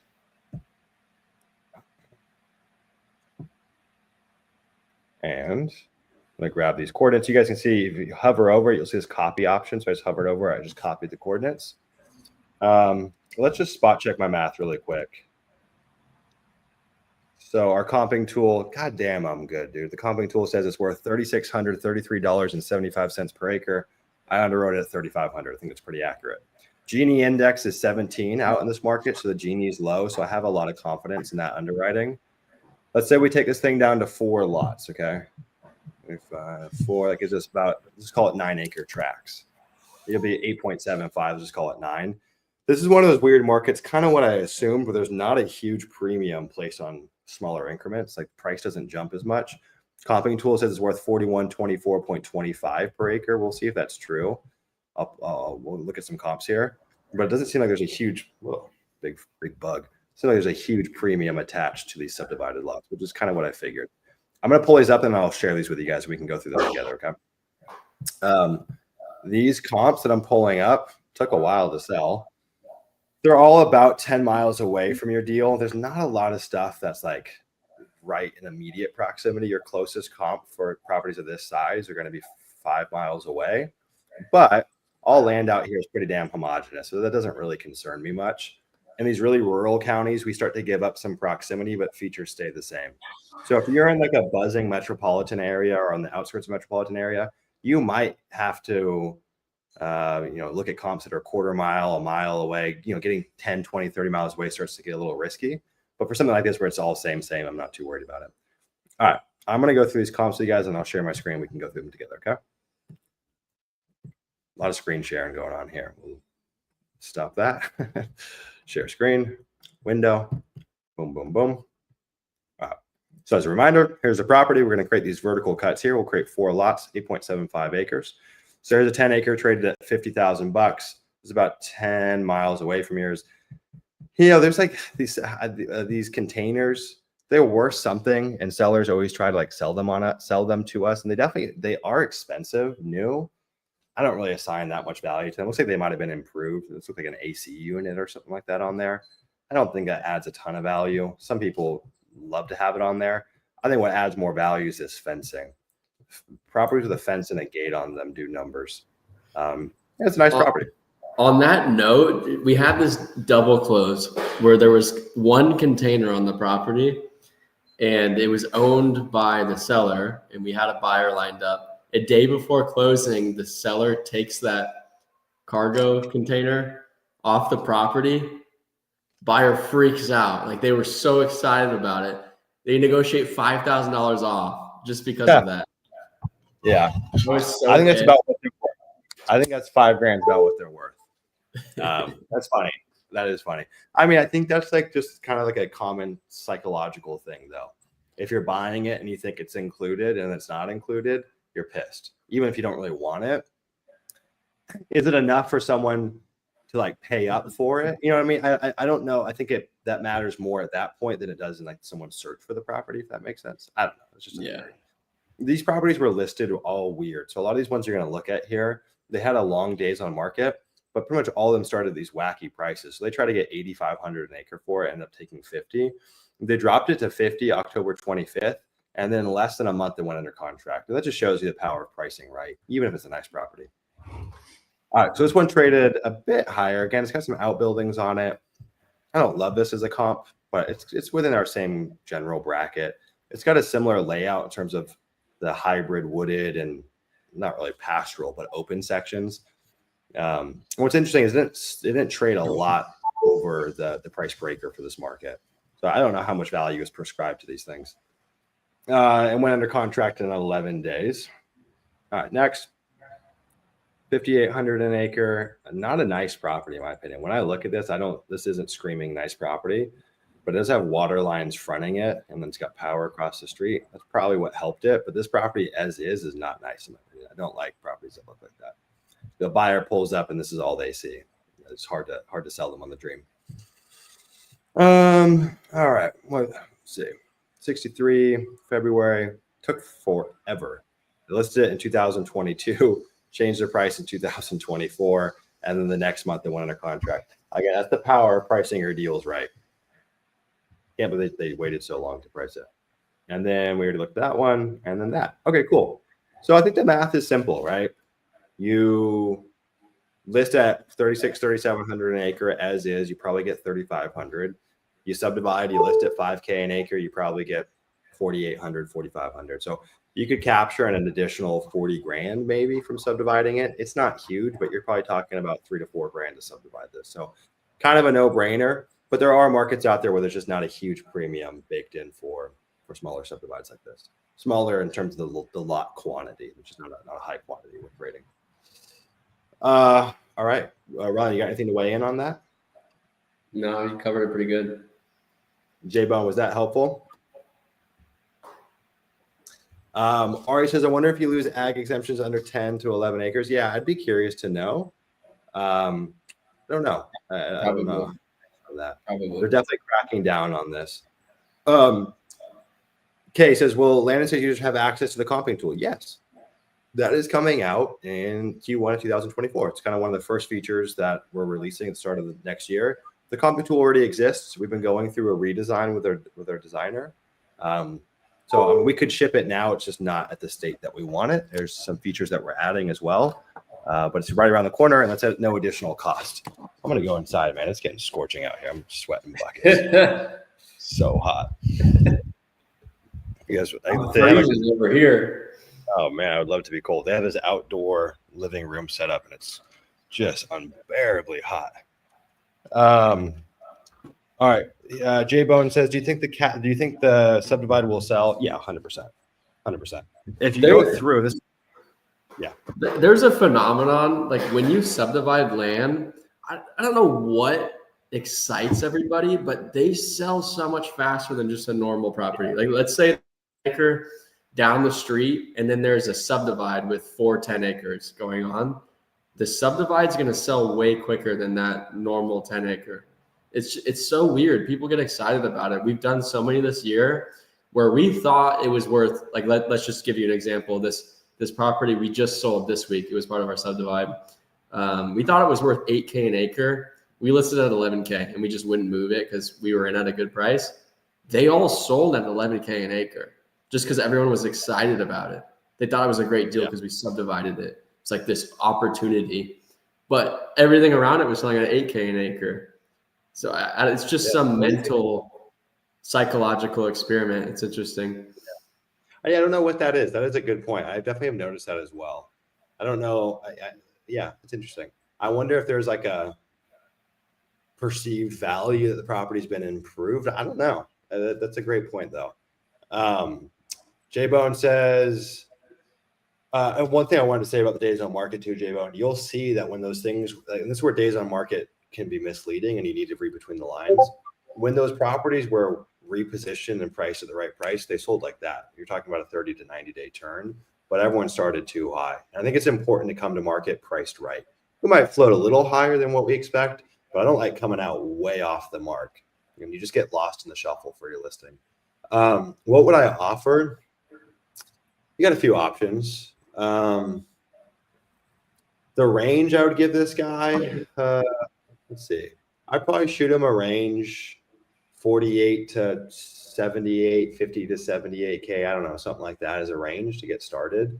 I think that there's no way you don't subdivide this, right? I think I'd be shocked. So subdivide, you're probably going to get like $175,000, I think. So you've got margin to play with. It's kind of what I would underwrite my dispo price at, but you got to remember you're going to have additional costs involved. Maybe budget $5,000 for the subdivide. If he doesn't bite on that, you can make an owner finance offer. You could probably go up as high as 80K, 85K with an owner finance price if you get a low down payment, control the property. So you've got options. I wouldn't even suggest that out of the gate. It'd be like my last line of defense. I would start with a cash offer. Rylan, you got anything to chime in on? No. Yeah. Seller. I love seller finance on the subdivides. That's the best way to do it. If it comes down to cash, if it's a good deal, take it. But I love the seller finance. So if you can pitch it, or you think it's worth pitching, I would pitch it. Yep. Newman says land insights for the win. Good to see you all. What's up, Newman? Happy to have you here, man. Newman in the house. Yeah, this is definitely a marathon, man. It's what we do. Ben, we're under contract our 3,500 acre subdivide at 10K price on average. Another subdivide came on market while we're still waiting on the county approvals. Half have gone under contract for 11 acre lots at 22K an acre. So we underwrote it at 10K, but they went under contract at 22. That's crazy. I don't know about you guys, but this last 2 weeks, have you guys seen a serious uptick in offers? It's absurd. This week specifically was chaotic. We've received more offers than we ever have. But I'm really curious about all of you guys. Did you guys receive more offers than normal? I haven't. I did. We definitely got a big uptick right before the election, maybe 2 to 3 weeks before the election. So that would have been October. But I haven't seen a huge surge. It does seem like it's so contextual though, because there have been times where we have more offers than ever, and I ask other people, and they're like, "It's crickets right now." And then I've had the inverse. So I don't know if it's just market related or just fucking luck. Who knows? It would make sense though to me that things are picking back up with the confidence in where America's heading. I think people are bullish in general. Yeah. What Bitcoin did, right? Yeah. Jerry and Ben are saying they saw an uptick. This was probably the biggest week this year we've had in terms of both closings and offers received. Damn. So I'm pretty excited. I'm very excited. Q1 for us is going to be a big payday. Well, hopefully that carries over to me next week. Man, I'm kicking myself. I should have funded that deal. Doggone it. So many deals I pass on. I always just it's just too many opportunities. I start to get paralysis analysis. I'll fund them. No, I'll fund them. If you guys do have a cool value add deal, subdivide something like that, or a weird deal, even easements, crazy stuff, drop me a note, and I'll give the slot seconds to Rylan. I'm kidding. But for real, if you guys have any interesting deals, you guys can always reach out to either one of us. Hayden, I moved inside, man. It's just scorching out there. It's scorching. It's a hot day. It's the rainy season right now, so very humid. Bradley, what would be an example of good seller finance terms? I mean, it's so contextual on the deal, but ballpark 5 to 20% down. This is on the acquisition side, not dispo side. 5 to 7% interest, no prepayment penalty, 20 to 30 year amortization, 5 to 7 year balloon, partial releases if we subdivide. That's pretty much it.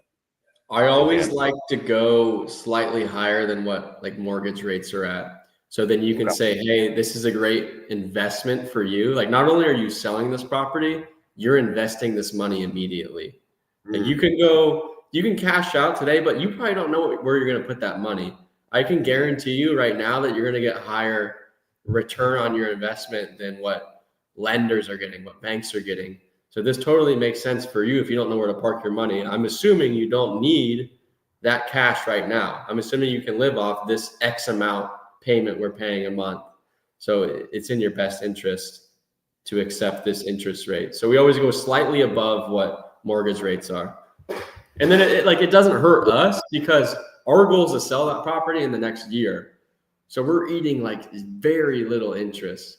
So if you just uptick that interest, it's a big pitching point to your sellers.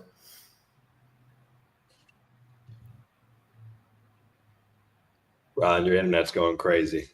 Sorry. I'm gonna switch over to the other one. I'll be right back. Okay. All right, cool. Winner one would be a good deal on average that investors would be willing to fund. Yeah, it's pretty simple. We'll talk about joint venture funding. There's so many other kinds of funding channels out there, but let's just talk about joint venture funding, which is going to be most common.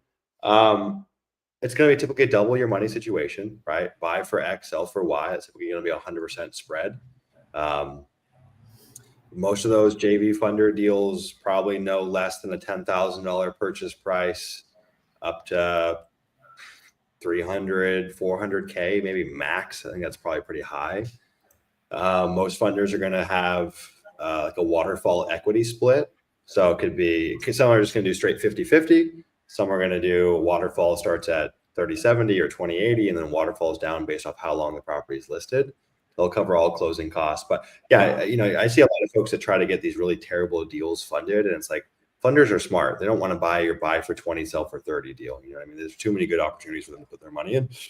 And frankly, it's a pretty good litmus test if funders won't fund your deal, that you need to go and renegotiate the thing. So general rule of thumb is double your money. Now, if it's a more complex deal, value add, subdivide, or what have you, JV funders typically don't fund that stuff. Like then they're going to be a consultant on the deal. So the spreads could be different. It might be an assignment angle. You might be getting a minority of the split. Like it really does range, and it ranges by the deal. But for a standard flip, double your money, 10 to 300K buy price.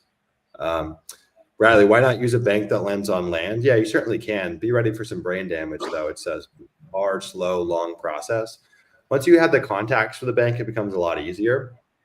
But if it's your first time working with that bank, I mean, it's like pulling teeth. And if you've got to move quick with a seller, it's like the worst option. But you certainly can, and the terms can be good. And I think actually Ben is using that for his big 300-acre subdivide. So there's a time. There's a time for it. I would always prefer owner financing, though, without a doubt. Just go private lending at that point. Like I'll private lend. I'll compete with other private lenders. Like it's just quicker. People are more like willing to adjust to your timeline. They're quicker to adjust. So I don't recommend banks personally, either seller finance or like a personal loan with a private lender. Yeah. I said Paul too asked if there's a course and training on the data platform. So we built out a full data platform course. Ryan, did that release today? It's releasing today. Yeah, I'm pretty sure it's live already. We can have Ari chime in. Let me check it with Ari. Ari said tomorrow morning. Tomorrow morning. Yep. Okay, tomorrow morning. So that's coming out for all users. Yeah. Bradley, just asking because I did a deal with a bank and it went really smooth. This was South Georgia. Yeah, I've heard plenty of stories where it was easy as butter. I tried to get lending on a deal in Texas, and it was just so slow and long. And they got cold feet, and then referred us to another bank. And also it's contextual on the deal and your personal financial standing too. If they're gonna look at everything with a fine-tooth comb, you got to make sure you're in a good spot.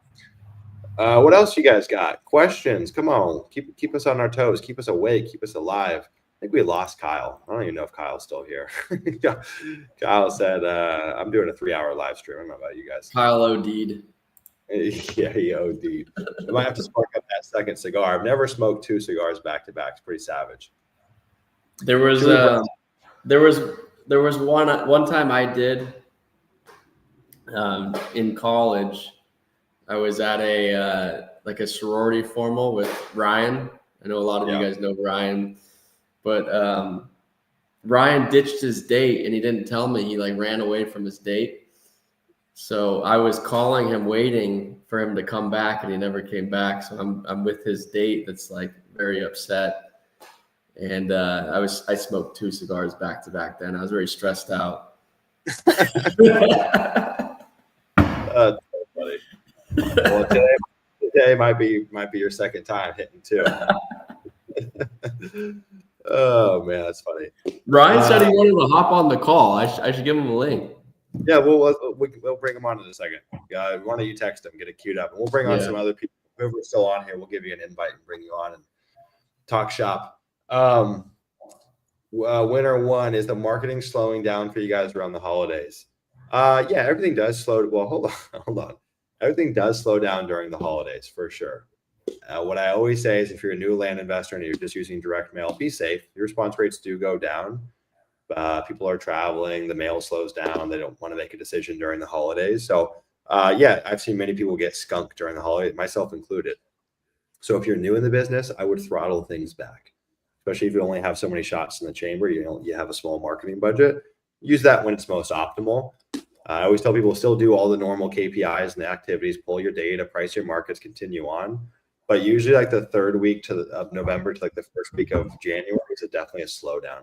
But we're still getting deals, you know what I mean? Like, it's not like the business stops. But if I had 10 grand to my name to start this business, I'm not spending that 10 grand now. Hell no. I'm queuing up my marketing, and that's touching down beginning of January. That's how I would do it. Now, if you're more advanced, no one slows down. If you've got a team in place, you got to feed the beast. Yeah. Yeah. We've got the Trump victory. It's time to go all in.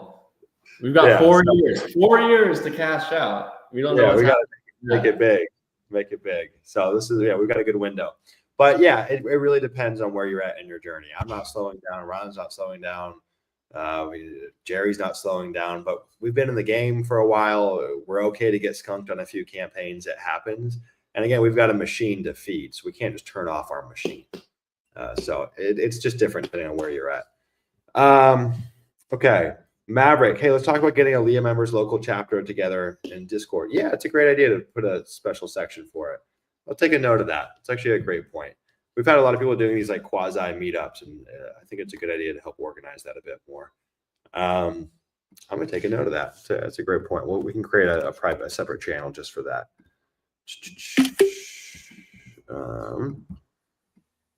Let's bring somebody on. How do we want to do this, Sumner? Yeah, do you want to bring on Ryan first? Ryan's not answering. He's probably asleep. Okay. All right. So what we're going to do is, if you're inside of Leah, if you're inside of our Discord, I'm going to put a link in there. Click the link and you will join. We'll bring you on. We'll do about 10 to 15 minutes and we'll go. Okay. I just want to hit these questions really quick. So Chris, brand new business, first campaign, planning to do it early 2025 because we're gun shy of the holidays or holidays, somebody to consider, or just send it. Yeah, I just touched on that. I would be safe if you're brand new. It depends on the budget that you have, but I'd probably prefer you to prep, get your mailers lined up, start sending those at the end of December so they touch down beginning of January. Don't send them in 2025. Send them at the end of this year so they hit beginning of January. Okay, would you recommend I mail my first mailer December 15th so the sellers can receive the letters January 1st? I don't love January 1st, so I probably would still have a bit of a gap there, okay? I'd like to see that 7 days into January, 10 days into January. January 1st, people are still out fudging around, partying and doing stuff. So I would slow it down a little bit. Oh, this is Maverick is Mike V, by the way. Dude, Mike, I've seen you with multiple accounts. I thought you were on a different account earlier. Maybe you changed your name. John says, fight, fight, fight. One of the craziest in American history, dude. And that guy's fist is so funny the way he does that. Aaron, where are my Denver people at? There's actually a lot of Denver land investors that I know. We've got a few Leah members that are here. Eagle, how about a hot seat to help me refine my market selection pricing process? This is Mike Connolly. Yeah, we can do that. We'll bring you on here in a second. Oh yeah, Mike is in Boulder. All right, put it in the chat. Who wants to be brought into the hot seat, guys? We'll send a link inside of Discord. Who wants to be in the hot seat? Bum, bum, bum, bum, bum, bum, bum, bum, bum. Let me know in the chat. You doing another cigar, Ryan? Yeah, I don't have a cutter, so I just I scratch bite off the end. Bite it off. Yeah. What are you smoking this time? I've got a Monte Cristo White Series. Nice. Oh shit. Monte Yeah. Cristo. Yeah, very expensive cigar. Aaron, what's the hot seat? Hot seat is we bring you on here and we grill you about your business, or you grill us, whatever you want. We'll just talk shop with you and hang out, do some coaching together. Andrew said, watch out for the dengue fever in Bali. You got to watch out for Bali belly, that's for sure. Oh Yeah, don't put that in my head, Andrew. My the lady that I did my session with this weekend, she got a parasite. It was the second most dangerous parasite in the world. And she was here in Bali, and she was hospitalized for like a week, and they didn't have the medicine for it. So her friend had to get it and bring it from Germany for her, and she was like, she lost like I think she like lost 8 kilograms, so like 18 pounds or something. Crazy. Bali bathroom. Okay. Who wants to go? Hot seat. Hot seat. Should we bring Ari on real quick? Just pay our respects to Ari. Yeah. All right, let's start with you. And then we'll bring on some other people. Start with you. All right, Ari, I gave you the link. Hop on. You're joining first. And then we'll do about 10 to 15 minutes per person, and we're going to rotate. So stick on here if you guys want to come and do some coaching. It looks like this is my cue to spark up another cigar. Dude, my head's going to be fucking pounding later. I'll do it. Lightweight. Ronnie Coleman. Yeah. Lightweight? Yeah. Baby. All right.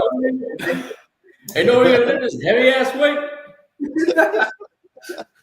Dude, he's straight up. He straight up can't walk anymore. It's so sad, dude. It's I'll do it so though. No weight. No weight. That's so funny. Some jokes. Hayden says, going to put you on. Look up Alex Custom Rolls in Cuba. He rolls Michael Jordan's personal cigars. Damn. Dude, Ronnie Coleman still lifts. That's crazy. That's crazy. Yeah. It's so sad what happened, man. It does break my heart. I hate seeing that. Hate it. It's almost as sad as what happened to Mike Tyson last week. Oh, dude, that was rigged. Yeah, it's a money grab. Did you watch the interview with that little kid that was interviewing him? No. That was so funny. That was hilarious. Dude, she handled it so well. He just like shot down her so hard, and she was so composed and cool about it. But no, that was absolutely a giant money grab. What's up, Ari? How you guys doing? You guys talking about Mike? Hey, he's ready to go. All right, what's up, man? How are you? How are you hanging in there? No, I'm doing great. I'm getting everything prepped for this this course launch this morning. I guess tomorrow morning. In some places it's already tomorrow. So that's real. Yeah, I went ahead and made it a little bit more cinematic, let's say, than the old Land Insights course. So it's gonna be some good content, and I love it. I love it because we're gonna be having so much come out in the next couple of weeks that it's just gonna keep growing. It's not gonna be anything like other platforms out there have like a couple videos kind of describe what to do. Some have none. I mean, I've never seen a demo on or like a YouTube video on Unitary. So yeah, I know it's very odd. There's something to be said about having a good platform, but there's another thing to be said about having a platform that people actually know how to extract all the value from. I think that comes from training and great customer support. But yeah, I'm excited for this, and it's you guys should see the back end of how quickly we had to put all this stuff together, because it's a quick turn. Cheers!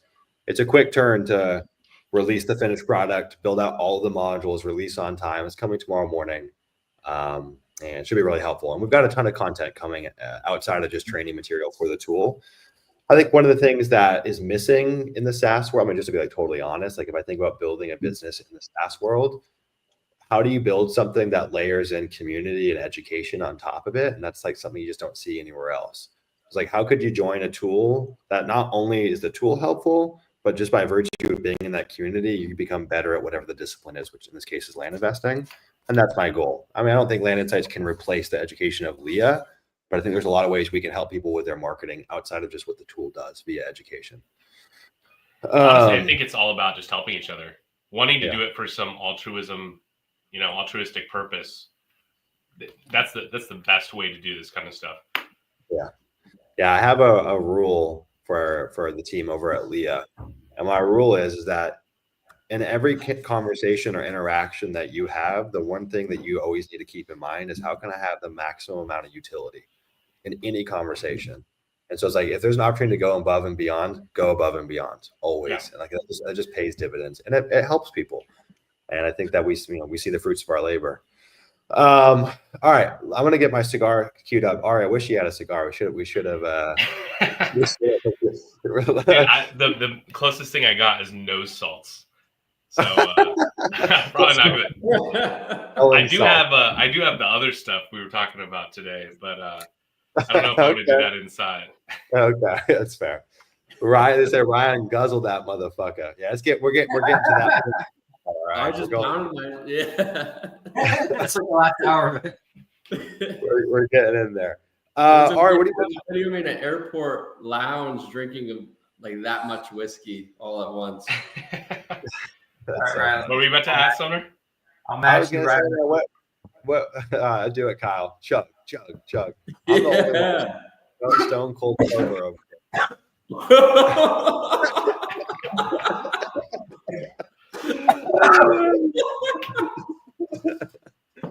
Oh man, a good next few He's hours. out next to the window right now. Oh, I feel real good. Lightweight. Lightweight, baby. Lightweight. So here's what I was gonna say. All right, what do you want to talk about, man? Do you want to talk about your land business, the stuff we can help there? Do you want to talk about maybe your journey as a whole? Do you want to talk about?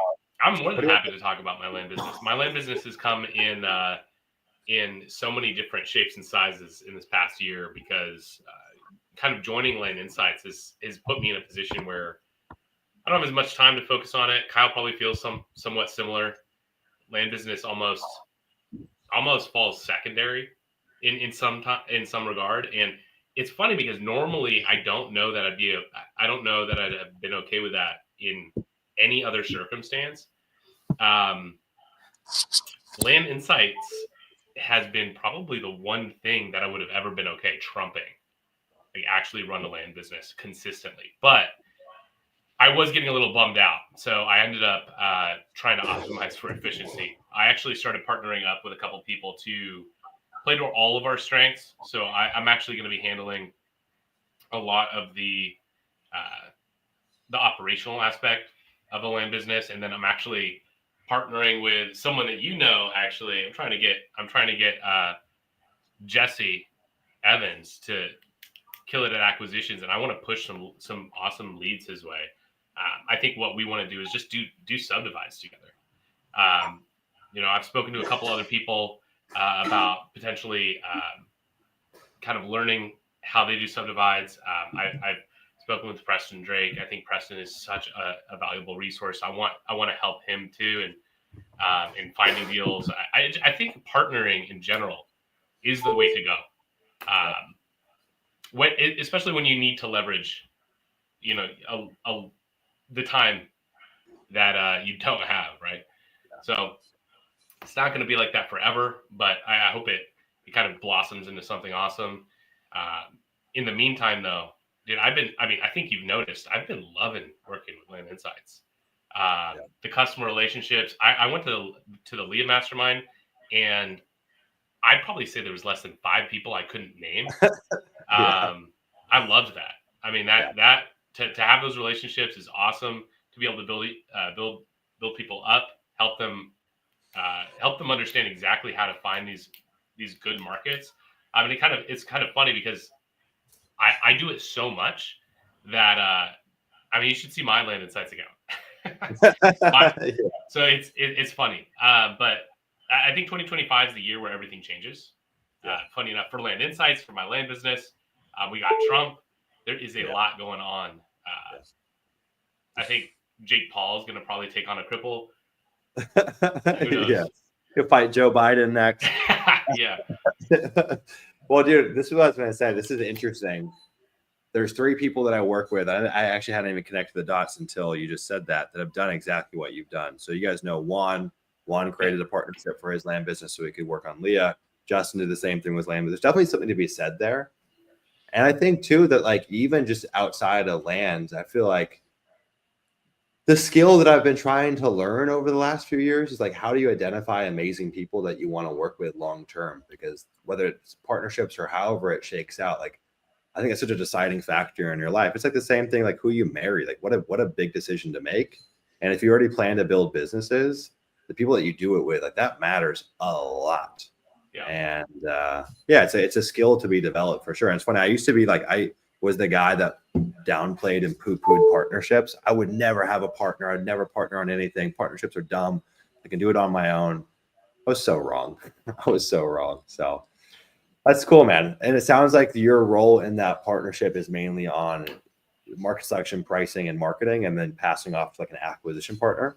Operations as well. I think one thing that I've actually started improving on quite a bit is SOPs. So I'm trying to get that side of the business down to a T. If I can build the machine to kind of operate really efficiently, document basically what everybody's doing in the business, I tend to find that that's easier for me. So the part that I always found a little bit more cumbersome was the technology. I find myself slipping when it comes to technology. So it's cool to be a part of a team that where Kyle's just outshining literally everyone in the industry. Yeah. So let me ask you this, Ari. Let's fast forward 12 months from now. Where do you want Land Insights to be? Like, do you have a vision? Is there a North Star, a destination? Oh, dude, for Land Insights, I really do think that there needs to be. This is the issue. Is like we actually have people's best interest at heart and in mind, right? And you're not the type of person to go spend money on ads. But I do think that the name of Land Insights needs to get out there. I think that people deserve it. I think that people that we owe it to them. To be honest with you, I mean, there are thousands of people, and there is a whole slew of people that might not resonate with. Let me go full time in land, but how do I get my first deal? Right? I think if you think back to like when that whole wholesaling craze, I mean, it's probably still happening. This wholesaling craze where people are like, you can get a deal. I'll teach you how to get a deal. You get $5,000. It could be life changing. But there's a lot of people out there believing that they can do it with land, and they're having a hard time getting that first deal. Well, I'll tell you right now. I mean, eventually, if we have some sort of light version where data is, a la carte 6 cents, whatever it is, they come in and this entire platform is tailored towards them winning. I mean, they're not going to be stuck in a contract for a year. I'll tell you that much. And there's so many different ways that they can win in land. It's just a matter of having the right tools to succeed. So I think there's a huge demographic out there of people who really want to change their life, who haven't had that opportunity, find themselves with bad data from PropStream or some of these other kind of half-assed tools, or they find themselves locked into things like DataTree where they're like, damn, I'm spending $500, $600 a month. I think the lower plan is even like $300. But DataTree has their way with stuff. They will tell you $300, they'll tell the next guy $300, and they'll sell you different amounts of data. So it's not exactly kosher in my book. But I just feel like in 12 months we should be able to be on the real estate stage, like the broader stage where if there's going to be people pitched on the concept of land investing, not everybody needs to be that full-time investor. Some people could make 3 deals in a year and their whole life could be changed. I mean, maybe they can afford to pay off all their student loans, or maybe they, you know what I mean? Like from the absolute opposite side of the spectrum. There's some people who don't have the drive that, the drive or the desire to go full-time in the entrepreneurial side, but hey, they do a deal and all of a sudden everything changes. They can kill 2 birds with 1 stone, pay off some debt, go on a vacation, pay for their kids' college student loans, whatever it is. It's life-changing. The industry is life-changing. And that's why I'm over here making it work regardless of how much time I have. It's too hard to get out of once you understand how awesome land is. It's just, it's not worth leaving. the magic question is, how many hours a day are you working these days, man? I'm still working right now, and this is a normal day. I'm very blessed. I got 2 little boys. I got a wife who all of them are very understanding. I make sure to treat them well, and because of that, they let me work a little harder than the average guy. So until I reach my goals, I think that's probably going to be something that we keep up, but should be soon. I feel like 2025 is the year. Yeah. All right. What's the goal, man? Give me the clear picture. 2025. What's it look like? Yeah, I want to do pretty much only subdivide deals and seller finance deals. Like 2023 and 2024, I've only done flips, and so and that's great. It's usually these smaller deals where literally smaller parcels, 5 acres, 10 acres, even the smaller ones like 1 acre subdivisions, excuse me. But I really want to do like classic minor subdivisions. Yeah, that's exciting. What about personally, outside of the land business? What do you want your life to look like? What are you optimizing for? Oof, dude, I really gotta fix this house up in Puerto Rico that my grandmother left us. Okay. This thing's a fixer-upper for sure, but we've been offered. Yeah. We have wholesalers calling us every other day. What? Yeah, like 800K, 1 million. Like they want to pay cash, and I know they want to flip it to someone else. It's prime. It is probably one of the best locations you could ever get in San Juan, Puerto Rico. Wow. So yeah, it just needs a little love. So that's what I would want.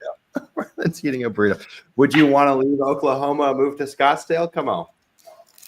I have already talked to my wife about it. I think under the right circumstances, right? Like Oklahoma is cheap. I love that about Oklahoma. This could be home base. I've always thought about it like that. Let me travel the world, Oklahoma. I come back to Oklahoma and I paid probably $2 for that same burrito that Ryland's eating. But yeah, I mean, Scottsdale is not out of the question. Is the desert somewhere? Okay, pin Scottsdale against Bali. Even just like 2 months ago, I know for a fact Kyle's over here like, I hate the desert.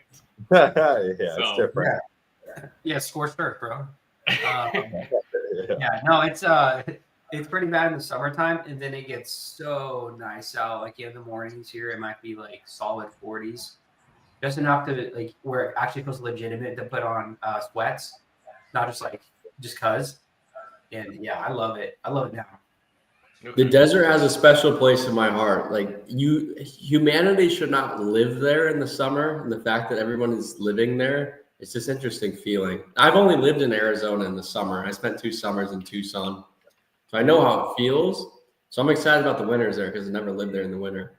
But I love the cactus and the desert. I love the desert. And actually, it totally resonates with me. I don't know if I'd want to do my home base, but I could totally spend 6 months a year in the desert. I've never been to Scottsdale, but it got under my skin in a good way. Like I actually really enjoyed that landscape. I love extreme things, and it's so extreme. But I love the idea of having you out there. Pete too, rest of the team. I mean, we're going to be hiring more next year, and ideally looking to hire locals. We want to build a foothold in Scottsdale. I think we can do it. I really think we can do it. We can build a little empire over here. Get everybody on board. Everyone from Leah. Yeah, exactly. We just got to get a fucking 50-bedroom hostel. I don't know about that. I'm working on it. You just buy like a I don't know, kind of like an old school senior citizen park. There's tons of them. Tons. I was literally looking at like 12-unit multifamily apartment complexes. Yeah. But like all the ones that were in my price range, they were just kind of ghetto. Dumps. Yeah. Well, all right. Any parting words, man? We're gonna let Ryan hop on, and we're gonna keep on rotating through attendees. Anything you want to leave the people with? Man, chase your dreams, and chase your dreams with Land Insights. Honestly, it's the easiest plug because as the person kind of building out the course and seeing the potential, seeing the internal side as well, people just really they don't understand. They see what's on the market now, like in terms of other tools, and they think, wow, look at all the awesome stuff we have available, but they really don't know what's going to hit them when all of our tools come to the market. So it's pretty crazy. It's going to be awesome. Anyway, thanks guys for having me. I'm going to Appreciate go that. make sure that course is prepped. I'm not going to release it until after this call is done so that nobody is distracted. But it's going to be bananas. I expect all three of you to watch it as well. Yeah, we will, man. Appreciate you, Ari. All right. See you, brother. Appreciate it, Ari. See you guys. All right, we got Mr. Ryan. Mr. Ryan Love, Smooth Jazz Ryan, Power Hands Ryan. Ryan, we're gonna keep this PG-13, okay? I'm watching you, bud.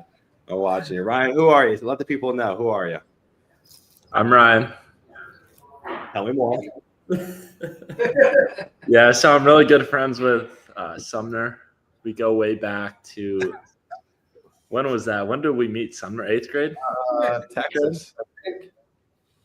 Yeah, we started going to the gym together, me and Sumner, all the way back in the day. And that's actually why Sumner got so jacked, was because I was training him.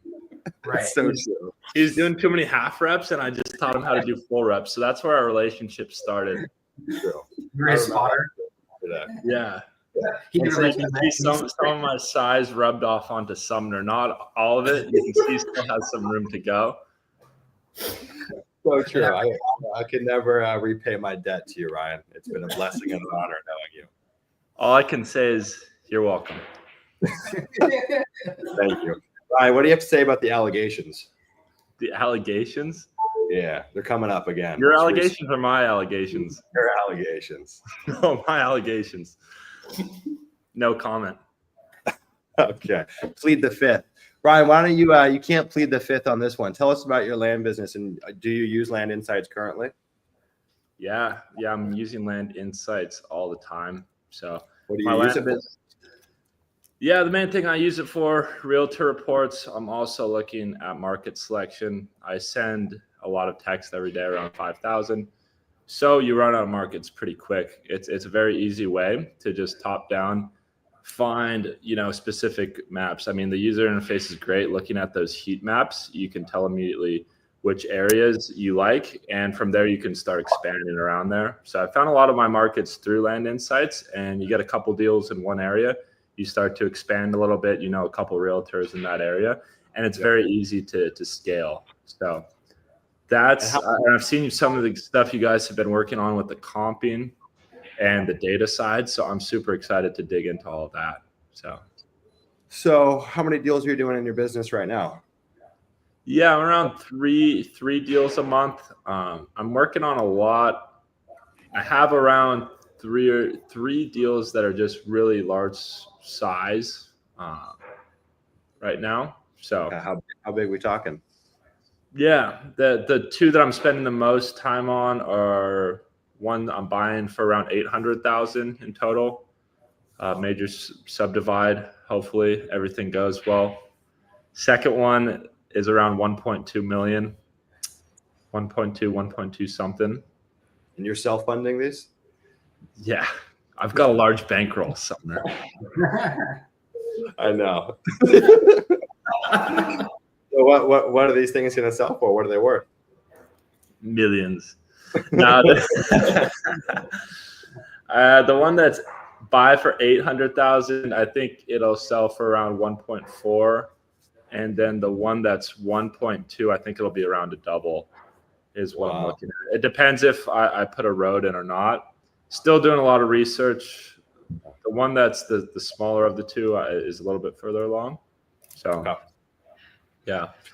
And you're about a year and a half into the business? Yeah, about a year and a half doing it full time. I tried it before doing it part time. Very frustrating. Yeah. Was trying to go to school. I was working an internship, and I'd get home and try to comp properties. I would have given up if Rylan wasn't there, getting me back into it. I did give up on it for a couple months. It was just like I couldn't figure out how to comp a property, and you can't ask Rylan too many questions or else he'll get angry, which is fully understandable. At the moment when you're like that much is going on in your head, and then you're trying to learn a new skill, it was next to impossible. So Ryan's probably one of the most quickly successful land investors I know. I don't think I know anyone more successful at that rate. I would give Josh Pierce a run for his money. Yeah. There's a few others. He's up there though. Brian Miller, But yeah, you're up there. You're in the Hall of Fame. You're goated, as the kids say. Ryan's goated. It's not about this. The success isn't about the deals you close. It's about the people you get to spend time with. Ryland, Sumner, hanging out with them in Croatia, all the people we've met through them. It really changed my life, like that, like for real. I know I joke around a lot, but hanging out around you, Zach, all the rest of the guys, Tony, just so much fun. And like you'd mentioned it a ton in your presentation, how it's just really about the people you're around. At some level, it's not really about the money. It's like, okay, how do I make money? But I'm also hanging out with people that I love being around. So I appreciate you for that, Sumner. 100%. I'm so glad that the worlds have merged. It's so cool to see. What would you say? I'm going to put my water briefly, but I want you to just fill in on this. You're a year and a half in. You're doing well. You had like a crazy big deal close after we left Croatia. I remember Ryland told me. What would you say to someone that's 3 months in, 6 months in? What's the words of advice? Yeah, at 3 to 6 months in, you're just going to have to be hammering the phones a ton. You're going to have to really be putting everything into it. This, along with every business, the activation energy to start your business off is very high. Once you get it moving, you can dial it back a little bit and, not be pushing every day and go through seasons where you grow and then maintain, grow and then maintain. But 3 to 6 months in, I think as long as you're the one answering the phones, you're focused on your sales skills. It's just really important to learn how to sell. And by sale, I mean really buy. What skills are required there? How do you buy property? And yeah, I mean, being involved in a community, I was super lucky to have Ryland.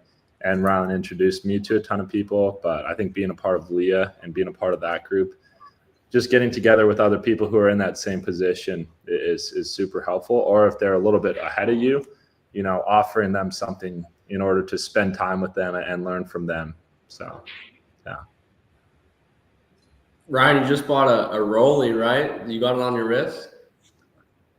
Yeah. Where's it at? I got scared about going. I'm going to Portugal on Sunday. I got scared about going to the hostel. I would have been fine with it. The one thing is going surfing. I probably wasn't going to wear it, and leaving the rollie in the hostel. Probably not the best move. Would probably add a little bit of stress, and I'm just trying to decompress a little bit, surf, and not really think about anything. Yeah, Ryan's a crazy surfer. Like, I've never seen anybody charge the way he does. He's going to Portugal in Peniche to surf Super Tubos in a couple of days. So he's going to be scoring and running the land business at the same time. It's crazy what this business does for your life. Like, he doesn't have anywhere to be, nobody to report to. So he's just going to Portugal and going to surf for a couple months. And then we'll see him in Scottsdale. He's moving into the land house. Yeah, just to be closer to Kyle. Yeah. I'm excited to hang out, Kyle. Yeah, it's gonna be cool to hang out in person. We'll probably make fun of Ryland a lot. That's mostly what I do. Yeah. What is there to do out there? A lot of surfing. Surfing. One of the biggest spots. Yeah, I mean, you can go hiking a lot. You can like do 4-wheelers. A lot of road trips too. Like you can go up north, like go to Flagstaff and Snowball, which is where Pluto was discovered, and you can go snowboarding. So if you like snow sports, we got like a decent kind of like snow stuff up here. Yeah, just like a lot of camping too. I'd say that. And I don't know, like Phoenix is like the 5th largest city in the United States. So big metro. So there's like a lot of people, a lot of things to do, a lot of restaurants to try out. Yeah, if you like riding bikes, there's tons of a lot of people that are like very competitive cyclists out here. So you can pick up that. So yeah, there's some good bit of stuff. But yeah, like I said, a lot of surfing. Yeah. Are you excited for us to move out there? You're going to have free daycare once the land house is established. Drop a kid up at the land house. Yeah, who would take good care of him? Taking care of a 1-year-old? I don't know. I mean, it would be interesting. I'll bring her by. Actually, though, if you need babysitting, we're set. Like I need my training, you know. Yeah, that's right. What are you expecting? What? Are you expecting? No. Just kidding. We are looking to have kids soon, though, Kyle. Are you gonna adopt? No, I'd hope not. No, I hope okay. I can find someone to reproduce. You're good. There's a lot of women out here. There's ASU, and there's I don't know, there's a lot of cool people out here. I know like 7 different land investors out here. They actually I didn't know any, and then I went to Ajay's event, and then I met 7. They're all living in Phoenix, and actually I went to John K. What's his last name? John Fleisch. I went to his office, him and Danny. They're actually Land Insights users now. And there's Mike Arsh is out here. He's a cool guy. He owns a couple of gyms. I know Sumner respects him a lot. And some other people that are kind of doing entitlement deals and stuff. So a lot of interesting different strategies that I'm kind of thinking, learning. Yeah, everybody on this call, they need to move to Scottsdale. This is the call to action. This is a CTA, baby. Yeah. Come hang out at the office, land house, and I guess that'll be my destination when I come back to the States, at least once per year. Ryan, anything you want to leave the people with, man? What do the people need? Do they need inspiration? Inspiration. I would say whatever you feel like. All right, guys, you've been watching you guys have been live for how long? 4 hours, 30 minutes. 26. Yeah, I know someone sitting out there at home has been watching for 4 hours, 26 minutes, and 12 seconds. They're looking at Rylan. They're thinking, how is he so young, so handsome? They're looking at Kyle, saying, man, he must live the life. Looking at Sumner like, oh man, one day he'll be as big as Ryan. But as you've all been watching, I know there's some people out there who are thinking about making that jump to see what their life could be like. And I was fortunate enough to have someone, Rylan, there with me who helped me make that decision. And Rylan had someone, Sumner, who was there to help him make that decision. But I think Land Insights and really the Leah group in general is a great place to do that. The community is super solid. A lot of energy. There's a lot of, it's very diverse too. You got a lot of young people, a lot of older people. Really, you can find your group. There's people who surf, trying to organize surf trips and all that. So there's a ton of different groups within it. And it's a great community to be a part of if you're not already. Also check out Land Insights. Get inspired, make the change. There we go. Ryan, appreciate you, man. Obviously, Ryan's a jokester, but he's a savage behind the scenes. I've seen this guy work, and he takes his stuff seriously, and that's why he's got the fruits of his labor. So proud of you, man. It's cool to see how far you come, and I'm excited to see you soon. Allegedly, you guys are coming to Bali. That's what I heard. Soon. I think about a month or so. Counting down the days. Oh, you got a new watch. Let me see the watch. I'm going to Portugal right after this. I didn't want to bring it on the surf trip. Oh, what are you worried? You're gonna get robbed, dude? You're not gonna bring it to Portugal with you? I said it was chill. He's Bro, I panicked, Sumner. Oh, you're tripping. Bring the watch. Trust me. Bring the watch. That's so funny. You'll be fine. You're a big guy. No one's gonna mess with you. All right, Ryan. Appreciate you, brother. Safe travels to Portugal. I'll see you soon. Okay. All right. Love you, Uncle Sam. Love you, brother. Bye. Yeah. It's so funny. He calls me Uncle Sam. Yeah, man. People love him in the chat. All right, who wants to come on next? Who taking on the hot seat? I see people wanting to get Anthony Reese on. We got Brian Miller. Who wants to come on? Let me know. And maybe actually what I can do, maybe we'll do this. I'm going to make it really easy, actually. I'm going to put the link in the chat. You guys can join, and I'll just let like 1 or 2 people. I'll let one person on at a time. Use that link, join, and I'll admit you on. Okay. Join the queue. I'm sparking up this Cohiba. Number 2, Rylan, where's yours at? I gotta light it back up. It's time. Kyle, how's yours? Kyle, did you throw up when you drank that whiskey? No, I swallowed the throat. I'm good. I'm good. I committed. I Your committed. face was red. Yeah, you look drunk, bro. I just don't start things. I need to finish it, so I swallowed it. I'm good. I'm good. Oh, Ready it's so funny. to do some more. Kyle. I know. How buzzed are you right now, Kyle? On a scale of 1 to 10, I'm about 11. No, I'm about 2, to be honest. Okay. We got Brian who just hopped on. Guys, anyone else that wants to hop in and we'll let you on, okay? Josh wants to see your dinner, Anthony. No shame. You can come eat on here. All right, guys, hop into the weight room. Whoever wants to come on next, and we're going to rotate 10, 15 minutes a person. Mr. Miller. What's up, Brian? Ryan. Brian. Right. How are you? Where's your cigar, bro? I think he's trying to get Brian. his audio Ryan, out. you there? You live? Yeah, can you hear? I got you Yeah, now. okay. Got you now. How are you, man? Pretty good. I was checking out the. Oh, I can't smoke in my house. It's a rental. Oh, shit. And Okay. So in the window. Yeah, open the window. There you go. Kyle's ballsy. He's smoking in a rental, aren't you? Yeah, sure am. You hear me a lot? Like I said, I can. Like, Yeah, Wi-Fi's a little spotty.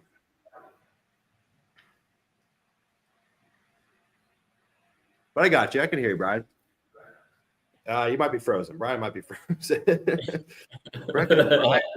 He's frozen.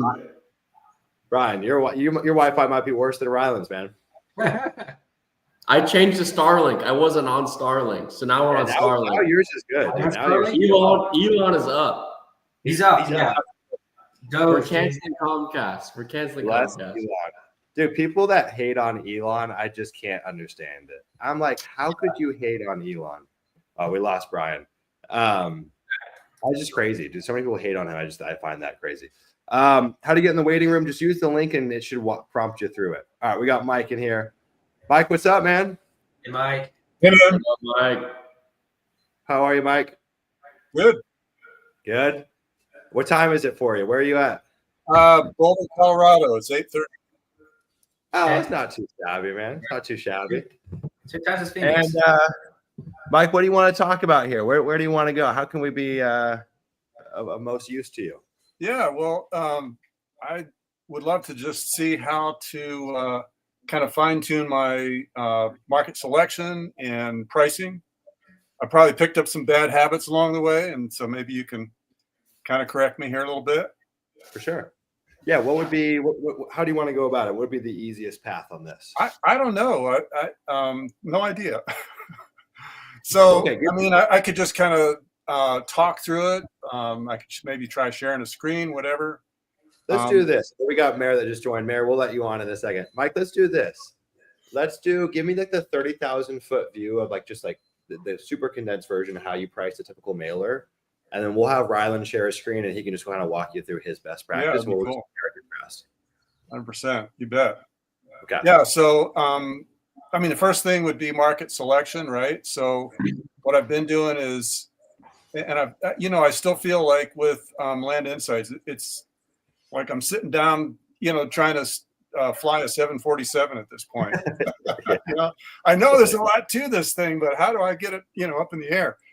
Yeah. I've done pretty good with it. I mean, just closed 2 deals, netted 12K on one, 18K on the other. Nice. And that's after just 3 months with the Land Insights. So, I totally love it, but I feel like there's a lot more that I could learn anyway. So, I mean, my process for finding the properties is starting with, sell-through rate, looking at days on market, and I have certain parameters that I'm using based on kind of like what Ari advised when I first started. So using 100 as my, it's got to be at least 100 for sell-through rate, and days on market, I don't want to see any more than 180. Try to get Ginny, below 50, and have at least, 10 properties active, in any given market. So it kind of has pointed me to North Carolina. I think Georgia is kind of interesting right now because, they just passed this law. And apparently, according to, my rep over at Rocket Mail, they've seen a big drop in people mailing to Georgia. So I'm kind of like, well, when everybody else is zigging, let's zag here a little bit, so I'm sending out a postcard campaign there just to, feel it out, see how it goes. But, and it seemed like, there's a lot of markets there. Anyway, so what I'm doing, that's how I filter them down is I start on the table and set those parameters. And then I looked for a bunch of counties in the same state that fit those parameters. Georgia happened to have a lot, so that's where kind of I am right now. Is I just mailed 500 to like the first, I don't know, 2 or 3 counties that I had on my list after I narrowed everything down and scrubbed it all out. And then so I'm going through a list of, I think there's about a dozen or so on there. Anyway, that's how I'm doing the market selection. Would you recommend doing something different? I don't see any major holes in it. A couple of things I could weigh in on. I'm a little less attached to the days on market statistic. I just find that there can be some oddball stuff in there with people mispricing. Like we even saw when we went and underwrote J-Bone's deal in Oklahoma. Those properties were moving quick, but the days on market was misleading. It was showing 300, 500 days, but they just royally mispriced it. And when they adjusted pricing, it moved pretty quick. So I'm not super strict on it. I do look at it, but I don't get like overly hung up on it.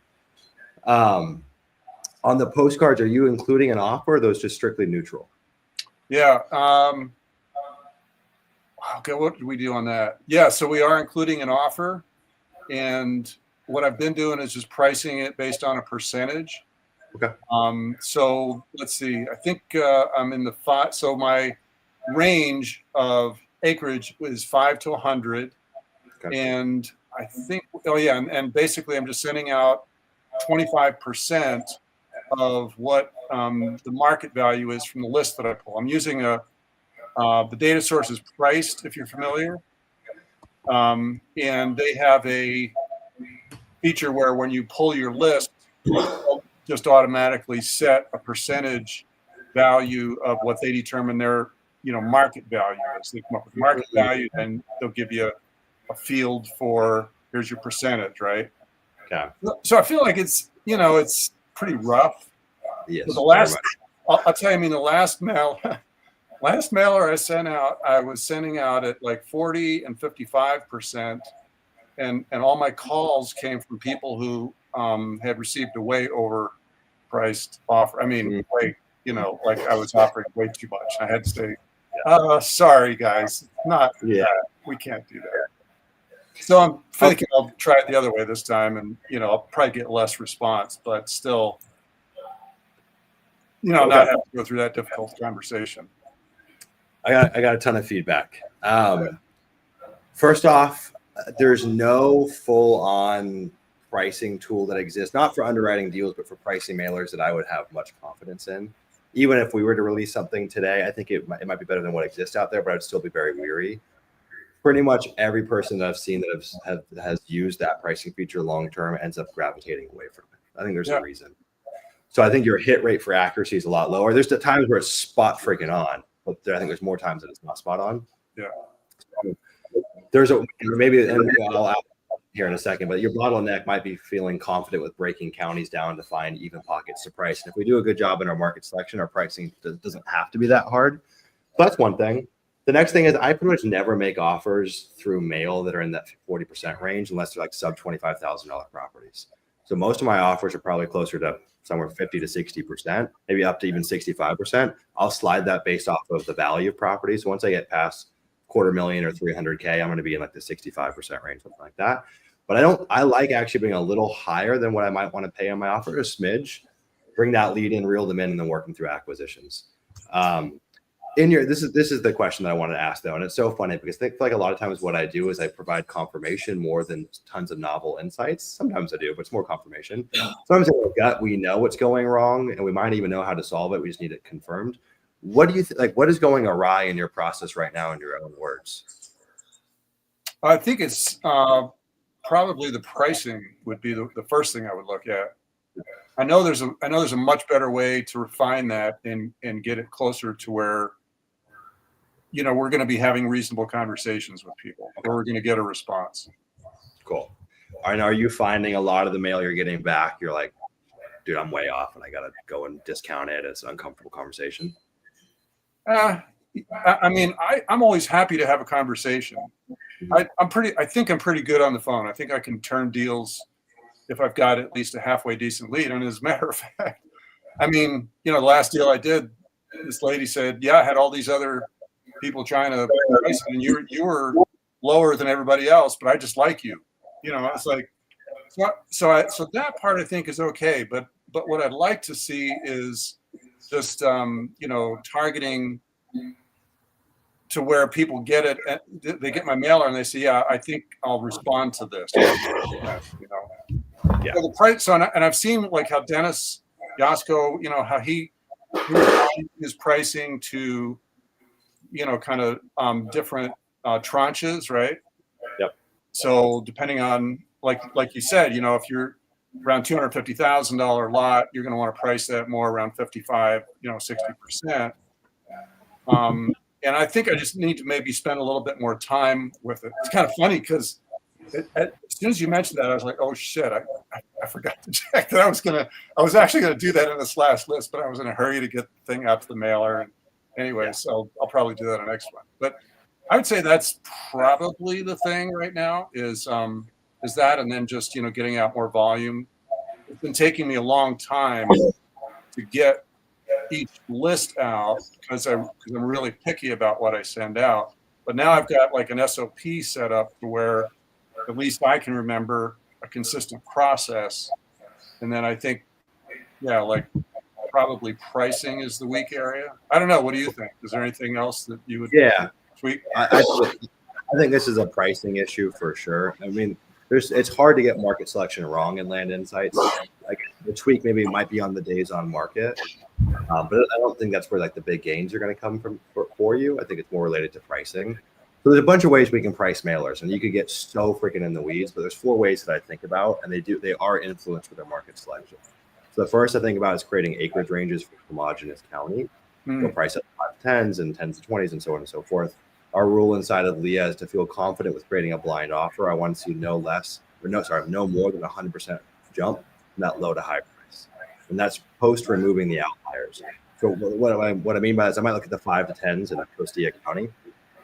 And as it stands right now, I can go look at that sold data. I can look at it Land Insights or exported on Redfin. And it's going to say, hey, the lowest sale in the last year was 800 an acre. The highest sale in the last year was 6,000. And I'll actually go and look at those comps. And I'll say, the bottom stuff was wacky. It was a landlocked on the side of a cliff. So remove that. And the high stuff had a house on it and it slipped in there. So once I clean it, remove those outliers, the real number might be like, hey, on average, it's 2,500 to like 4,800 or 5,000. Right. I feel confident I can go create a blind offer off of that. Now, if I can't do that, acreage ranges for rural rec is kind of like my favorite strategy. Then we could go lean on, can we go fracture a county by zip codes? Can we fracture it via polygon, or can we fracture it by finding subdivisions to go target? All of those work because we use them at different times of business. Sometimes they even overlap. But most of my marketing is going to be via an acreage range. The kinds of deals I go after, for example, that deal we looked at in Oklahoma earlier, that's a market where I can surefire price everything out there via acreage ranges with no problems.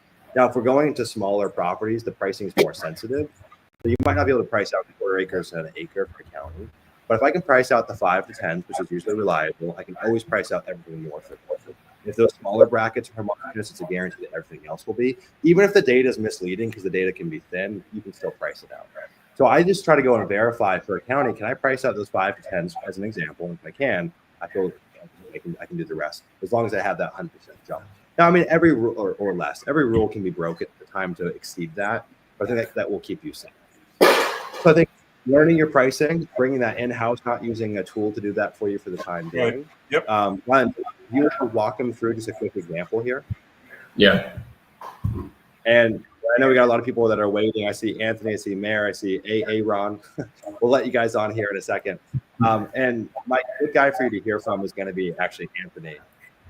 And you said, I take a long time. I'm picky. That's a quality that you want to keep for as long as you possibly can. Being choosy is going to work in your favor, both in the markets that we select, how we price things. You'll even price markets and not feel confident and not send it out. I think that's okay. I think it's a good thing that'll work in your favor. But I don't want to be picky and choosy and delegate my pricing to a tool. If I'm going to be picky and choosy, I want to apply that to my pricing. And Anthony will talk about his story, but he's so selective in his data, and it just paid huge dividends in his first year. So I'm going to show Ryland's screen here, and we can go through it together. One thing real quick, Ryland. One thing I just want to say is, in my market selection process, I'm already thinking about pricing. I'm not trying to get all the answers immediately, but I'm already thinking about it. Okay, so when I'm going and verifying STRs and supply and days on market, I'm also toggling around. I'm using the acreage range bracket, look at the genies, and starting to get an idea of how am I going to have to attack this count, and then it'll start to inform me of like, do I have to fracture it via acreage ranges or what have you? And that's the name of this game, is we're taking counties and we're breaking them down into digestible chunks that we can price out. All right, go ahead, Rob. Right. All right. So I just chose 65 markets in an hour and a half last weekend. So I'd say I'm probably the quickest market selector that exists. So I'll give you a brief breakdown. Do we want to find zip codes or do we want to find counties right now? I think what would be most helpful for Mike is maybe we just look at a county, and then it forces ourselves to think about how would we break this down from a pricing angle. Okay, let's do it. All right, so I'm going to set my tooltip preferences. So we're going to look at how many are active, how many are pending, how many are sold in the last 6 months, 1 year, and we'll just look at the percentages to help us out. And then we want to see Gini over 1 year. And I'm saying Gini over 1 year because our amount of sold comps increases here. Obviously, in statistics, you want more available quantities so that you can make a more accurate decision. And that's probably good for now. So we'll set it here, and let's choose a state. We can do this. We can do this in any state. The reason why you're pushed towards North Carolina is because you're looking at the whole country, and you'll see that North Carolina is very yellow. So that's why you were pushed to North Carolina originally. But every state is relative. Okay, so we always choose a state. So we start with a state to begin with. So let's choose a state. Mike, you got a state you want to look at? You want me to pick? Let's do Colorado. Yeah. All right. Okay. So we're going to do contains Colorado. All right. So now everything is heat mapped in relation to Colorado. So we have 0.2 to 100 acres chosen. Do you have a specific acreage range you want to go after? I like more than 5 just because the target price range I'm looking at is at least 10,000. Kind of the 10 to 50K range, I think, is about right for how I'm structuring deals right now. Okay, so we'll go after 5 to 1,000 acres then. Generally, what I see with bigger acreage is like I'd rather go after 5 to 1,000 than 5 to 100 because that just increases our data set. 100 acres is really no different than 200 acres. It's big acreage. Everybody wants big acreage. So we're going to choose 5 to 1,000 acres. That looks like 10,000. Is that right? That is 10,000. My bad. Yeah. Doesn't really matter. There's not that many 10,000 acres that exist. Hey, Mike, if you get a 10,000 acre deal, you got to call me. Okay, so we're going to heat map. So all of these yellows are based on what we're heat mapping. So we're heat mapping the most actives. So yellow is going to be the most active amount of properties for sale in the market right now in that state. So I like to heat map the 6-month sell-through rate. So this tells us how many properties are selling in relation to how many properties are listed. Right. So we'll see here, Park County. Everybody loves this county. This is selling very high. This is a high sell-through rate county. We've got Jackson. We've got Chihuahua, Prowers, Odoro, and Baca.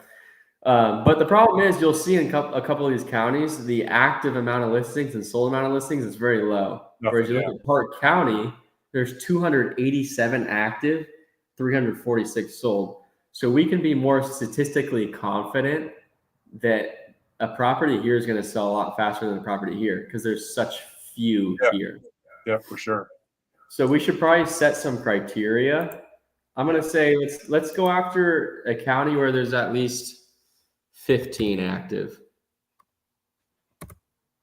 So not equals. Sorry.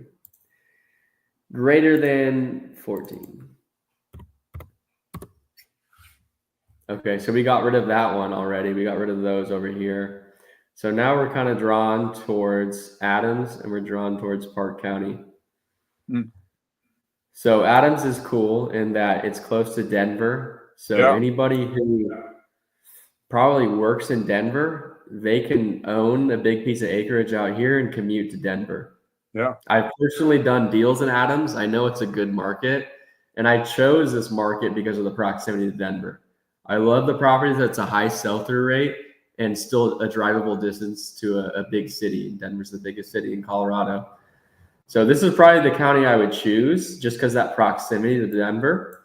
Absolutely. But also we have Park County, 287 active for sale, 121% 1 year sell-through rate. So properties are selling very quickly out here. But there's a lot going on, you know. We're not close to a big city, and there's a lot of properties listed for sale. Whereas we go over here, we're close to a city, but there's 45 for sale. So there's obviously a demand issue. There's not enough properties for the population out here. So I'm more drawn towards this because we know population is here. Whereas Park County is kind of in the boondocks. Like people have to drive an hour and a half, 2 hours out here. So me personally, I'd be choosing Adams County, Colorado all day. No, absolutely. Yeah. Well, I personally like that because I'm in Boulder. It's just around the corner. So one thing I just want to chime in one thing real quick, Rylan.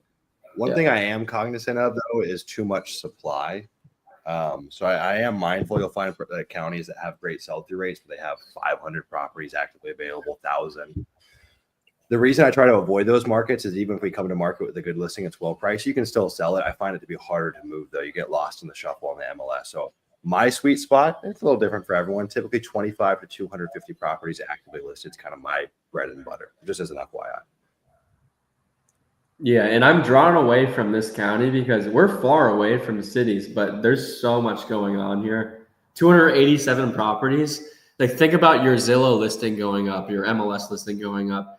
Not a lot of people are going to see that, but a lot of people are going to see a listing out in Adams County because there's very little listed out here. So if you price it competitively, you're going to get a lot of eyes on that listing. Right.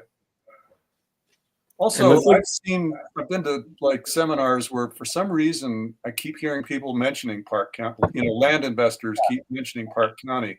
I have this feeling that it's just land investors flipping to land investors. Yeah, you know, pretty much part of the dynamic, right? So let me give you a breakdown on Park County, and this is going to go into a deep dive into why we created this platform. So Park County is a 2020, 2021 land investor county. This is where Sumner and I made money back in 2020, 2021. Right. In that situation, everybody had stimulus checks. The government was pumping money into the United States. Yeah. COVID was going on, so people wanted to get outside of the city. So they gravitated towards these markets where they were in the middle of nowhere and they were cheap properties. And that's just not the case anymore. So we created Land Insights to adjust to the change in the land economy. So real valuable land is in places where demand shows it. So low quantity, high demand. That's what we want to go after. And that's why we created this platform. So like Sumner and I, we started this business. We were just going after areas where it was easy to get land. Park County has all these subdivisions of big acreage all over that county. And it's very cheap to get. Yeah. But the problem is there's no cities nearby. Yeah. we were able Right, to thankfully sell these off very quickly because of all the stimulus and everybody wanted to get outside of the city. So that's where we chose Park County. Sumner, do you want to chip in? Yeah, I'm going to chime in. I'm going to share you a bit of a land conspiracy with you guys. Do you guys know why most educators promote people going to Park County, Costilla, Mojave, Yavapai? Do you guys know? Anyone know? Because they own a lot of inventory there. Well, maybe that would be a deep conspiracy. Maybe. Because it's worthless land and people want to sell it.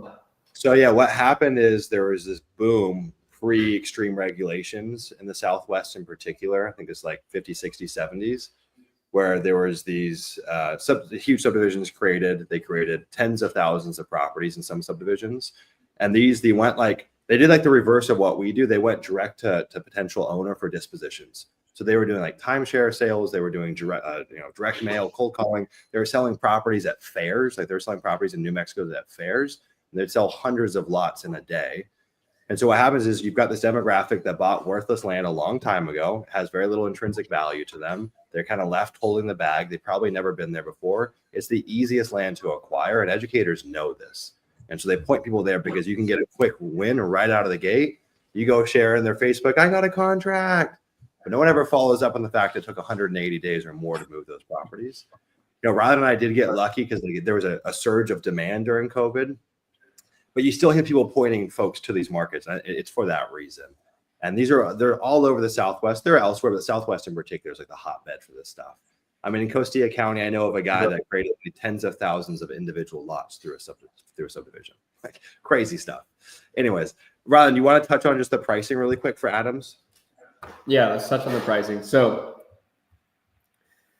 now what I'm going to see, like we can analyze Genie, but I can tell you right now, everything close to Denver is going to be much higher value than everything on the east side of here. So this requires you chopping up this county, and maybe you want to go by zip code in this county itself. Yep. So what we can do is we can click on zip.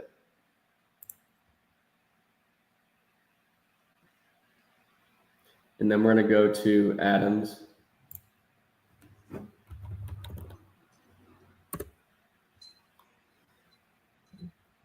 And then we set some criteria. What was it?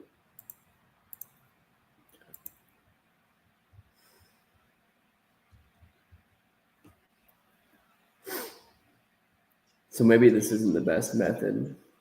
Maybe we should do Polygon.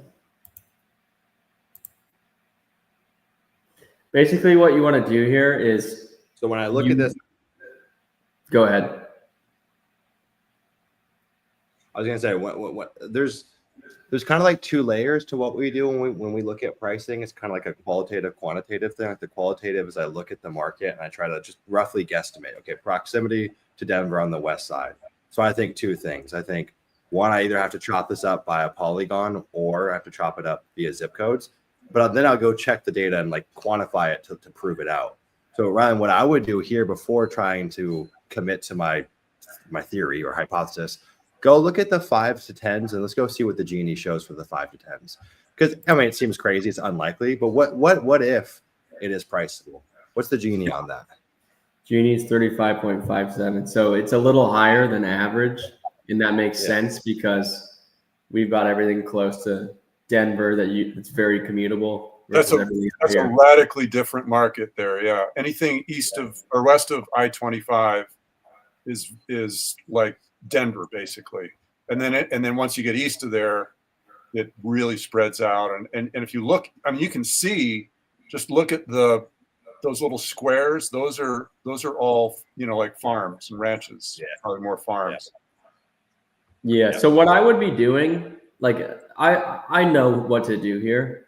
This is going to be chopped up into 3 pieces. Mm-hmm. So there's going to be this section, and there's going to be this section, and there's going to be this section. So we got this section here, this section here, this section 3 here. Yep. These are all going to be priced differently than each other. Right.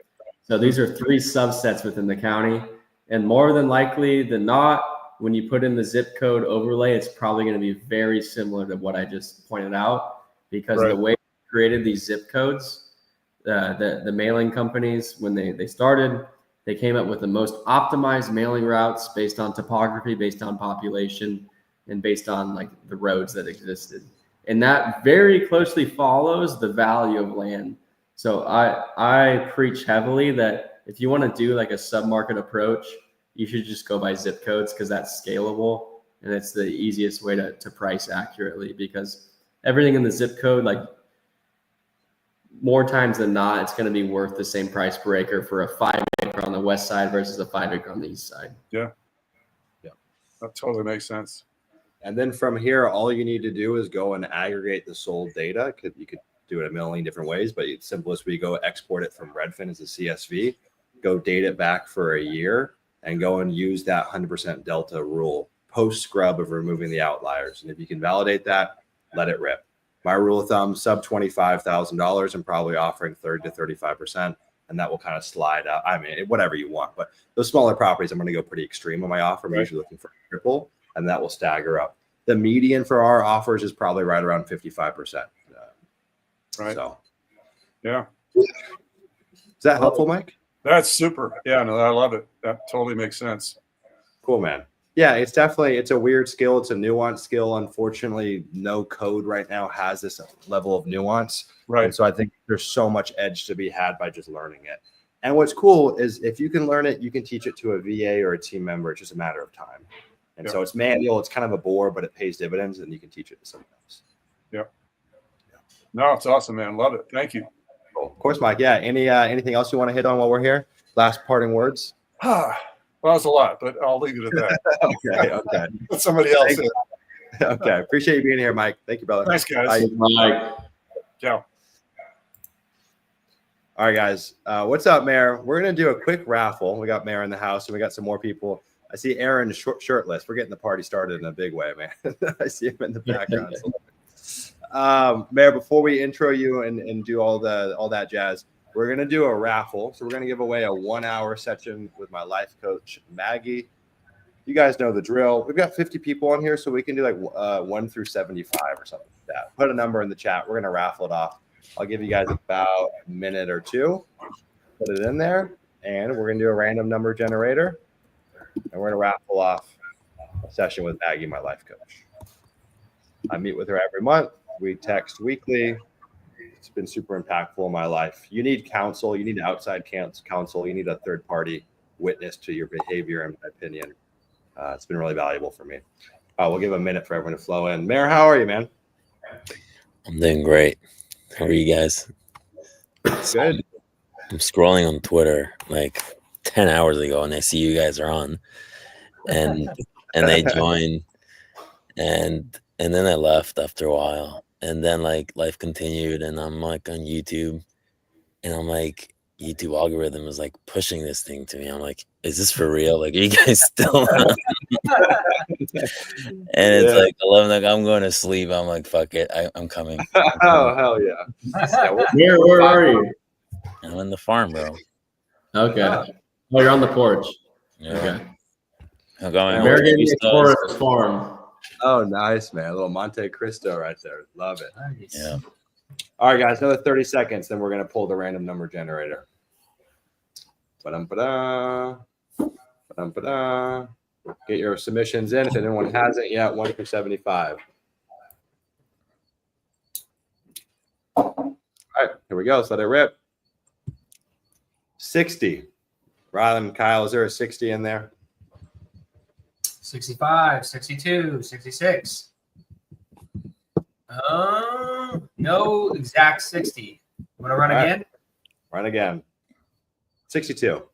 62. Who is it? Scrolling. K. Kay, I told you, Kay. I said you're going to win something. I knew it. Kay, I knew it. There you go, Kay. You're going to love Maggie. That's actually that's a great fit. Kay's the winner. All right, kudos. Kay is the winner. Okay, we'll have our team reach out and get that set for you. All right, Mayor. What's up, bro? How are you, man? Everything well? Good. That was such a cool coaching session right there. Yeah, you like that? Yeah, it was nice. Dude, so a dream of mine has been to do like a Dave Ramsey land call-in. where I'm just like live for 5 hours and people call in. I think that'd be a really fun idea. Let's do it. It's not so hard to make it. We'll give I you the know. same setup. We'll do the same like Yeah. Probably I'll Land just start doctor smoking cigars. or something. Yeah. Doctor of land. Man, a big week, man. Launched land emails on Monday. I saw you're hiring in your own land business. So what's cooking? yeah, a lot going on. In the land business itself, we have just too many leads. And then we just need to scale the team even more. We're getting about 100 hot leads a week. Okay. And we have a team of 14 people now, and everyone's just super busy. So I'm trying to switch up the process a little bit. Maybe instead of keep hiring more acquisition managers, hire like lead intake people. So like people call, a hot lead goes into the CRM right away. You have a lead intake calling them and kind of verifying them, and then it goes to the underwriter, and then it goes to the closer, as opposed to having a bunch of acquisition managers doing everything. So a little bit of a restructure there. Land emails is going great. We started already onboarding people who are on the wait list. We're scaling the team there as well. So that's been taking a lot of time. Yeah. And what I realized, so I spend a lot of my time either like on the business, like doing high level stuff, hiring, growing, optimizing, building the systems and processes, and then a lot of like time, and they just keep going back and forth on like very messy deals that you know what I mean? So it's like, it's exhausting to go like deep into like a 6-7 figure deal, and then go out to like interview like a new person, or like go try a new software, or like, so I don't know if anyone had, first of all, I don't know what the problem necessarily is. I just identify that I do that, and I think it's exhausting me. I think so. It's like too many things, Yeah. because there's some deals that are like too big to kind of delegate to my head of dispo or transaction coordinator, or to like anyone in the team. Like on myself, I'm putting in, let's say, $200,000 into this deal. I really need to make sure that that everything is like, for example, today my transaction coordinator was out of town the past couple of days, so I ended up signing the deeds and all that we had like 4 deeds we had to sign this week, and I haven't done that in a while. And I'm in the car, I'm just like flipping through the pages, whatever, because it was a red light, and I haven't seen one of these things in a while. I'm like, well, yeah. And dude, there's a line in that deed that would have cost me $120,000. Oh. Basically, we bought 2 properties from this guy, and we're selling them. We're double closing them to 2 separate people at the same time. So 3 closings happening in one day. The problem was, so one deed for the buy, because I'm buying 2 properties, and then 2 deeds for the sell, because I'm selling it to 2 separate people. The problem was, and this is literally today, that one of those buyers, the lawyer made a mistake, and he included the second parcel, which is worth $120,000, with somebody else bought, to that buyer who bought the smaller parcel. So if I didn't catch that one line, this guy would have walked away with $120,000 parcel for free on the house. That's crazy. Dude, that happened to us this week. The same shit happened. No, we actually went through with it, but we had a correction deed. So you would have been fine. You would have been all right, but there was a correction deed. Right. No, I'm actually I'm correcting a deed tomorrow on a different thing, but so there's like a lot of like stuff like that I'm not like involved with anymore, but like on the bigger ones I'm involved. So like I find myself just going back and forth between like, okay, I'm building a business, to like I'm just doing deals. Like I'm in the, like it's a deal shop, you know what I mean? So I don't know what my question is. I'm just, again, like I said, I noticed it, and it's kind of like interesting. You guys noticed that as well? How do you deal with that? Yeah, I've got a couple of things to weigh in on. Sorry, there's some noise in the background. Some people at the house right now doing some work. Oh man, I was stuck there for a long time, honestly, and I was in this like horrible hamster wheel where I was chronically getting pulled into things, and it would start in Slack. So anytime there was an issue, small or big, I would get pulled into it. And I felt like I never got anything done because I was like half starting and finishing 12 different tasks during a day, and they were all wildly different. So you moved to Bali. Yeah, so I gave up. I quit. No, dude, what I realized was two things. One, that's a byproduct of not having the right people. Why do I have to have a team that can't do things on their own? And so we hired new people and got rid of some people. And there are still things that escalate for sure. I'll touch on that here in a second. But the next thing that I did is I like reorientated how people can communicate with me. So communication happens on one big call a week, and problems get brought to me. They've got to be at least like almost close to being baked. You've got to come to me with a solution. It's not just, uh-oh, this happened, can you fix it? And there's been some whoopsies and we've made some mistakes, but I think like making those mistakes have given my team legs to stand on and more autonomy. So I kind of had to go through this rough patch where I'm like, I got to commit to the fact that we're going to fuck some shit up. And we did. But now my team's like, dude, we don't really need you anymore. I mean, like, there's things that escalate for sure. And there are, I'm not saying we're perfect and there are things that get missed, but I'm willing to miss a deal a quarter if the alternative is that or like on the flip side, my team doesn't rely on me. I'm no longer the bottleneck. And so because I was permitting that, I was accepting people working in the business that just weren't that good, honestly.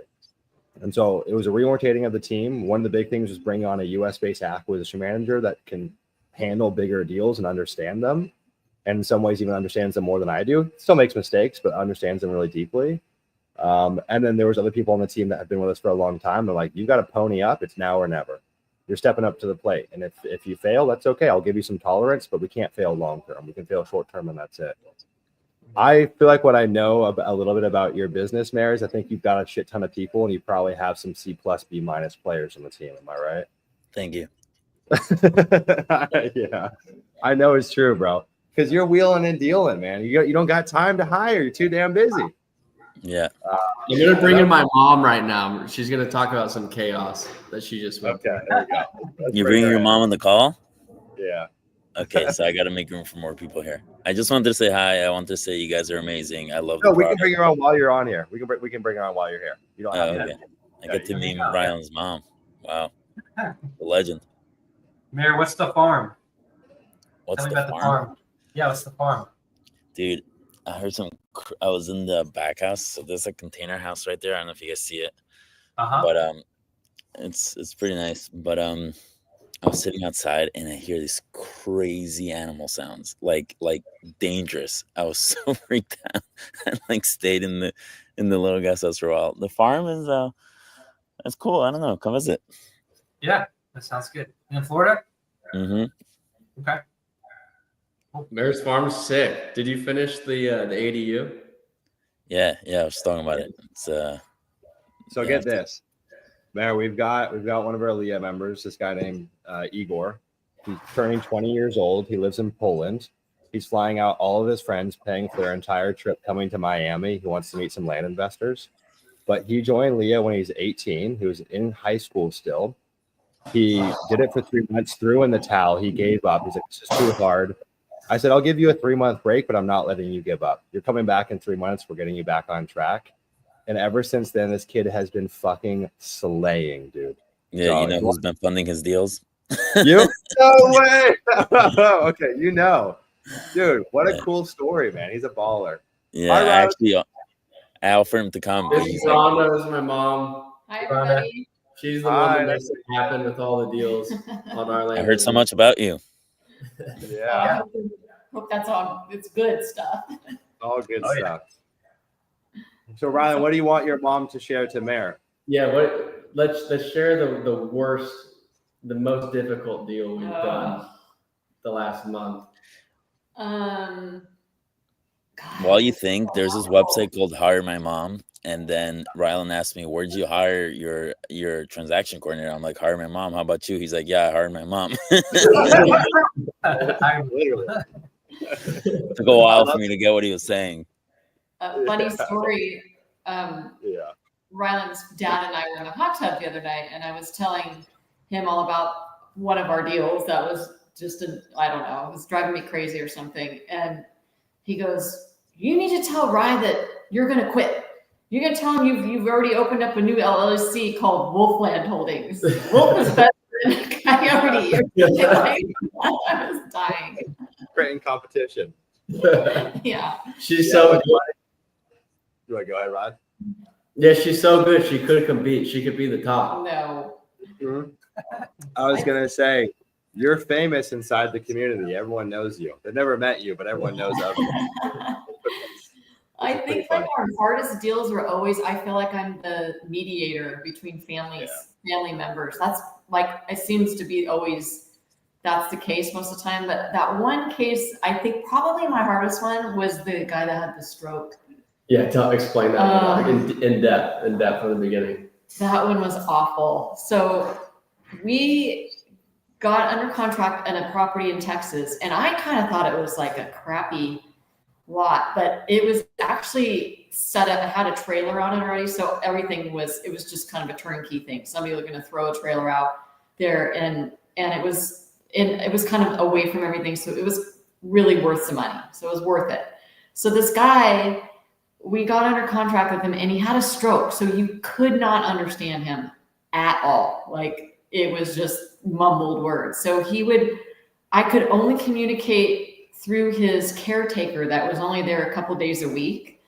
So anyway, we ran into some title issues with it, and he had people living out there. Nobody wanted to go out on the property. There was dogs, like pit bulls, and he did not live there. But what I found out through title was that he was like registered sex offender, and he had like $35,000 worth of child support liens against him, and he had another lien against him for work that he bailed. He never finished. He was like a contractor, and then I guess he had the stroke. So I kind of felt bad about that one, but then I started dealing with him with this lady, and she was so sweet. And I went back and I was like, okay, so I think we had to renegotiate something. Yeah, so we're talking to the caretaker, or my mom's talking to the caretaker the whole time of the registered sex offender who had the heart attack. Yeah, and she didn't have to do this for him whatsoever. Like, he was not paying for her to do this. So I'm communicating and he would be talking too, and I'm just like, what is he saying? But she could understand him. And then he turns out, I think he ends up turning on her. He thinks that her and I are in cahoots and we're trying to steal his money. And I was crazy. She calls me and she's crying and she's like, I don't deserve this and blah, blah, blah. And I was just like, oh my gosh. So then he calls me, I'm at the grocery store, and he tries to bully me into giving him, like, he goes, that's it. I can't hardly understand him, but I heard him say, I want $3,000 more or something like that. And I basically was like, not going to happen. Not going to happen, Mr. whatever his name was. I can't remember. And so I just hung up with the guy, and I knew it. I let him sit on it, and they called back Monday, and he's like, okay. Well, didn't we send an attorney threat with Seb? Maybe we did, yeah. We used Seb. Like yeah, Seb threw out a threat, and then he came around. Yeah. He came around. He had the neighbor call, and he was like, so my neighbor had me come over here and said he's okay with it now. He's ready to close up. Wait, you had another one with a caretaker who signed. He had power of attorney, and then they came crying to you saying, the brother, and then the guy, the power of attorney, was like, let me just give you. So you got your cell phone right now. Because we were talking about the brother, and he goes, my brother is a piece of crap. He swindled my dad out of all this money, and he's trying to get more money out of all of us. He goes, I've had to spend so much money on attorneys just to deal with my brother. And so I was like, okay. Well, so I had been talking to his brother the whole time, trying to get him to sign stuff. So he goes, wait a minute, do you have your cell phone? He goes, let me just send you a little picture of what you're dealing with. And the guy had a GoFundMe, his brother did, and he's in his hospital bed, and he's like, he just looked so strange. He was trying to get money, saying he had a heart attack or something. God. That was the one I got in the middle of. But we closed that one like just this month. Yeah. And that was one that we made a killing on that one. So many. I need someone like Ryland's mom in my business. A bulldog, but also got the mom's touch. That's just like a need that. She's amazing. Yeah, it's amazing. Yeah, everyone in the chat is giving you your praise. They're saying how Yeah, blessed they're you all are. chatting. Oh, there's people on here? Yeah, yeah. Oh, there's like 100 We people. have over 400 people on here today. I think maybe Oh almost my 500 gosh. people on today. I know, it's crazy. Well, dang, that's amazing. Mary, any takeaways from that? I think you need someone like this in your business. Hi. Yeah, no, I have a really good transaction coordinator head of Dispo. Yeah. I think she needs more direction from me, more like EOS type stuff, clear. This is my cat Tommy, who doesn't leave me. A little more like structure. I'm redoing, and this is maybe something we talk about later, but I want to redo like the project management of Dispo deals. So like, do you guys use open to close? Do you guys use Notion? Because we use Follow Boss for the CRM, but their deals section sucks. So like, what do you guys use to keep like all the deals moving with all the information? We're still figuring that out. Honestly, we use Follow Up Boss in that spreadsheet, but it's not great. Yeah, we actually same. have something really cool coming out in Land Insights next year, which is disposition management tracker. It's pretty cool. That will help solve some of that. Somebody said Ryland's mom is the next speaker at the Leah event. Yes. Yeah, she'll speak next year. Please. Peter said, "Is she adopting?" We might have a couple of these. Mary, so we're using Trello for all of our closings. PA sign, it goes into Trello. Yeah, you Like, showed it to me. you like it? Oh, I use Trello is like that's probably what I use the most, because for me, I keep a lot of information there. That's kind of where my go-to info when I'm on a call and I need to get something really quick. I have all my main things that I need right there in Trello, and it organizes me like what's going on at that time. What if we've sent it to escrow for title, all that stuff. So I just have cards for each one of those. Right. Yeah. I mean, there's so many. There's Monday, there's Trello, there's Asana, there's Pick Notion. one, stick with it, bro. They're all good. Come on. Let's do it together. A rock for Q1 of 2025. Both of us need to get ourselves a serious. I'm hoping Land Insights solves that forever, because one of the things that we track too is like listing performance and engagement, and we can do that inside of Land Insights. So that's also like, we want to merge our repricing strategy with tracking our realtors and listings and the views and saves and all that. All that. So hopefully we can just solve it internally. Last thing I'll say, and then I want to get Anthony on, and then we're going to get Ron on. There's a lot. I'll try to keep it concise. Mayor, I don't even know how to phrase this. God, this is such a trite way of saying it, but like, do you think you inspire the people that you work with? So we have every week we have a call where we all get on the call. It's on Thursday, so it's today. It was 3 p.m. for the past 2-3 years, and we all check in with how we're doing, how we're feeling, 1 to 10, how we're doing at work. We share big wins. I love sharing records, so we look at everyone's got a number. We look at all the numbers from the week, everyone's KPIs and all the records. We're like, oh, he got the most leads this week, or she closed the most, and well, people really open up about how they're doing, how they're feeling. And so that's something that we do that's, I think, very empowering to my team. It feels very much like a family because of it. I share how I'm doing. If I'm feeling shitty, I'll tell everybody I'm feeling shitty and this is why, or if I'm feeling stressful or whatever. Another thing that we do is like, I'm like super laid back manager. Like I'm very optimistic. So like I hire somebody and I just let them do their thing. So, I know that. And then if for the better, for the worse. And then people also, if we have like unlimited days off in terms of like, you want to work on a Sunday instead of like tomorrow, because it's your kid's graduation, just do it. Like, I don't care. You just work 5 days a week, do it Saturday, Sunday, just so it's very lax because of it. And I think that creates we have a culture of that. We also have, our 8 values that I'm very strict about. You can read them on our website, but it's the right people in the right seats. So we only hire the people who have those values, and we know if they're in the right seat, if they get it, they want it, and have the capacity to do it. This is straight from EOS, but that's in terms of the culture that I've created. Now, in terms of if I inspire them, I don't really share numbers with everyone. Maybe I should start doing that. Maybe I'm just scared that, like, if they see all the money coming in, they're gonna be greedy or whatever.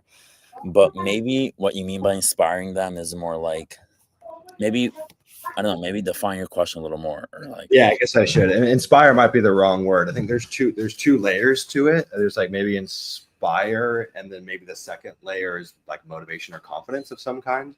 So the first layer, I think, of inspiration in terms of, do I hold values that people aspire to hold, and do I lead by example, and do I make that known? I'm not in people's face, but I hold a standard for myself, and I want my team to hold that same standard too. I don't give myself shortcuts, and I don't expect my team to do that as well.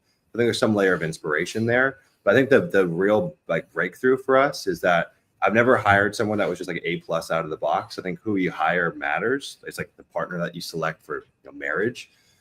So I often find that I hire people that are like B+, A- players out of the gate. And there's like, how do we get them to that A+ level? And the difference in performance, in my experience, is exponential. And what I've found is that I don't know how to put this into words. I give them the opportunity to swing on a big opportunity. I give an opportunity where they can rise to the occasion, and I work them through that. And when they come out on the other side of that, literally, and I don't want to be, I'm not trying to toot my own horn, but literally every person I've worked with says, I'm a fucking changed person because of this work. And what it is I see potential in you, and I'm going to push you to that level of potential, but I'm not going to say, go get better. I think a lot of managers are like, I need better KPIs out of you. Call more people. I need more contracts from you. Right. You're a fucking coach. You coach them through it. And that coaching can be uncomfortable. And like, I would say 5% of the time I come down with the wrath of Thor on people. 95% of the time it's all positive feedback. But I find that like we have these inflection points with people that we work with where we have these breakthroughs, and they're never the same. And I just find that there's such intensive coaching that I do there, and it doesn't happen on my weekly calls. It usually happens on a one-on-one call, or we'll just deep dive. I'll spend 6 hours just slacking you about whatever's going on in your life. And I think we all need that on some level. We need that coach in our life. So I don't know. It's worked for me. I work for everyone. But I see it in you a lot, Sumner. I see that you do that, and there are a few people that I know that do that well, and you're one of them. My question is, and do I do it? I'm mediocre at it. There are some people on my team that I definitely built to where they are today, but there's a lot of them that I just didn't put the energy and the effort. Maybe because it's just not my nature. I'm just like, yeah, you could do it, go. I don't really like, you got this, but maybe you could coach me into being a better. yeah. But you are, in land emails, I see how you hire someone, how you like give them the opportunity to rise to the occasion and to like prove themselves. And I'm like, nah, this person is that, So that's it. That's exactly it. I give someone the opportunity to rise to the occasion. I understand the consequences that come with that, which means we fuck some stuff up sometimes. And I'm willing to sacrifice that to create people that are leaders in their own right, And I don't know. I just feel like we've created a culture where like people want to stand up on their own two legs. And I think that's a byproduct. I can't track it back exactly, but there's something there. And I think a lot of times folks never like you're saying, I got a big deal, so I got to step in. Well, why is that? Why do you have to step in? Well, on some level, maybe you don't have confidence in your people, or you so badly want the deal that you're going to sacrifice the short term to get the deal instead of building them up long term to handle that stuff on their own. So I don't know. I don't have all the answers, but I think that we do stuff different there. And I notice a lot of what I communicate on with my team is not going through KPIs. I'm not reviewing that stuff. That's for someone else. I'm there to coach. And when I look at what I do in all the businesses, I just talk to people. That's pretty much my only role. And I think that's the highest leverage thing that I could possibly do. And maybe that's just maybe that's a skill set to me. I don't know, man. I don't have all the answers, but there's something there. I really do think.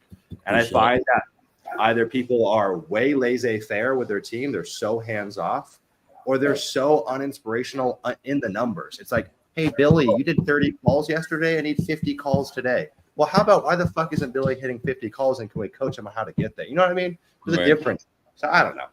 That's all I got, man. It's the long short way and the short long way.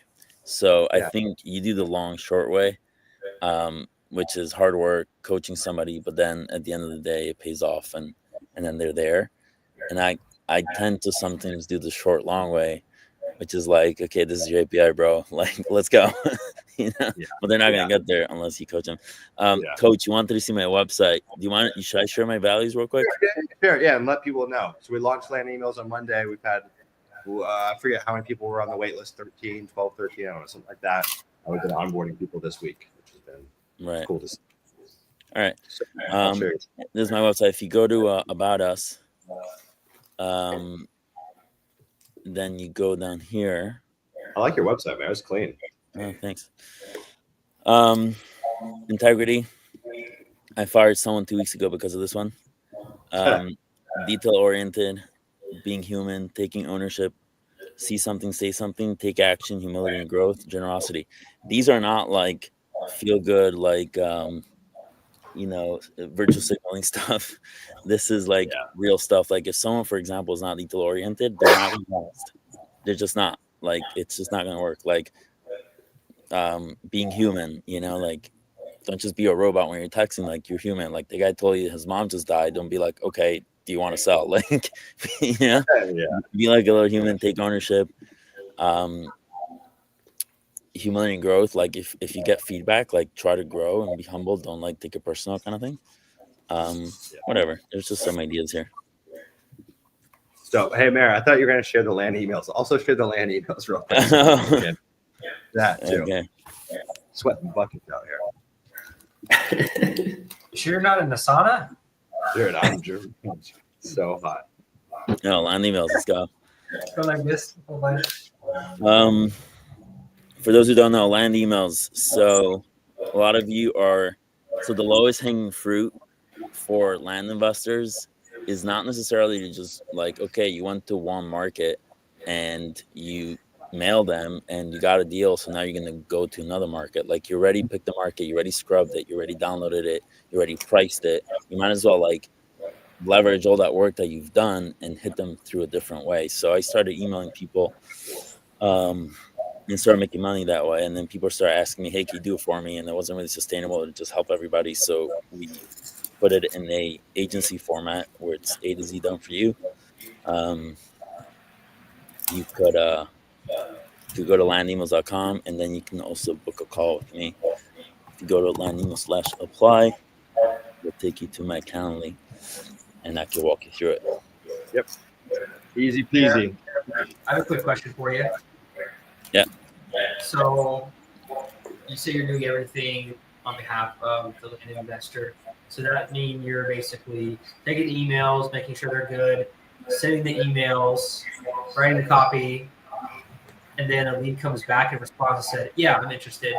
What happens when they say they're interested? Are you handing it off? We close it, we fund it, and we keep all the profit. So we qualify the lead. So all you need to do as a land investor is you give me all your spreadsheets of all your owner records. So whatever you have from Direct Skip or Land Insights or whatever, you send it over to me. And then we create domains, we create email addresses for you. And then we do all the back end, all the babysitting, all that stuff. So literally all you do is give us those owner records. And then within a month, you'll have domains and email addresses working, and then you log into the portal. Which should I share the portal? What it looks like? The dashboard. Sure. Yeah. And then you literally get a Slack notification every time you get a hot lead. What's a hot lead? Somebody that answers us that they're interested, and then we qualify them with one question, maybe two questions, like any utilities or something, just to make sure that these people are actually interested. And then boom, you get a notification, and you go in, and then you start getting all your leads there.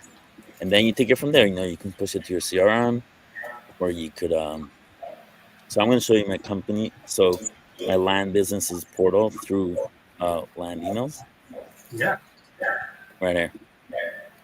So you go to, you see all these people. These are all hot leads. Everyone that's interested. So I have the label interested. So today is November 21st. We have this guy. We have this guy. This one.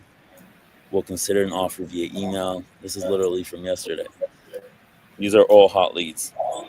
So, then you can go down the dashboard here. You can look at all your metrics. You can look at everything else, and you can just reply to this guy straight from here. You know, and so super easy. But this we make it look easy, but there's a whole like back end situation that goes on to make sure that you don't land in spam. It's all about deliverability, right? Anybody can just open up a MailChimp account and send emails, but you really want to land in people's inbox. You want to have a good open rate, a good response rate. And then it's really up to you and your team how many actual deals you're going to get, like which markets. If you use Land Insights and you got good markets, you probably have a better chance at closing them. How good are you at closing? How good are you at pricing? Are you double closing? Are you sending blind offers? So like a lot of variables in terms of how many actual deals you'll get. But like our job is to make sure that you get leads. That's basically it. Yeah, I'm a client of theirs. Like I've tried to do emailing on my own. It's extremely difficult to warm up a domain, get the right emails under that domain, and have a successful delivery rate. Like it takes expertise. That's why they're there. I mean, we tried to send like 1 million emails in a month, and our delivery rate was horrible. Like we got no deals from that. Yeah. So it's best to just hand it off because that is so complex. It's just it's out of my expertise. So we hand it off to them. We're doing really well so far. Yeah. In terms of pricing, and I'll just go because a lot of people want to know and a lot of people ask. So there's 3 tiers. So 5,000 emails a month for $9.97. So that's about 20 cents an email. Then there's $14.97 for 10,000 emails a month, and then the cheapest plan per email is 20,000 emails a month for $19.97. So that's about 10 cents an email. So all in, you're basically sending 250,000 emails a year for 20 grand. So if with 250,000 emails, you don't get a deal. You got some serious problems. Yeah. So it's basically that's kind of an easy way to look at it. Yeah. And if you want to send 500,000 emails or 1 million emails a month with us, you certainly could. We have like a enterprise pricing For thing sure. too. For sure. But yeah. All right, man. Appreciate you, All right. brother. Good night, Yeah, guys. Good night, man. Take care. Bye. We're gonna bring on Anthony next, and then Ron. We're gonna end it with you.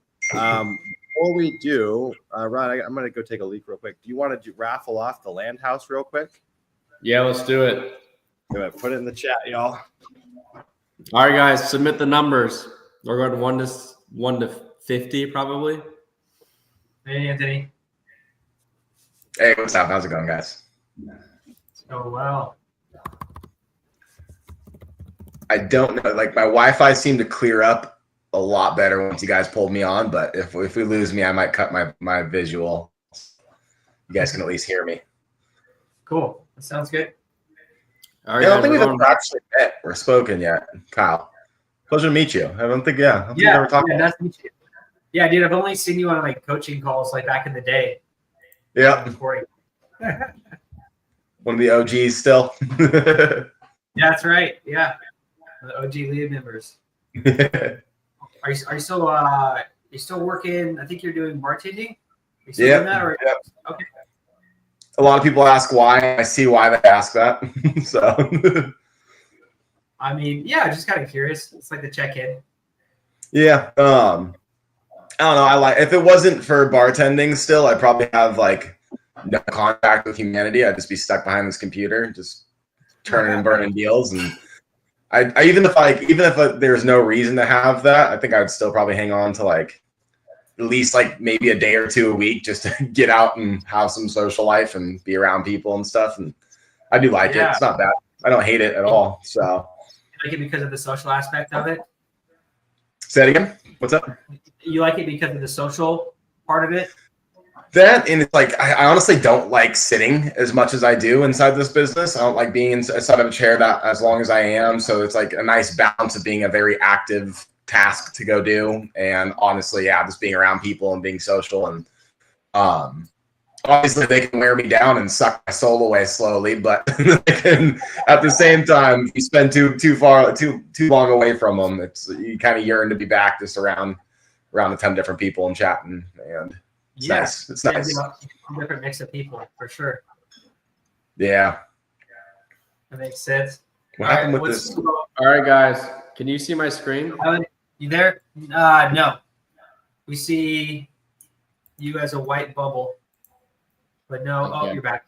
My screen share was not working. But anyways, I'm doing the random number generator. This is for the land house.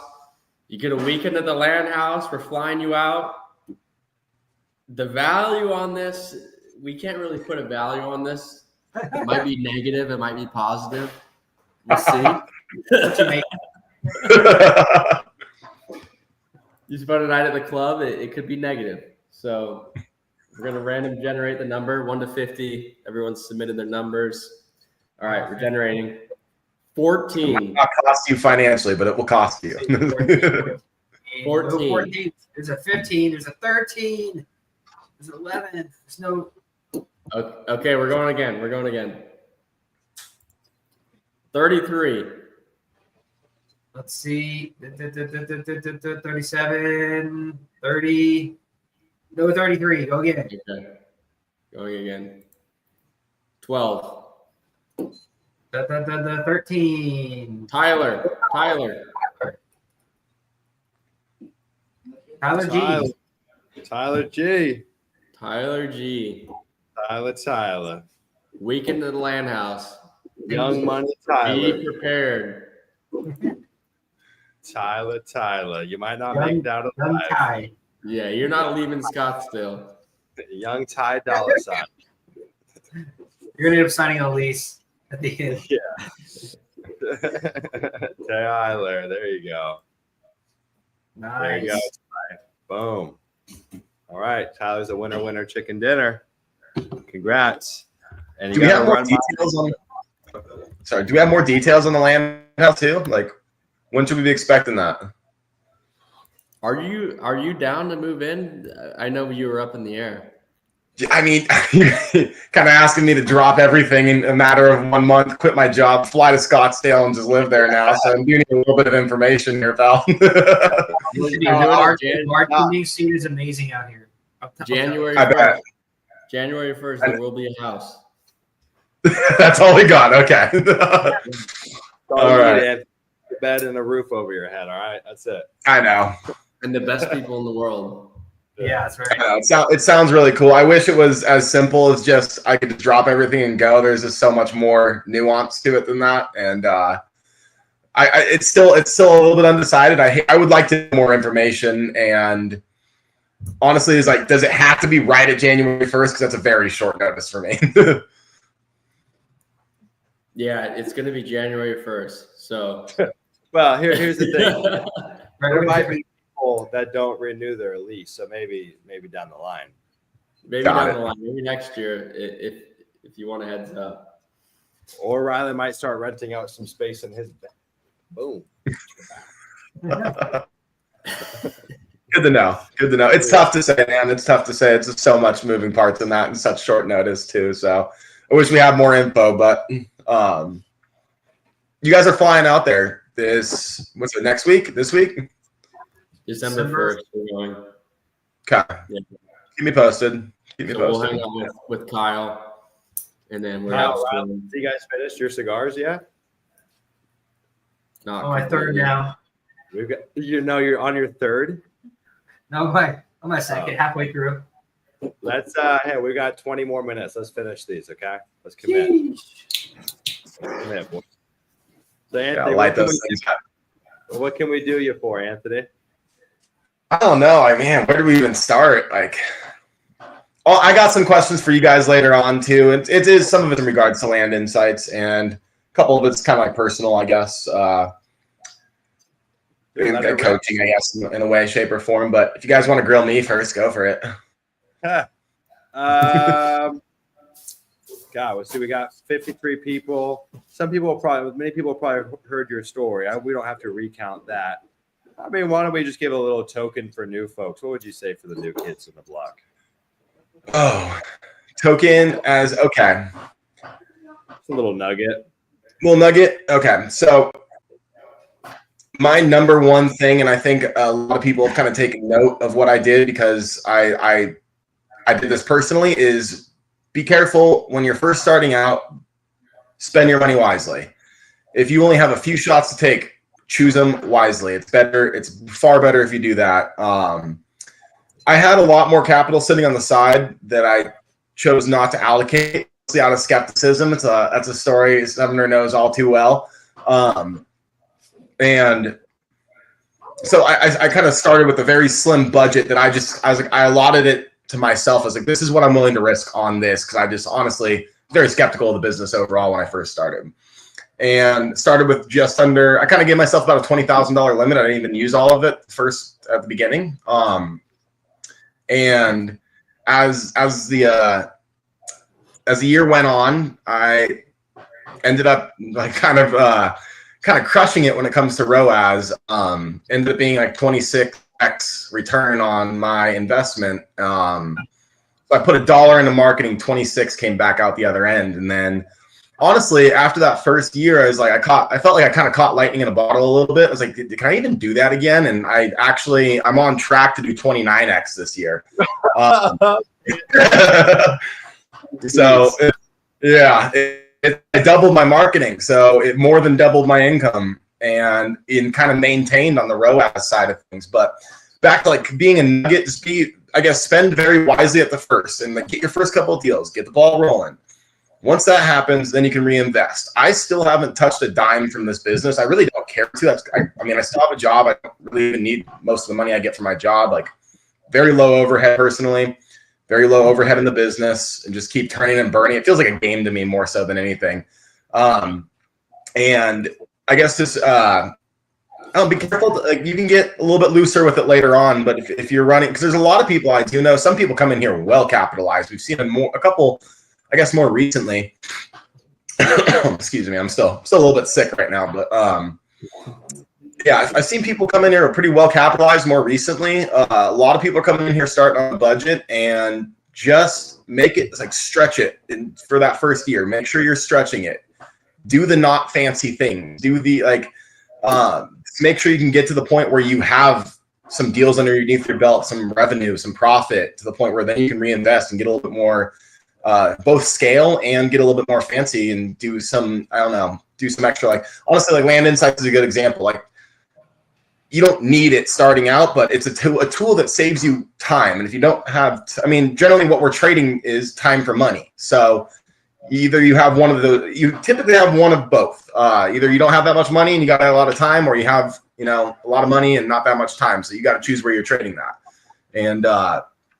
And especially at the beginning, if you want to start on a small budget, I started this business out of boredom. Like I was bored by just working a job and that's it. And I've always had something going on the side. So I had time. I was willing to give up my time. And quite frankly, when I first started, you guys didn't even create stuff like this yet. Like none of this existed. So we had like Rylan said earlier, it's like I feel jealous for the people starting out now that they even have something like this to go and use. But yeah, just I guess be careful at the beginning if you're running on a tight budget. Those who have the money to burn, go burn it. And you guys are gonna get still a great return on your investment too. But you guys don't have to be as careful with it, and that's fine. Not a problem with that at all too. But for the people who do need to be careful with it, highly suggest you do and be very thoughtful of it. So. That's good advice. Yeah, I always tell people I think 10 grand is a good starting budget, and I don't think anything over 25 grand is overkill and not needed. And I think people get sloppy when they have too much money. I agree. One thing you do really well, and it shows up in two ways, is you're methodical, and that obviously shows up in your marketing. Obviously, 29x ROAS is unheard of, consistent. It's bonkers. But you're also methodical in your deals. Like you take things to the furthest logical conclusion. And I think that's super cool. And I think that's something that still not everyone possesses. So there's definitely something to learn from there. The other thing that I've just seen from the sidelines is a commonality for people that do well is they look at this as a game. That game mentality is such a powerful mentality. And it's exactly how I look at it. It's just a giant game, just numbers. It's just a fun game to play. And I think that's a cool mindset to adopt. I was just talking about, go ahead. No, you're good, man. I was just talking to a friend about that too, and I was like, because she wants to start her own business, and I was like, the reason this has kind of worked for me, I feel like it's because I gamified it, and if I feel like no matter what, if it's just for the end prize, that end prize will still never be enough, no matter how much it really is. Because if you hate what you're doing to go get this prize, even that prize will always be compared to that. And there's some element there that is just, it's just not, there'll be the sensation that it's just not worth it, no matter how much it really is. Or maybe even if that's the case, sometimes it is worth it and you just hate what you're doing to go get that. And then that's not a good place to be either. Like, it's just something, in order to enjoy it, like, it's got to be kind of a game. It's got to feel fun, because honestly, we deal with way too much shit to not kind of have like some sort of a lighthearted approach to this in some way. Yeah, that's truth, man. And I think that, I don't know how Kyle and Rylan feel, but that's the only way someone would do a 6-hour call like this. Like, this stuff feels like play to me. And if it feels like play, no one can compete with that. Like, good luck. Good luck. If you're doing this for the outcome, good luck. You know, so I think that's just a powerful mindset.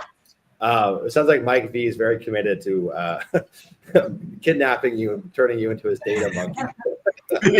He's been trying to kidnap me and taking me to New York with them. It's just an ongoing thing. Dude, you guys would be a powerful dynamic, though. Have you running the marketing and Mike on the phone, that'd be lights out. It'd be a dangerous combo. Just send the fucking mail. Yeah. Dude, let's flip the script, man. Let's questions that you have for us. Anything goes. One question I had, this is in regards to Land Insights. This is one of the ones I was thinking about too, and something I've been in question, because personally, I don't feel like I'm at a scale where it makes sense for me to use it yet. I think, especially if you're going to be using I'm getting there. I'm very close to getting there. If you're going to be using, especially the data side of things, you've got to have a threshold of a certain amount of mailings, a certain amount of records you need to be pulling before it doesn't make sense to be using something else. I don't feel like I pulled, like, honestly, you're going to laugh at this. I have, in the 2 years I've been in here, I've sent out 45,000 mailers.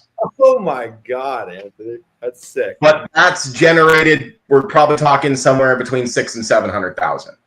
So it's ridiculous, honestly. Bonkers. It's honestly probably a little bit higher than that, actually, because this year isn't over and some of it's still rolling in right now.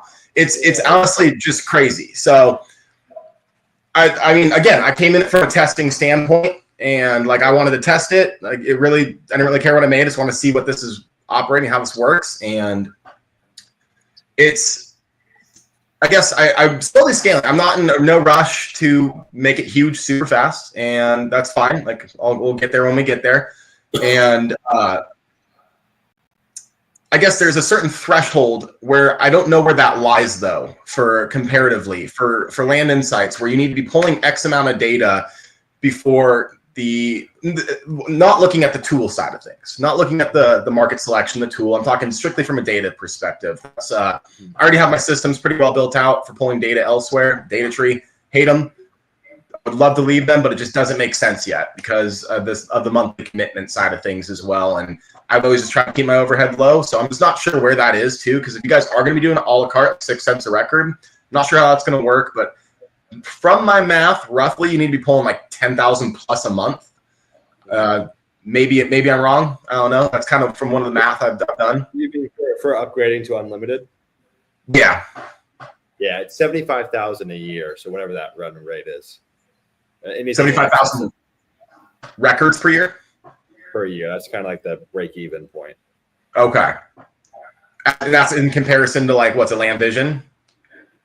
Or is that? No, that's comparison. That's our a la carte price at 6 cents. So if you're pulling 75,000 at that point, you might as well upgrade because everything in excess is going to cost you more. So that's just compared to our price point. What's the plan that you're on currently? Just out of curiosity. It was the one I started with Data Tree, and my renewal's coming up at the end of this year, and I'm like I'm thinking about it in the back of my head because I might either bump it up with them. I have my system like dialed in with Data Tree, and the cool thing is like we scrub on Data Tree. I got a VA now scrubbing for the manual. So the cool thing is we only export records we actually want. So it's not like you have to go export everything and then go sift through it. And on average, our yield is roughly about 40%. So, we'll pull, if you start with 10,000 records, you can expect anywhere, again, average is about 40%, but you can see, about 4,500, as low as 3,500 come out the back end that are actually usable records that we would actually go send letters to.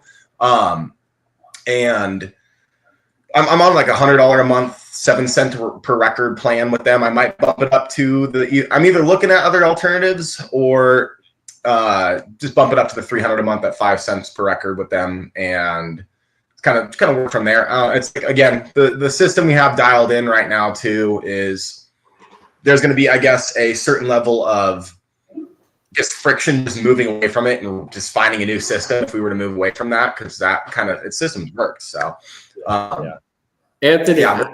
question: Yeah. How many letters are you sending a month? Right now I was doing about 3,300 this month per month consistently. Like it's always booked 1 or 2 months out in advance with Rocket Print. And I'm bumping up to about 5 or 6 this next year. So I started with 1,500 and 1,500 per month, and then each year I just doubled it, and I'm gonna double it again this year and see how long we can keep this train moving at this 29x. So That's crazy. It's ridiculous, honestly. So you've seen all this success. Why don't you just go all in? Like you're getting a 29x ROAS. Why don't you just double down on everything and send like 15,000 a month? You may reduce a little. You're bringing up one of the questions that I was going to ask, actually, is like there seems to be this catch-22 point where you have to have some certain systems and things dialed in order to send out that many records and then be able to handle the top of funnel and work through it, and also to produce that many records, scrubbed, exported, mailed out, the whole process. So it's like, in order to get to the point where you need help to, I guess, work through the leads, you need an acquisitions manager, you need all these things. You need someone on the front end to start building out like the mailers and getting the data to the point where you can even get that many letters out that will result in that amount of work needing to be done, and need help on the back end. So there's like this, I don't need help yet with acquisitions management yet.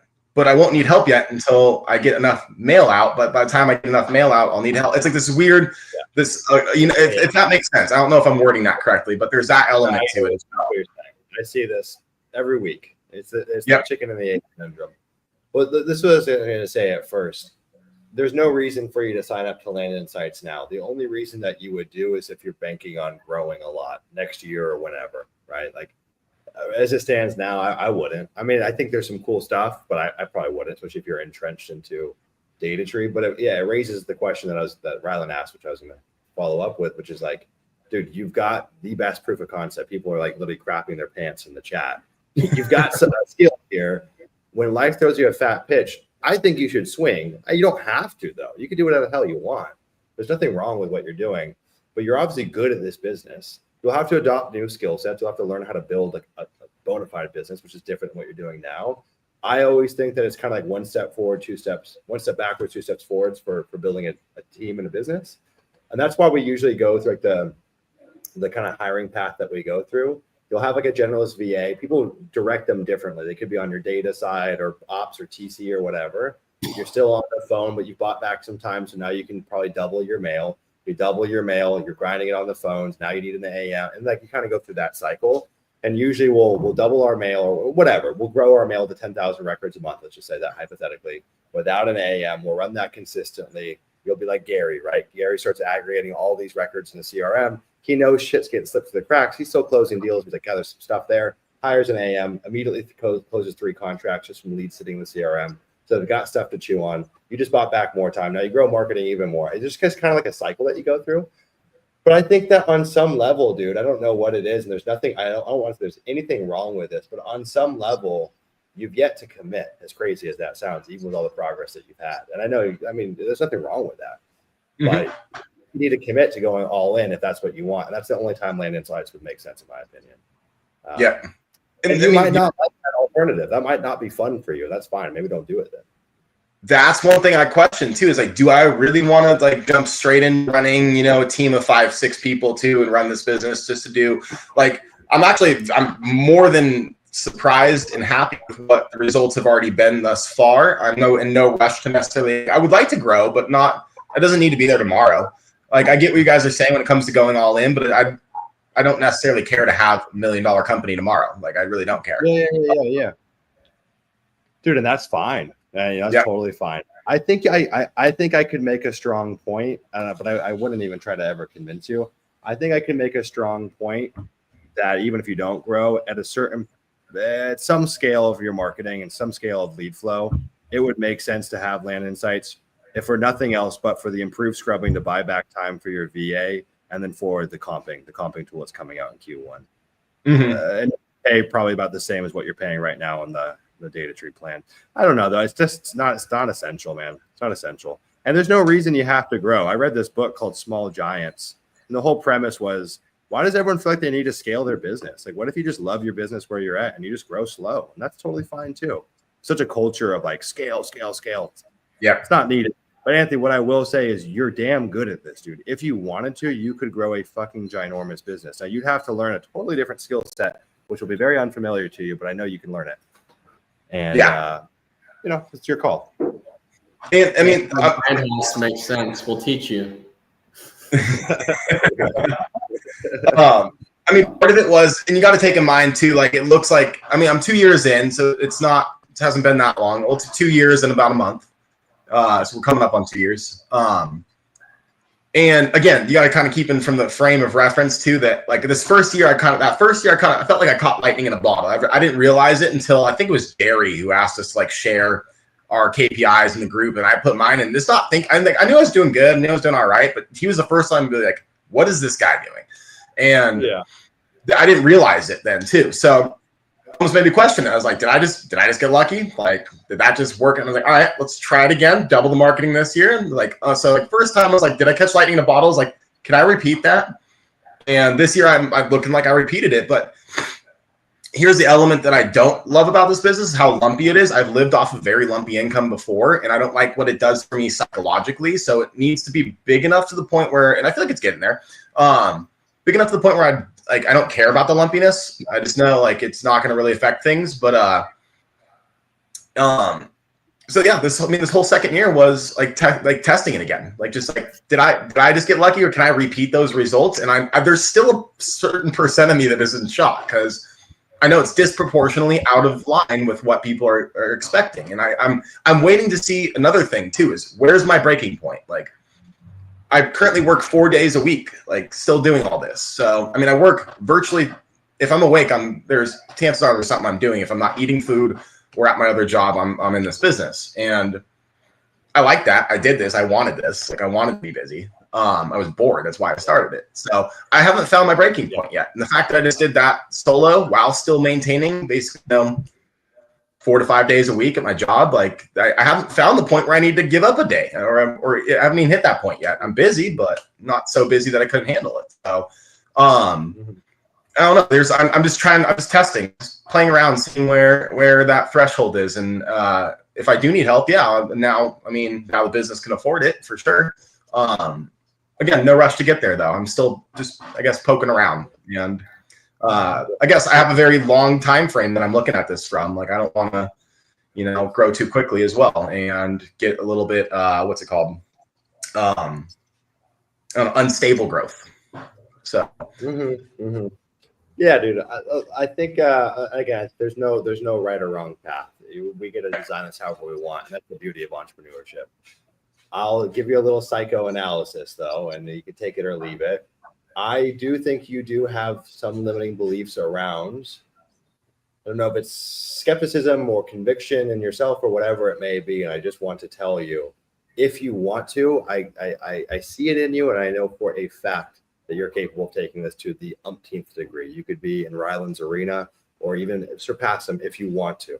So if there is any level of self-doubt, which I think there might be some there, this feeling of, I got to prove it out, I got lightning in the bottle. No, fuck that. You did that. That wasn't lightning in the bottle. You proved it twice. And I've seen it. I've just seen enough of it to know that wasn't luck. That wasn't randomness. But you got to make that call. But don't not make that call out of self-doubt, because you're shooting yourself in the foot and you do have a fat pitch. But if you don't want to do it, that's fine too, as long as it's not out of self-doubt. Good. No, it's good points. It's good points. I don't know. That's something I need to think a little bit harder about as well too. Like, what is that? Like, there is a certain element. Like, I guess, again, I came in here with extreme skepticism, and it doesn't just go away right away, even with these kind of results. Like, especially when the results that I had are disproportionately unusual, I guess. Yeah. So I guess that almost further confirms that, like, am I just getting lucky? Like, there's that kind of, and the thing is, it's not something that can be answered quickly. Like, this stuff takes a long time to work through the system. Like, you put out this mail, and it's a month or two before you even get a call, and then from there you got to close on it, list it, resell it too. So the duration from proving this to myself is a very long one. It's like 6 to 8 months bare minimum for full cycle on some of these. That's fine too. I guess out of curiosity as well. And because you brought up great points. Like, and it's like it is good points. So yeah, dude, I'll give you a counter example. And I find this with folks that have really flexed their entrepreneurial muscle. And I think by flexing it, you start to develop this kind of unshakable self-confidence, like you're capable of things. And obviously you've run businesses before, but I'm talking about businesses that with people and just stuff that gets really complex, like shit that gets crazy. You might not get when you kind of have I had like a lot of these like solo operator businesses when I was like a teenager and young adult. It's so different than running a business like we run nowadays. But I see people that come in, and there's two examples that I'll give. One is Mike Arcee, but the example I was actually going to really reference was Adam Zwingler. And these are guys that are seasoned, man. They built many, many, many, many businesses. And those dudes, and it scares me sometimes, but I know how capable they are, and it's panned out for both of them. But when Adam Zwingler came in, it took getting one contract on the acquisition side. He sold every other business he had and went all the fuck in. Like he knew his capabilities weren't in question. So as soon as he got one inkling that this business would work, that's all he needed to know because he trusts himself. So I don't know, dude, you've gotten more feedback than anyone probably could ever receive for a vote of confidence. You know what I mean? So I think it's more internal than external. And yeah, you can never fully answer that question, but I'm 99.9% positive that was not luck and that's your skill. And so yeah, do with that as you will. But anyways, man, any other? Yeah. No, that was like the main. I think. Oh, did I get a chance to ask? Okay, I don't think I asked this one yet. Another thing with Land Insights, because here's a question I have that kind of funnels back. Kyle, you might need some input on this one as well. The MLS is fundamentally flawed. It is not good data in. How do you have something that aggregates good, ultimately flawed data and not have it flawed on the backside of it as well? Does that make sense? Because I had someone check. There was a county, and actually I did that big project where it had 7 lots, and I checked, and I was like, honestly, because this county won't register. It won't register for sell-through rates on most anywhere you look. It doesn't look great on paper. There's a lot of nuance behind the scenes going on there. And I had someone check what the pendings were in that county. And I think Land Insights said it was like 1. And I was like, that's funny because I have 3 pending right now, so that's not accurate yet. And then I think it took a week or 2 to catch up. I'm not sure how long it was, so it's a little bit delayed. I'd also be curious what the delay factor is on the data getting refreshed into there. And on top of that, there's areas there's certain counties where I know that if you solely rely on sell-through rate, it's going to tell you a false story entirely. Because things get delisted. They don't get marked as sold. It doesn't even show last list price. They're just gone. You will never find them again. And then there's areas, I think what's it, like Illinois or maybe Minnesota or something. I think it was Illinois or Iowa, where houses are just everywhere when you go looking in. Like there's just, and most of these land, quote unquote, land listings have a house on them on the MLS. So there's just a lot of flawed data coming in. And how do you aggregate something like that and spit out more data without it being fundamentally flawed? And that's one of my questions as well, in regards to Land Insights specifically. Okay, yeah. There's like a couple questions in there. I'll try to parse them out one at a time. Yeah. I'd probably push back a little bit on, is it flawed? I don't know. It kind of depends where you look. Are you just using Redfin, or how are you looking at the MLS? It would be mostly like Redfin, Zillow with the access to the MLS we have. And again, it's not that it's like flawed, but you get what I'm saying. There's a lot of noise in there. There's a lot of noise to filter through. Yeah. There's noise in terms of a couple things. First thing is, we update our data once a month, right? So you might be looking at it toward, you might be looking at data that's been aged 28 days, right? And then it updates 2 days later. So it kind of depends that. Second thing is, what I found is Redfin and Zillow, they've negotiated contracts with different MLSs because every MLS is a different thing. So you might go look at Redfin, it looks not hot. Accounting might not look great. But you go look at Zillow and it looks amazing, right? And then you have to kind of combine that information and then remove public records, right? So there's things like that you got to do. Now, is it perfect? No, but like Rylan was saying earlier, when he's filtering data, he's looking at relativeness, right? He's looking at in Georgia, in Colorado, what is the best market, right? Or compared to a region. So I think you have to kind of look at it in terms of sort of how are things comparing against each other, rather than is it absolutely the truth. And also, it's just like it's the best data that everyone has, right? If you have more data on top of that, you probably have some, insider trading. Like that's actually a good thing in real estate. Like people in Phoenix know about a chip factory being made, right? So you know to go buy land around that chip factory. So there's local insights that are going to help you that large market traders can't tell you. Large signals can't tell you that. Those are the signals that are really profitable, but you kind of have to really float in that market, right? So that's why people, they primarily work in one state. They're doing subdivides because they learn that market super well. I know Josiah was on the call. He just works in one state, and he's killing it. And yeah, I think he told me when I talked to him, he was like, "Dude, I work in like 25 counties, and like that's all I do. I just keep working the same 25 counties." It's just a matter of knowing your market. So you've kind of sounds like you've kind of mastered a couple markets. So I'd say that. And how do we get it absolutely perfect? We're not going to be perfect, but relative to everything else, we're trying our best to be as most accurate as possible by removing a lot of duplicate data points. We see the same property has been sold on different MLS aggregators. We're going to deduplicate it, right, to the best of our ability. So it's as accurate as you can get without having to have an army of VAs and looking at every single listing and figuring out, is this good or bad? Should I keep it in? Should I keep it out? We've automated all of that. So I don't know if it's trash data. I think it's more of like,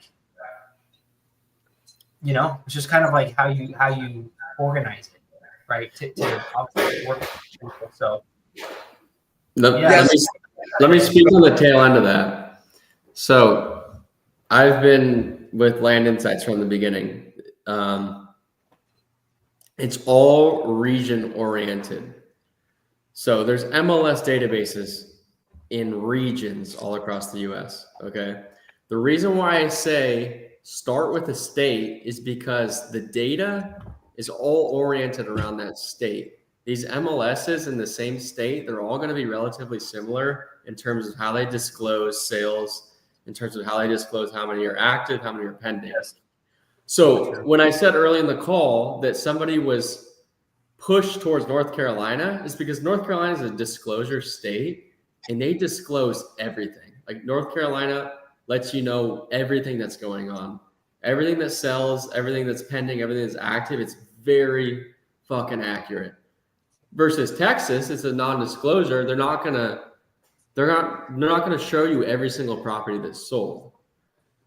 But with Land Insights, we're aggregating everything together, all the MLSs together. We're using multiple MLS servers to give you the best prediction on what's going on. So in Texas, for example, our pending is very accurate. You look at pending sales, that's going to be the most accurate. But sold comps is not going to be super accurate because in Texas, they're not going to leave on the MLS every single property that's sold. They'll get deleted.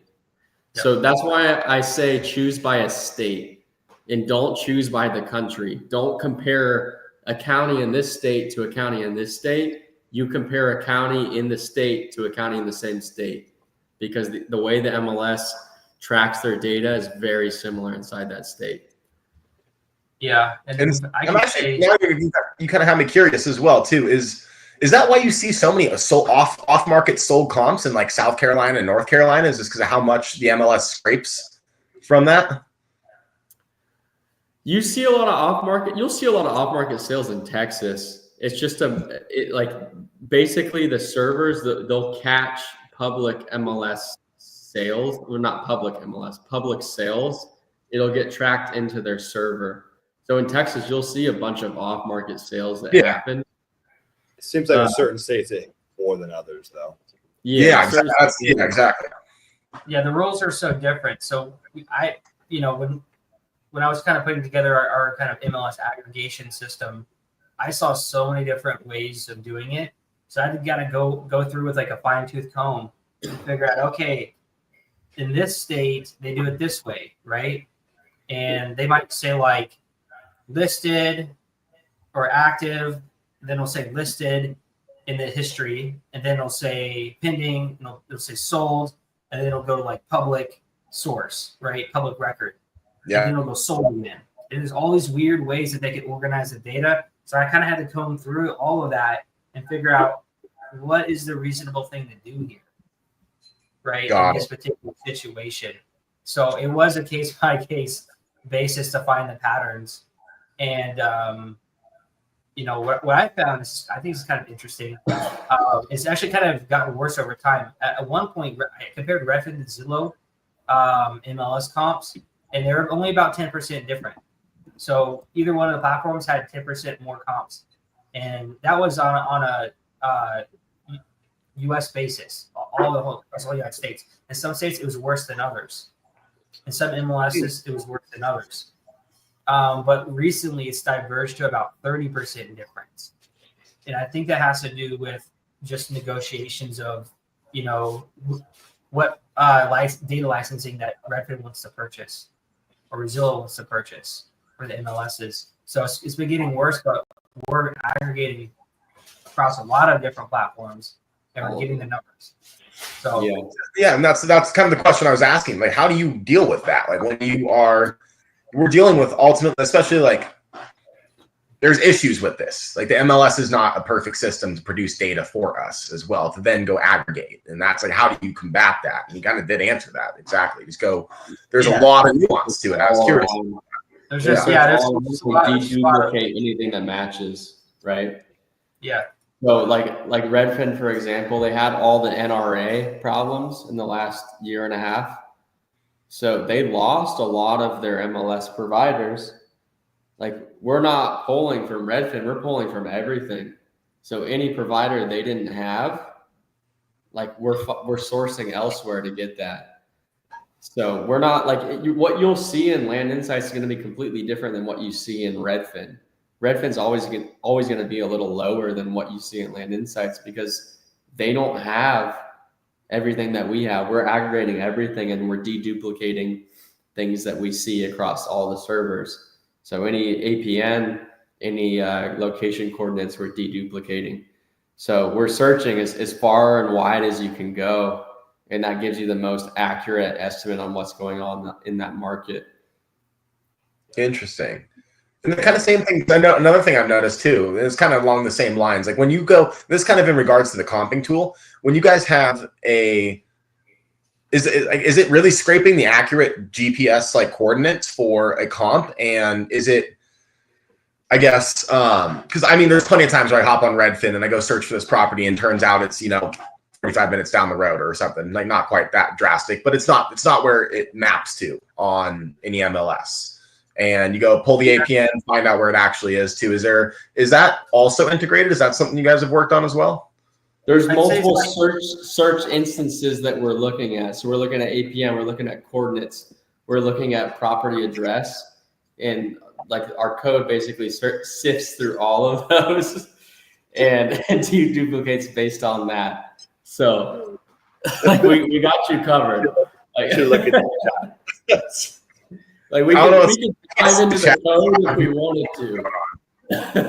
But you can trust that. It's just 29x and shit. That's true. We might have to do another. We will have to do another call on this. I do want to hit on Ron before we hop off here. This is probably I'll let you guys get to it. Of a deeper dive, man. But all good questions. I got some sushi waiting for me, a boat to catch here. I think Kyle blacked out a long time ago. I got some fresh. Thank you guys. Thank you guys for Anthony. having me on. Appreciate Thanks, it. Ian. All right, see you guys. All right. Hey, Ron, we've had you in the waiting room for eons, man. You stuck it out. Sorry about that. Hey man, I'd be this is priceless. So it's not you weren't gonna hurt my feelings if I couldn't get on. I'm just happy to listen in and get some knowledge. Sweet, man. What can we help with? Well, yeah, I mean, quick background, man. Just getting started. Been with the same company 18 years, managing projects for probably 10 or 11 of those years. And finally always had ideas. Oh, gotta do this to kind of get out of the grind, and finally decided to pull the trigger. And so, like I said, just getting started and I don't have a lot of time, and I got 2 young kids. I got a 3-year-old, a 5-year-old. I'm up at 5 a.m. every morning, walking the dog, out the door at 6, office by 6:30, picking up the kids after work, dinner, bed. That's why I didn't have a shirt on. I was just crawling out of bed with my boy. Just got him to sleep. And I was listening on my Bluetooth so he wouldn't be hearing and keeping him awake. So that's one of the main reasons I'm doing this, man. I need some flexibility. I want to be able to spend that time with my family. I haven't touched a barbell in 8 months, so it's like trying to get back into some things that I need to do for myself. So, but I don't have a lot of time, but I had a little bit of money, and I brought my sister's about 10 years younger than me, almost to the day. And I'm on this planet to impact people, to help people. That's what I'm here for. So I love to do. I'm a natural leader. I love leading my people. And she's kind of just, she has kind of a part-time job and still living with my folks. And so I saw that as an opportunity. She got a little bit of time. I got a little bit of money. I said, how about you hop in and help me with this a little bit? So that kind of ties into my question. Once we get going, and that's kind of why I pulled the trigger on Land Insights tonight, is because, man, by the time I get behind this computer at 9 o'clock at night, 9:30 at night, after I just got these kids asleep, and I'm starting to, it's just demoralizing when I'm going through. I'm not the market master like this guy over here burning through 60 markets in an hour. It's demoralizing when you just can't find a market. I only got limited time. I'm tired. I'm like, man, fuck, again tomorrow. So that's why I wanted that insights. And but I guess I'm curious, so once we get up and running, I'm looking for, a position for my sister and trying to figure out where I can fit her into the picture. And I'm just curious for you guys, like, if you have somebody in a critical role, but what is a decent salary, and are you given equity share in the deals as well? I know there's a long drawn out front end for one question. Yeah. What would your sister be doing? Do you have kind of an idea? Sorry, Kyle. What would your sister be doing? Well, she's real analytical. I'm not the best at that. I'm not a super detail oriented. I'm a go guy, and so I like her on the data side. I thought probably she'd be good on the probably disposition side as well. Okay. So I want to help her out. How many deals are you in a month? Dude, I literally just locked up. I just purchased my first property, and I have one in escrow right now, man. So I mean, I'm just getting started. Then, I mean, I would wait a little bit for sure. Like, try to go through everything yourself and understand the business before you start delegating, because there's so many different things going on. Like, you don't know what you like to do yet in this business. When you figure out what you like to do and that hurts you the least, then stick with it and delegate everything that hurts you, that hurts like your mental capacity in that day. So for me, that was talking on the phone. Like, instantly, I knew I hated talking on the phone. I hated negotiation. So that was one of the first things I delegated, and that changed everything for me. That changed my attitude on the business. That changed the way I approached every single day. So figure out what you like to do, and then delegate everything you hate to do. And then hopefully, like, the person you hire can enjoy what you delegate to them. So it's like this yin and yang situation where you need to find the right people for the things that you hate. Right. And Yeah, that's oddly enough, that I found that that's what I do. Like, I mean, I'm good at building rapport real quick with people, and I've actually come to enjoy kind of getting to know some of these people I talk to. And even though some of these old timers like to talk your ear off for about 20 minutes. I was going to say, I've got a rule of thumb, and I still make mistakes here, but I've been punished pretty much for every role I've ever hired for, where I don't have to be great at it, but I don't have some context on how to do it. And so, yeah, you don't even know what you want to delegate yet. And you also need to know how like the sausage is made before you delegate it. I find that folks that bring partners in when they're already established seems to do way better when they start opposed to like starting partnerships or bringing people in when no one fucking knows. Because you're also going to bring your sister in and you're going to be confused and she's going to be confused and it's going to be chaos. There has to be some semblance of leadership, and you'll get that via just like having some reps in. So you already got some momentum. You're probably not far off from being able to do that, but I would hold off for the time being. In terms of how you pay her, we can still just touch on that briefly. Would she be doing this full time? I'd like to get her there, and let me just clarify. She started this with me. She's been going through the training. She's been doing, like, I probably couldn't have been where I'm at now without her, just because of the time I don't have. So there's times where I'm asking her, hey, what do we do again when we go to landmarks? We're doing this, we're putting this in, we're doing that. Oh, that's right. Okay, let me go ahead and do this. So she's really kind of been there with me, both learning together, and she's really taken to it. Okay. Are you guys partners on the LLC? Are you guys freely partners right now? No, man. I kind of started it myself. It's all me. I put kind of wifey on there just because, and she's got no equity in the company. I'm the one fronting all the money. Okay. What I would say is I wouldn't give her a salary now. You can't afford to do it. It'll just add too much stress. Okay. In the beginning, I don't like giving equity up in an actual business, but I'd certainly give up equity in deals. And so you could say, look, if we're going to run this system for the next, however many months, you could give her 10 points on a deal, something like that. She's got to handle all the marketing cradle to grave. Like you don't think about it. It just mailers go out, calls come in, you pick up the calls. That's it. And maybe she can help with some other stuff if you want. But she manages that whole process. She's accountable to it. I like the incentive of her getting paid exclusively off of that. And then you could say, hey, at the 6-month mark, we can revisit this. And I think probably the best setup would be a hybrid base salary, $30,000 a year eventually. And then she gets kicked on deals. So she could make 60 to 100 grand a year blended with those. But in the beginning, I would just be giving equity on the deals. And once you give a salary, that equity would come down. So maybe she's getting 5 points on a deal or something like that. Yeah, man, I didn't know you guys had started it already out of the gate. So I guess that does kind of change things in terms of how I would approach it. To be honest, with the scale that you're at too, she's gonna have way more time than work if she's just handling the marketing. So I might also get her involved in like the TC and ops side of things too. So like anything back office, and you're just front lines. You close the deals, you get the money for the deals. Like she doesn't have to think about that. That's a fair, in my opinion. For now, that'll change over time, but for now, it's a fair split. Ultimately, the position you want to be in is like you want to be the shot caller. So like you want to review the important deals.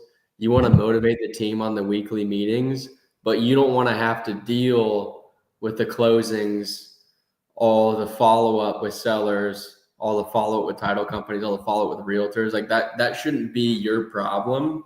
Like as a business owner yourself, it should be like, hey, I've got all this energy cooped up. Let's like release all this energy on this team call, or let's release all this energy on this big seller lead where we could close this big deal. So like the best position to be in as an owner is like on that acquisition side, but like all of the TC work, all of the realtor work, all the title work, like you should delegate that eventually.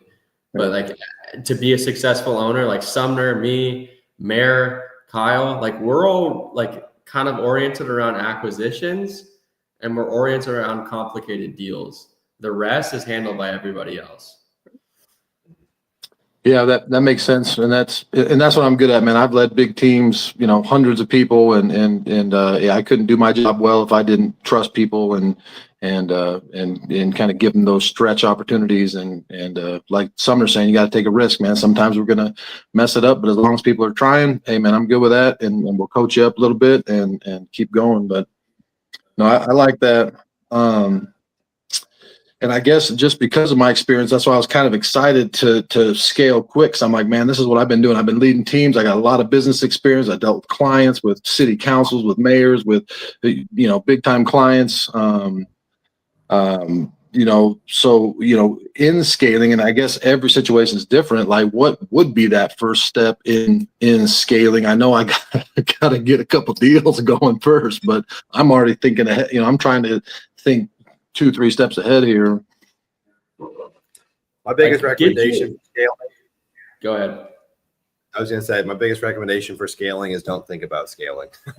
Just focus on the basic KPIs for right now. It'll become apparently obvious when it's scaling season. For now, just do the daily minimum. Get your hands dirty. Get your hands dirty. Yeah. Feel the stress. Right. Feel every part of the business. Feel every way, like every downside of the business, every upside of the business. You want to feel all of that so that you understand what's required to get to the next level. It's like you want to understand what makes you stressed out, what makes you happy.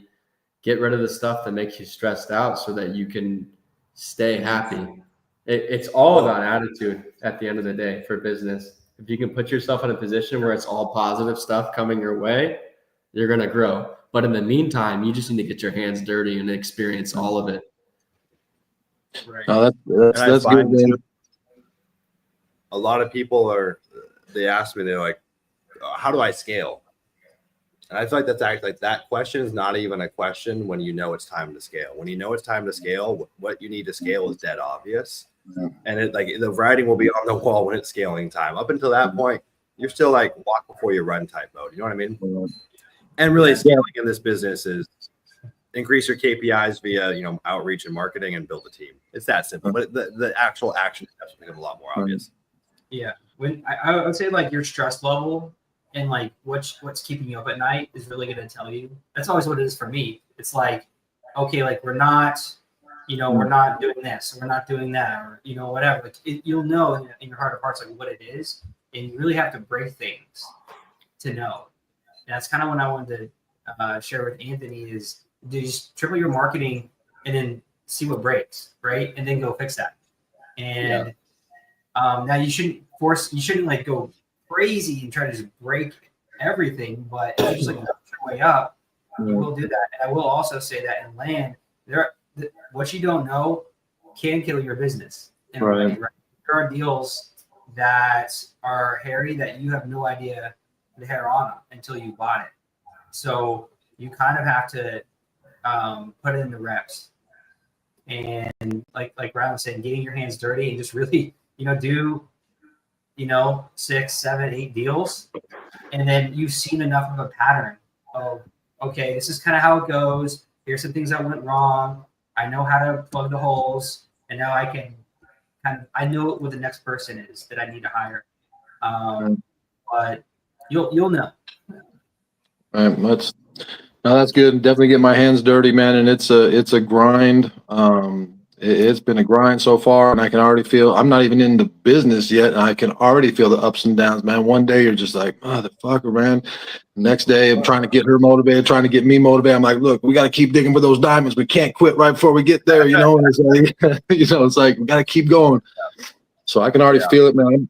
Dude, I'm up all night dreaming about this shit. Dude, it's a grind, man. But it'll build thick skin for sure. Sorry, I got to run. I was just gonna say, once it starts showing up in your dreams, it's written in the stars at that point. It's just a matter of time, dude. But expect a hard first year or two. Like this, like any business, you want the goal, it will test you. And so you just expect that, but trust things get better and it will play out. Yeah, it'll test everything in your life. It's not just the business; it's about everything. Like it'll test your personal life too, and how you adapt to it. And as a business owner, you're always thinking about this, and it's a thing you have to adapt to, because like a 9-to-5 job, like you can turn off your brain as soon as you leave, but it's always on. So it's how do you interact in your personal life with all of this going on? And eventually, like, you'll realize you have the power to change everything that's going on. So if something's stressing you out, you can delegate that to somebody eventually. But for now, you need to experience all of it. And it's going to be a tough year, like everybody's saying. Yeah. I appreciate it, and I'm just real thankful for this group and the ability. You know, shit, half the money I dumped in has already gone to Leah and Insights.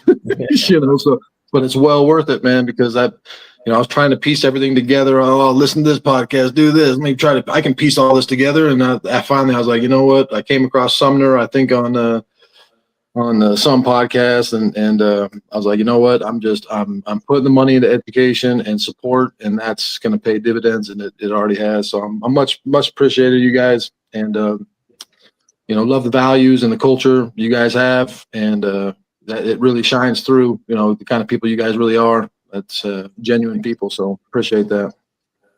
Thank you, Aaron. That means a lot. And I don't know if you can see the chat, but there's Leah members rooting for you, man. So we're all here for you. And when the days get hard, come lean on us. You always got a shoulder to lean on. And I'm excited, man. It's going to be a hell of a journey. And the good news is, while you've got a lot of stuff on your plate, you also have a hell of a good why in terms of why you're doing this. And that will, you can get everything with that. So I'm excited to come back maybe a year or two from now and see where you're at. Yes, sir. All right, guys, should we wrap it up here? Crazy call. I'm looking at the stats now. We've had 807 individual viewers on tonight's call. Wow. Whew, a doozy. 6 hours and 34 minutes. Crazy. Any parting words, Rylan and Kyle? I'm gracious. I'm gracious for this call, just for everyone that joined from Land Insights. And yeah, that's it. It's cool to think there's a lot of people in this group, in this video itself, or this live channel itself, that can feel what we're feeling or experience what we're feeling. There's not a lot of people in our personal lives that can have the same kind of conversation and feel the same feelings we're feeling. So it's really cool to connect with all of you guys. There's not a lot of experiences in life to all get in one place and speak about that together. So appreciate you guys tuning in. Hopefully you guys got some value out of this, and appreciate you guys all rooting for us. And vice versa. I think the magic of this community, and I can speak for Kyle, Riley, myself, Ari, everyone, Justin, Juan, like, truly want the best for every single person on this call. And I would say the same thing for every Leah member. There's such a community of just giving and looking out for each other. And I hope you feel that on these calls. I sure as hell feel it. And I appreciate your guys' support. Seriously, your guys' vote of confidence has allowed us to persist. Just like we talked about with the demons and dragons that get slayed within your land business, trust, we slay many of our own dragons and demons with Land Insights and any other thing that we touch. It's just par for the course. So your guys' support means the world. Love you guys. Take care of yourself. Have a great week. See you guys soon. Join V3 or V1, whatever the heck we want to call this thing. The link's there. Get to the party. We'll see you guys on the inside. Bye, guys. Later, guys.